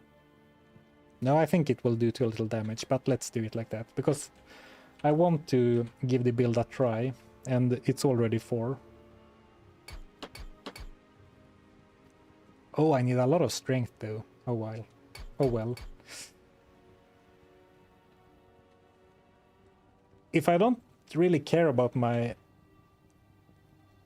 weapon damage, shouldn't I have used a much lower requirement weapon in hindsight? Oh well.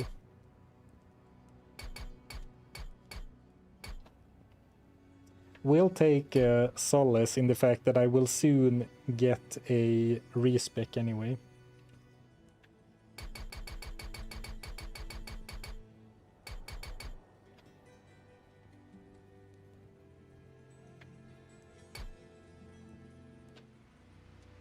I kind of fear that my chance to hit will be so bad. Especially without putting points in here.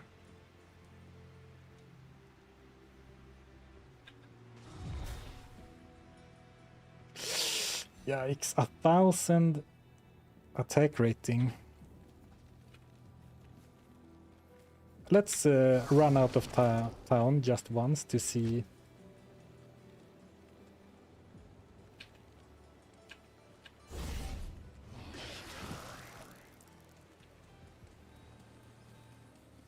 What it looks like. I do like the run speed from Consume though.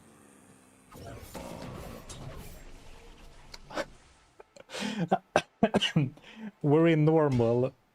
I was like, what? One-shotting them?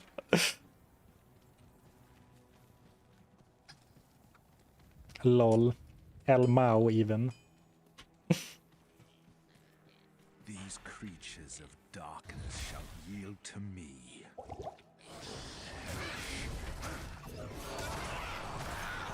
Oh.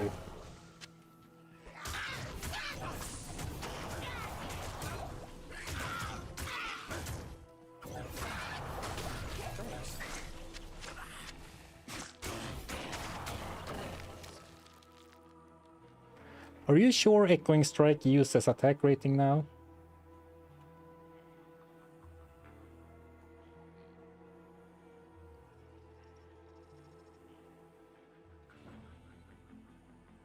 Maybe the Purge explosions don't.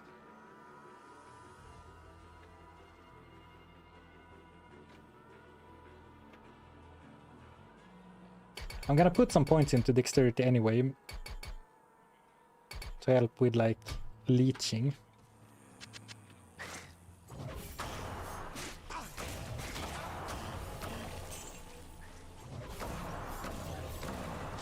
Man, okay, this is super strong.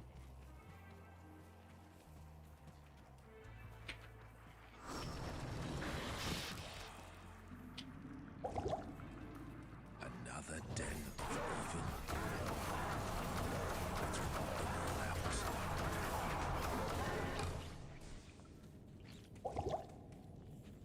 Also mana intensive, mana expensive, mana hungry.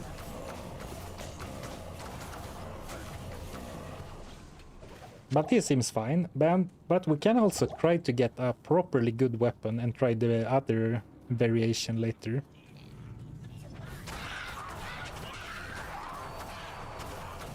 I mean, that's a fair point. The fact that it should be fixed doesn't necessarily mean that they fixed it correctly. Could also be the case that even with a... Oh, now with all the extra attack rating and all the passive buffs, now it's 4K again. Okay, that makes more sense. But also, like, when you use Echoing Strike, it is 5 weapons going out, so like you get 5 chances to trigger this explosion, I think.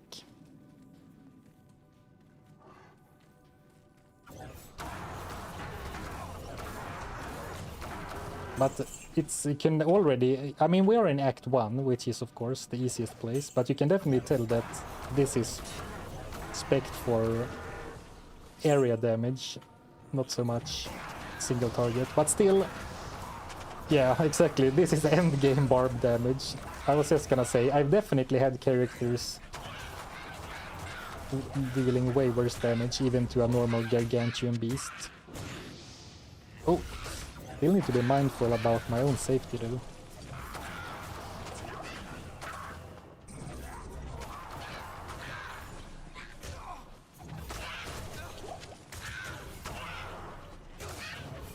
Yeah, I'm moving too close to enemies. I should make use of the fact that we have a ranged attack now.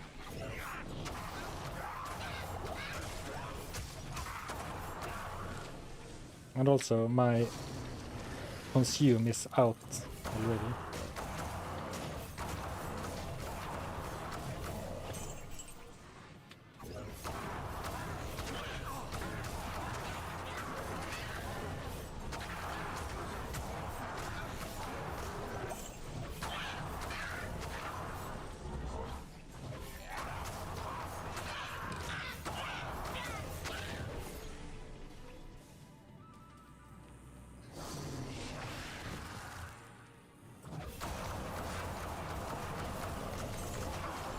Ouch.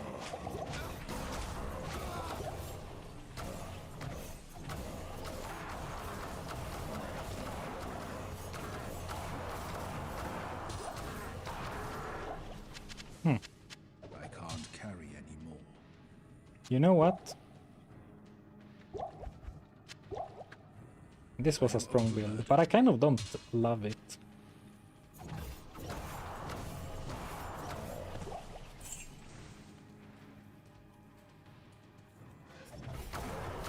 Because it goes against, you know, the whole thing of gear-centric challenges should be played with a gear-specific or a gear-dependent character.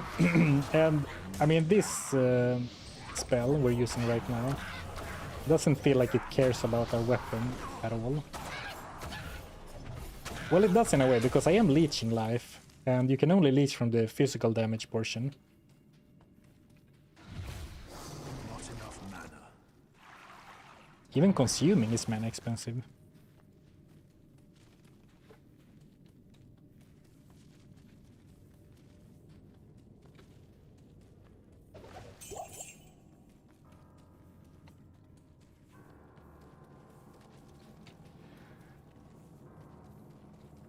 Diablo himself. I'm going to ask you to stop gooning over the Diablo characters. This isn't the first time, and I thought the fact that I keep ignoring those questions over and over would be a hint, but now I'm asking you explicitly.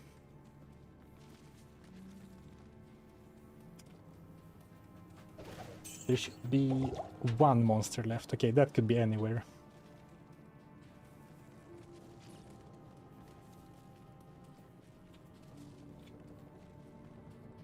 How much move speed do I have right now with the consume buff? Oh, it doesn't show. So it's 20 plus 28. Okay, here we go. Final little The evil of goblin. this place departs with me. Hello.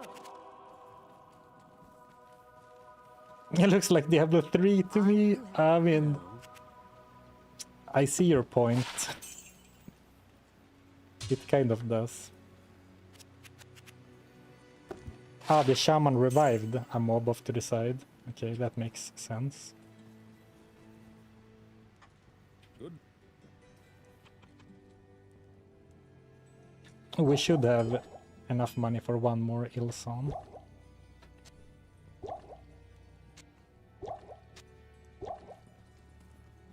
My rope.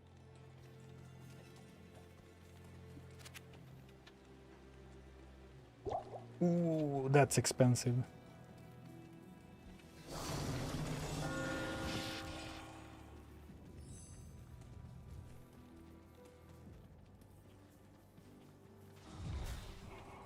Always a fallen, yeah.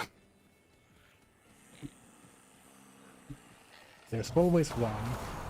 Actually, maybe I should have chilled on Ilson for a bit, because I don't think I can... Yeah. I don't think I can keep him alive. Or rather, I think I should be able to, but like I'm still learning all the new buttons. So I was too slow.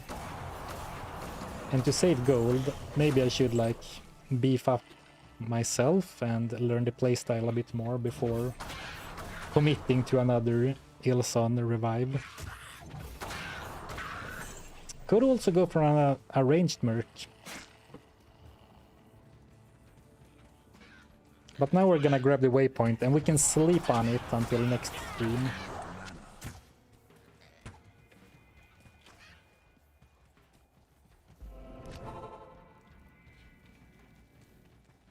Good day. Your presence honors me. Alright. Oh, it's 20 minutes past. Yeah, I need to end the stream.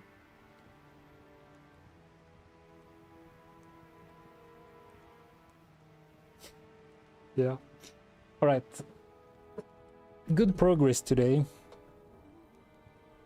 And obviously, this is a great build. But it doesn't feel quite right, though I might still stick with it, so I have a chance to finish before I need to go for a prolonged hiatus. Can't work overtime, Twitch union would get mad. Exactly, I need to respect the union. Alright, thanks for hanging out today. Good stream. Thanks for all the support today. Really, thank you so much. And thanks for watching and, you know, all that good stuff. And the plan is to go live again on Wednesday. So unless something goes wrong, like the basement I'm sitting in gets flooded out of nowhere, that's when I'll continue. So other than that, have a nice rest of your day and a good start to your